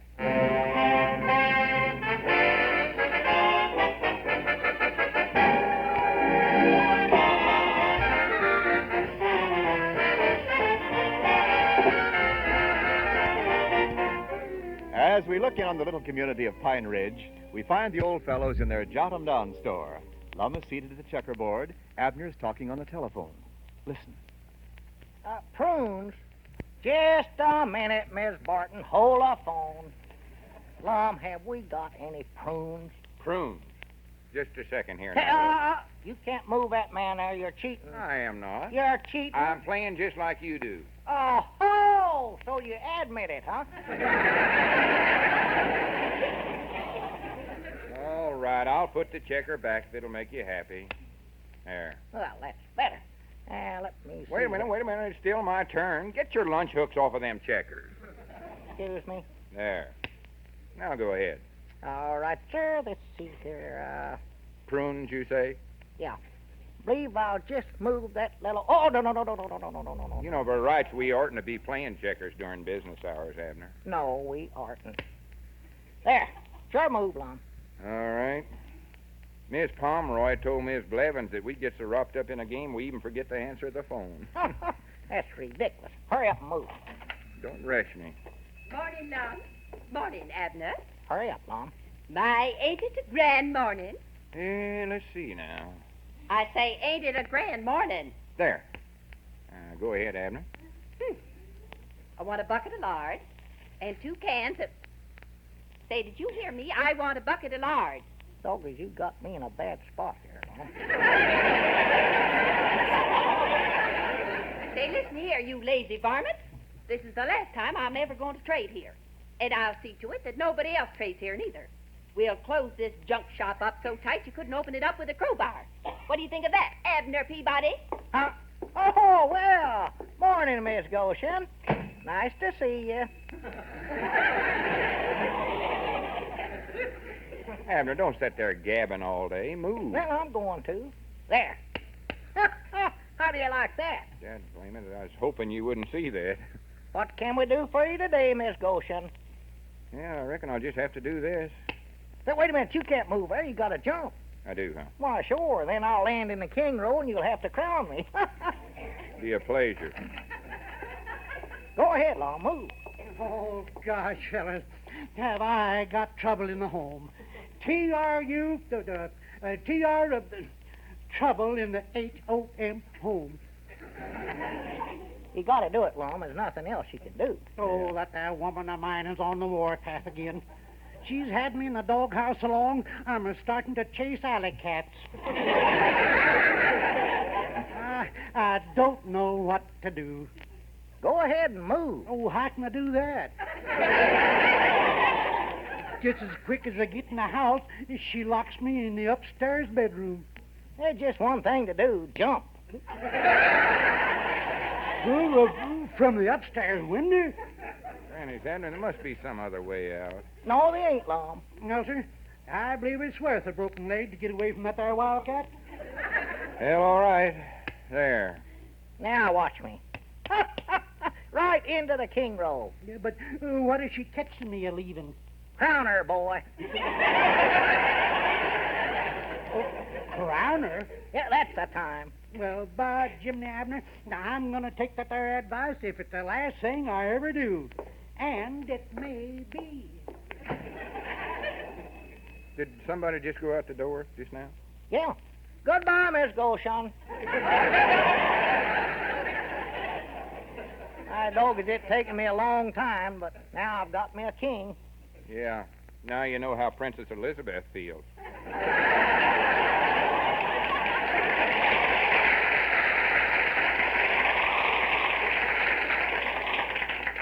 Hey, wait a minute, Lum. That dad-blame Miss Goshen must have left the telephone receiver off the hook. Let's see here now. Absent-minded old Betty. Hello. Is anybody still on here? Huh? Just a minute. Lum. Yeah? Have we got any prunes?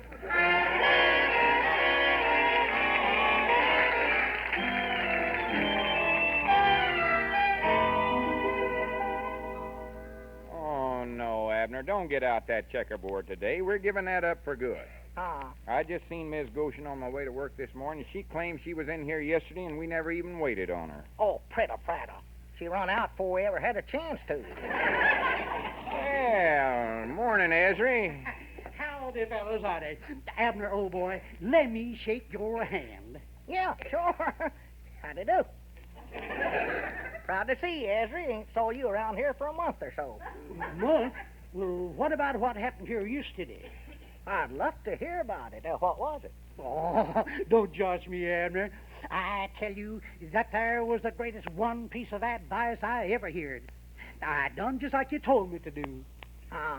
I walked up to my woman and I says, Carrie, I'm a-moving. So she locked me in the upstairs bedroom. So I packed my valise and jumped out in the window. I told you to do that.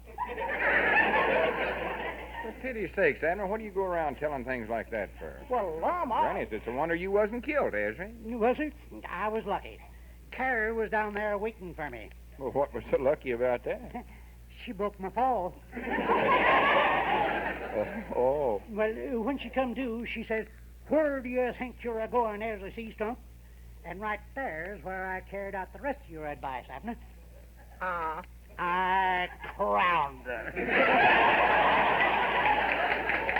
There's a whanged her on the noggin with my valise. Oh, my goodness alive. And then what happened, Ezra? This I don't want to hear. Carrie looked up at me and says, Ezra, I never knowed till now you loved me. She called me her big, strong caveman. Then she picked me up and carried me back upstairs. Oh, I tell you, Abner, everything's all right. I'm a happy man again.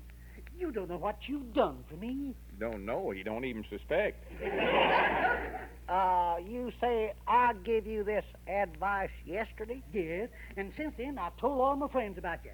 They've all got troubles and want your advice. Well, now, wait a minute now, Ezra. The fact is there's a bunch of them waiting outside to see you now. Grannies, look at that. They're lined up outside the store there like Democrats outside the White House.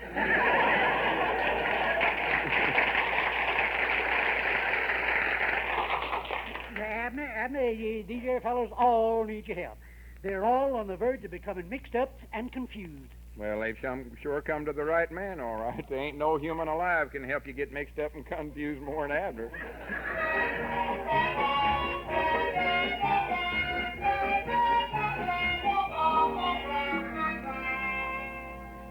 Hey, Grannies, Abner, you've got to cut out running this advice bureau. You ain't hit a lick of work around here since you taken up Beatrice Fairfaxon. Besides, who are you to go around giving advice? What do you know about trouble? Well, I'm married, ain't I? I don't see what you're doing this for no ways. You ain't making a cent of money out of it. Well, I ain't interested in money. I just get so much enjoyment out of my work. Enjoyment? Yeah. You just ought to hear the things that people tell me. Why, you little gossip, you ought to be ashamed of yourself. Oh, what I could tell you about some of the folks around this town. Well, I don't want to hear none of it. I'm above that. There ain't no one thing lower than a person that listens to gossip. What are some of them? Well, I can't tell you none. But wait a minute, I see one of my clientele's coming up out there. Old Doc Peabody's got to get to work. Old Doc Peabody? When did that start? Can't mind out. Be quiet. Good morning, old Doc Peabody. Good morning, number 74WK59. 74. Abner, this is Ben Withers. Lum, please. We never use no names in this business. Come along, 74W. That's all right. How's everything with you, Lum? Oh, terrible. Fine. Now, sit right there, 7-4. Thank you. Now then, 7-4, just pour out your little heart. Tell me all the spicy tell me everything. What's this girl's name?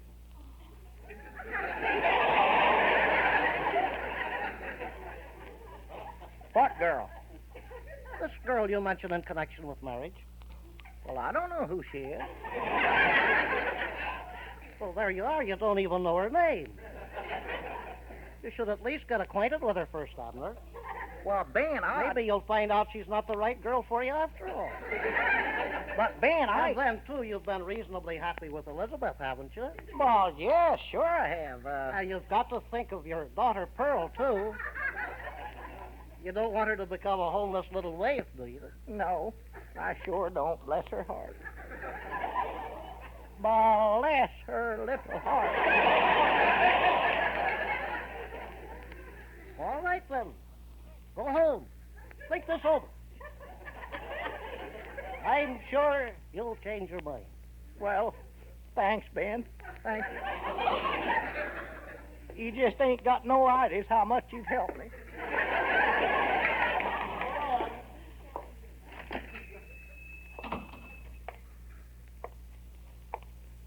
Wait a minute.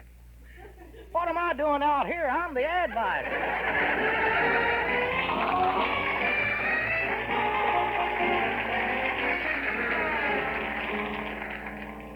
Now, wait, Thornton. Before you tell me about any program ideas, let me remind you that Colossal Broadcasting Company puts on only first-class entertainment. But, Mr. Fleegerly, this old Doc Peabody is a natural. Yeah. He's sort of a backwoods philosopher, a rural Solomon. Why, people come to him from miles around for advice. He might be a sensation on the radio. Well, I hate to spend any more for talent the way prices are going now.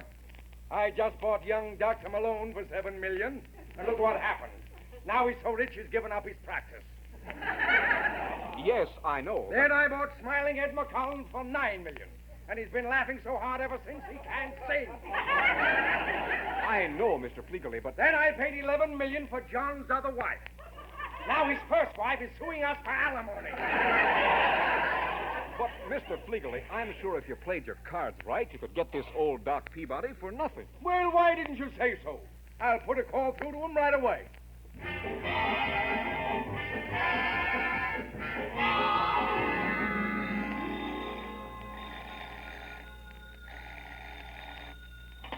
Hello, jot 'em down, store and advice bureau. Old Doc Peabody doing the talking. Hello, I'm calling from New York.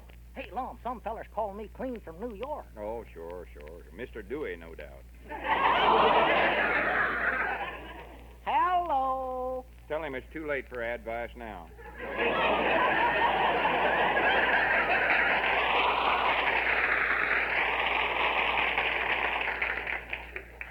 Hello? Hello, I'm president of the Colossal Broadcasting Company. Well, sir, my advice to you is don't worry about it. Just recollect, every silver lining has a black cloud around it. But, Doctor, I don't want advice. I want to put you on the radio. Huh? We'll run some lines out to Pine Ridge and broadcast your advice bureau. We'll put you on a coast-to-coast hookup over a long string of stations. Why, Doggie's Lum, they're going to string me up on a long hook. I knew it'd happen sooner or later.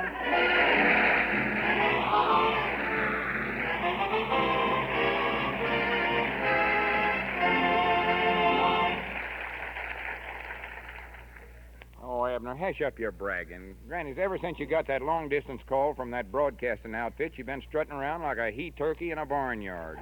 All puffed out and gobbling a lot of stuff that don't make no sense. Now, looky here, lawmakers. I guess a man with my national standing as a radio talker's got a right National standing? Radio talker? I bet you don't even know a microphone from a microbe. Oh, hello, Mr. Niles. It's a relief to see you. Good evening, Mr. Niles. And how's everything with our good friend from Frigidaire? Why, fine. Say, what's all this about a microphone? You know, I've always been interested in radio. Oh, Abner here thinks he's a Gabriel Thomas or a Lowell Heater or something. Yeah, just give me a little practice, that's all. Just a little practice. See, I read a book about radio announcing once. Maybe I can give you some pointers. Here, I'll use this broom for a microphone. Now, the first thing you have to do is to get your listeners' attention. Tell them something exciting or important, like, only the Frigidaire automatic washer gives you live water action. That's the revolutionary new washing and rinsing action that gets clothes and linens really clean, because it sends cleansing currents of water surging through and through every square inch of fabric. No ordinary agitator to tug and twist at things. Even the most delicate lingerie is washed as gently as though by hand. But, Mr. Niles, I'm going to be telling people how to handle their problems. Handling problems? There's no problem to handling clothes. Frigidaire's rapid dry spin gets them so dry they're light and easy to handle. Many things can be ironed right away. And I'm going to tell them how to have happier homes. Any home is happier with a Frigidaire automatic washer. There's no heavy wash day work to get a woman all tired out and cross.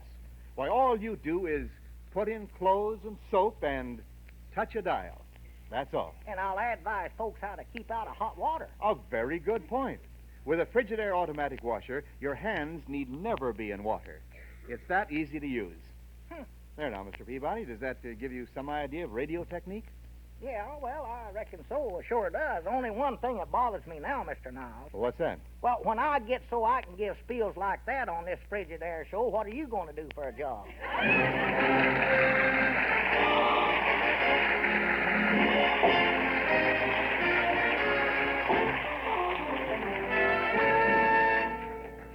Granny's been, I just don't know what to do with Abner. Ever since them New York fellers come out here to put him on the radio, he's so important he can't hardly stand himself. And neither can I. Right. And what's worse, neither can his woman, Elizabeth. He's been so busy telling everybody else how to get along with their wife, he don't even know his own wife is flew in the coop. Right. Stars, has Mrs. Peabody left too? Oh, yeah. She separated him. Her and little Pearl packed up and hopped the milk truck to Hatfield. Oh, yes. Hatfield. Nice place. I just feel so sorrowful for poor Elizabeth, I don't know what to do. Maybe she'll run into Lyle Greeno over there. Who's he? Yes. Lyle Greeno moved from Mount 80 to Hatfield in 1932. He got caught in the westbound Labor Day traffic that year and wasn't able to execute a left turn till he got to Hatfield. Well, Ben... I've never been there myself. Ben, how can you be talking about Lyle Greeno when poor Elizabeth's tore up? I just wish you could hear the letter she wrote me from Hatfield. Oh, from Hatfield? Did she mention Lyle Greeno? Ben, she don't even know Lyle Greeno. Oh, he's easy to recognize. He has a nice mustache. But she dyed gray. Dyed gray? What color was it before? Black.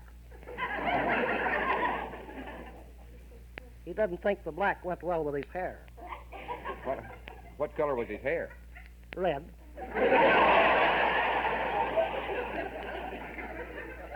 What else did she say about Lyle? She never said nothing about it. She told how Abner'd been treating her something awful since he got to be such a big shot. Oh, she rips him up one side and down the other. Why? I'm a good mind to show Abner this letter from his wife. Maybe it'll open the little varmint's eyes, bring him to his senses. Well, now's a good time to do it. Here comes old Doc Peabody right now. Yeah, just look at that smirk on his face. Ain't that disgusting? How? Now, brown cow. How now, brown cow. What in the world How are you... now, Bo Round. Wait a minute. What are you doing, Abner? If you weren't so backwoods, you'd know I'm practicing my electrocution. This radio feller from New York listened to me talk, and he thinks before I go on the air, I need to be electrocuted. Well, I can understand just how he feels, but ain't he a little drastical? How now, Bo Round? How now, Listen, brown cow, here's a letter. Here's a letter I think you ought to read. Please, not now. I'm a busy man. How now? Abner, cut that out. This letter is... I refer to my clientels by case numbers only. Read it to me on my broadcast tonight, and I'll be more than happy to answer it. You mean you want me to read this letter over the radio where everybody can hear it? Why, sure. You're sure now? I'm positive. All right, Doctor, you asked for it, and I granted that's just exactly what you're going to get.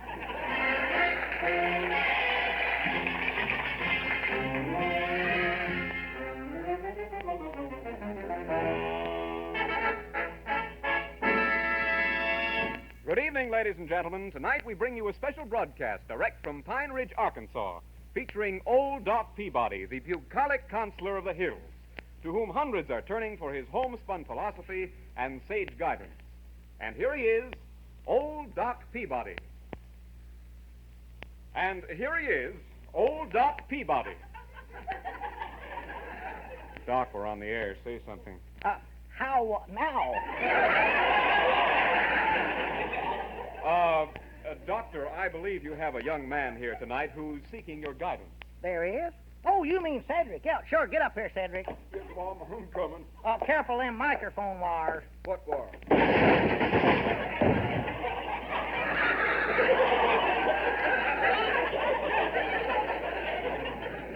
wires. Now, just stand up here, Cedric. That's it. All right, Cedric. Tell me all about yourself, Cedric, my boy. Well, my name is Cedric. No names, please. Oh, excuse me. I live in Pine Ridge. No localities, please. No beans. No vegetables, please. Can I sit down now? No, not yet. Now then, you poor suffering critter. Tell me what your problem is. Well, I ain't got no problem. Oh, you're bound to have, sad and unhappy as you are. What caused it, your girl? I don't think so. Has she spoke to you since you seen her last? Come to think of it, she ain't.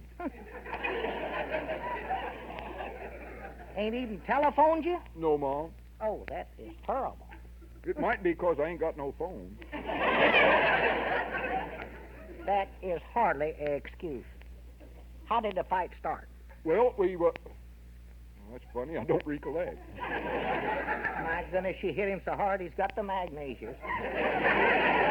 Mom? Oh, you poor, deserted, sick, suffering orphan. Well, I ain't an orphan. I got a mama and a papa. That's the worst kind. Look at this boy, ladies and gentlemen. Lost his girl. Got no telephone. Mama and Papa's both orphans. His health is shot. Got the magnesia. Oh, I'm a mess. You sure are. What am I going to do, Mr. Abner? What am I going to do?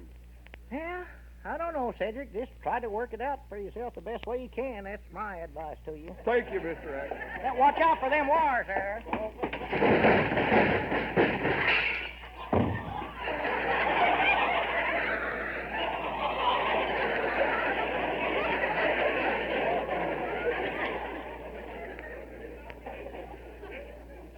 Into each life, a little rain must fall.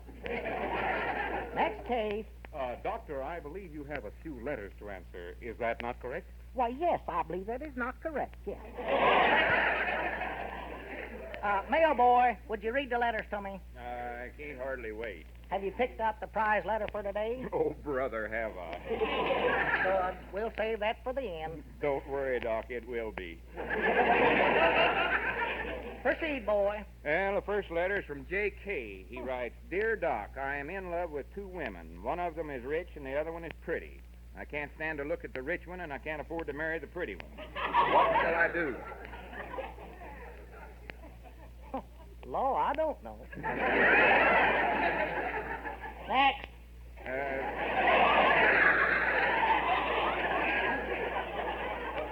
This is from W.Q. He writes, My happy home ain't what it used to be since my wife started getting highfalutinitis. Now she objects to cigar smoking in the house. What should I do?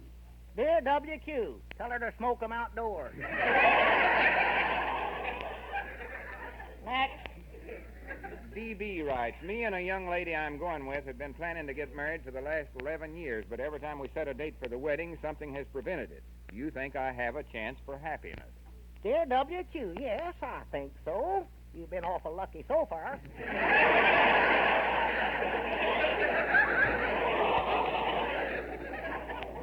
Next. Well, here's the prize letter for today, Doctor. It comes from E.P., and she writes, I am writing this to let you know why I have left... we're not supposed to use names, Herbert. No names, please. He just got so big-headed over this new job of his, I couldn't stand him. Acted like I wasn't good enough for him no more. Why, that ungrate. Just had no time for me or his own little daughter. Oh, that wretch. He got to staying out till all hours. One night he never come home till 8:30. Why, that night owl, that snake in the weeds. For 40 years I washed his clothes, cooked his meals, cut his hair, half-soled his shoes, ironed his breeches, planted his crops, drove his mules, cleaned his plow. But now that he's got a little success, the little worms forgot all that. So, I've heard enough. I can answer that right now. Dear E.P., if I was you, I'd take that underhanded, no-count critter you're married to, pick up the heaviest thing you can find, and whop some sense into that numbskull of his. Is that your advice, Dr. Peabody? You're dead blame right. That's my advice. Good. And you'll be happy to know, Doctor, that E.P. stands for Elizabeth Peabody, your wife. Huh? All right, Elizabeth, you heard the doctor's advice. Go to it. Peabody! Say, now, Elizabeth, now stay away. Keep back now. I just let go of me. Elizabeth, put me down. Now, honey, Mom, help me. Help. Oh! Ladies and gentlemen, due to circumstances over which the doctor ain't got no control, this is the last in a new series of broadcasts featuring that homespun philosopher who's just been spun home.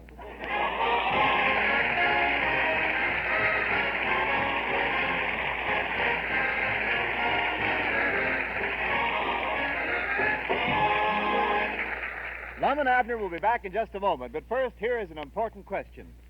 Would you like to have more room to keep perishable foods, even though your kitchen is already overcrowded? Then see the new Frigidaire refrigerators with a special design that gives you far more food storage space in the same kitchen space. And remember, only Frigidaire refrigerators are powered by the metermizer, the simplest refrigerating mechanism ever built.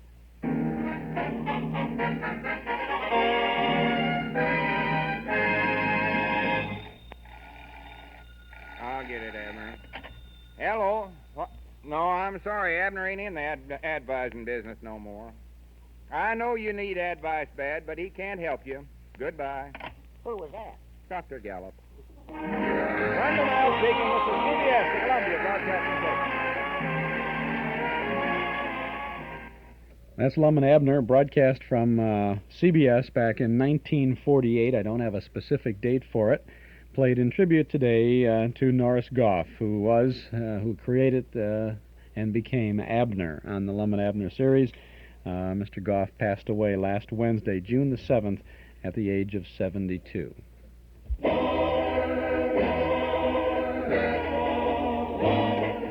Well, that's about it for today. The old clock up on the studio wall says it's time to go for now. We'll be back again next Saturday afternoon from 1 to 5 with more nostalgic sounds. Next Saturday, the Saturday shows. Let's Pretend, Judy Canova, Grand Central Station, The Life of Riley, and Truth or Consequences. Our special guests will be Jim Jordan, Hal Perry, Gail Gordon, and Phil Leslie. Our thanks to Mort Paradise, Dennis Bubaz, Joel Bogart, and Gary Schroeder for their help behind the scenes. To our sponsors, Northwest Federal Savings, Nelson Hirschberg Ford, and Eden's Plaza Shopping Center for making this weekly get-together possible, and to you out there in Radio Land for making it worthwhile. This is Chuck Shaden speaking. Have a nice weekend. We'll see you in the Memory Club tonight for Naughty Marietta. That's at 8 o'clock tonight, or at 1 o'clock tomorrow afternoon. Thanks for listening.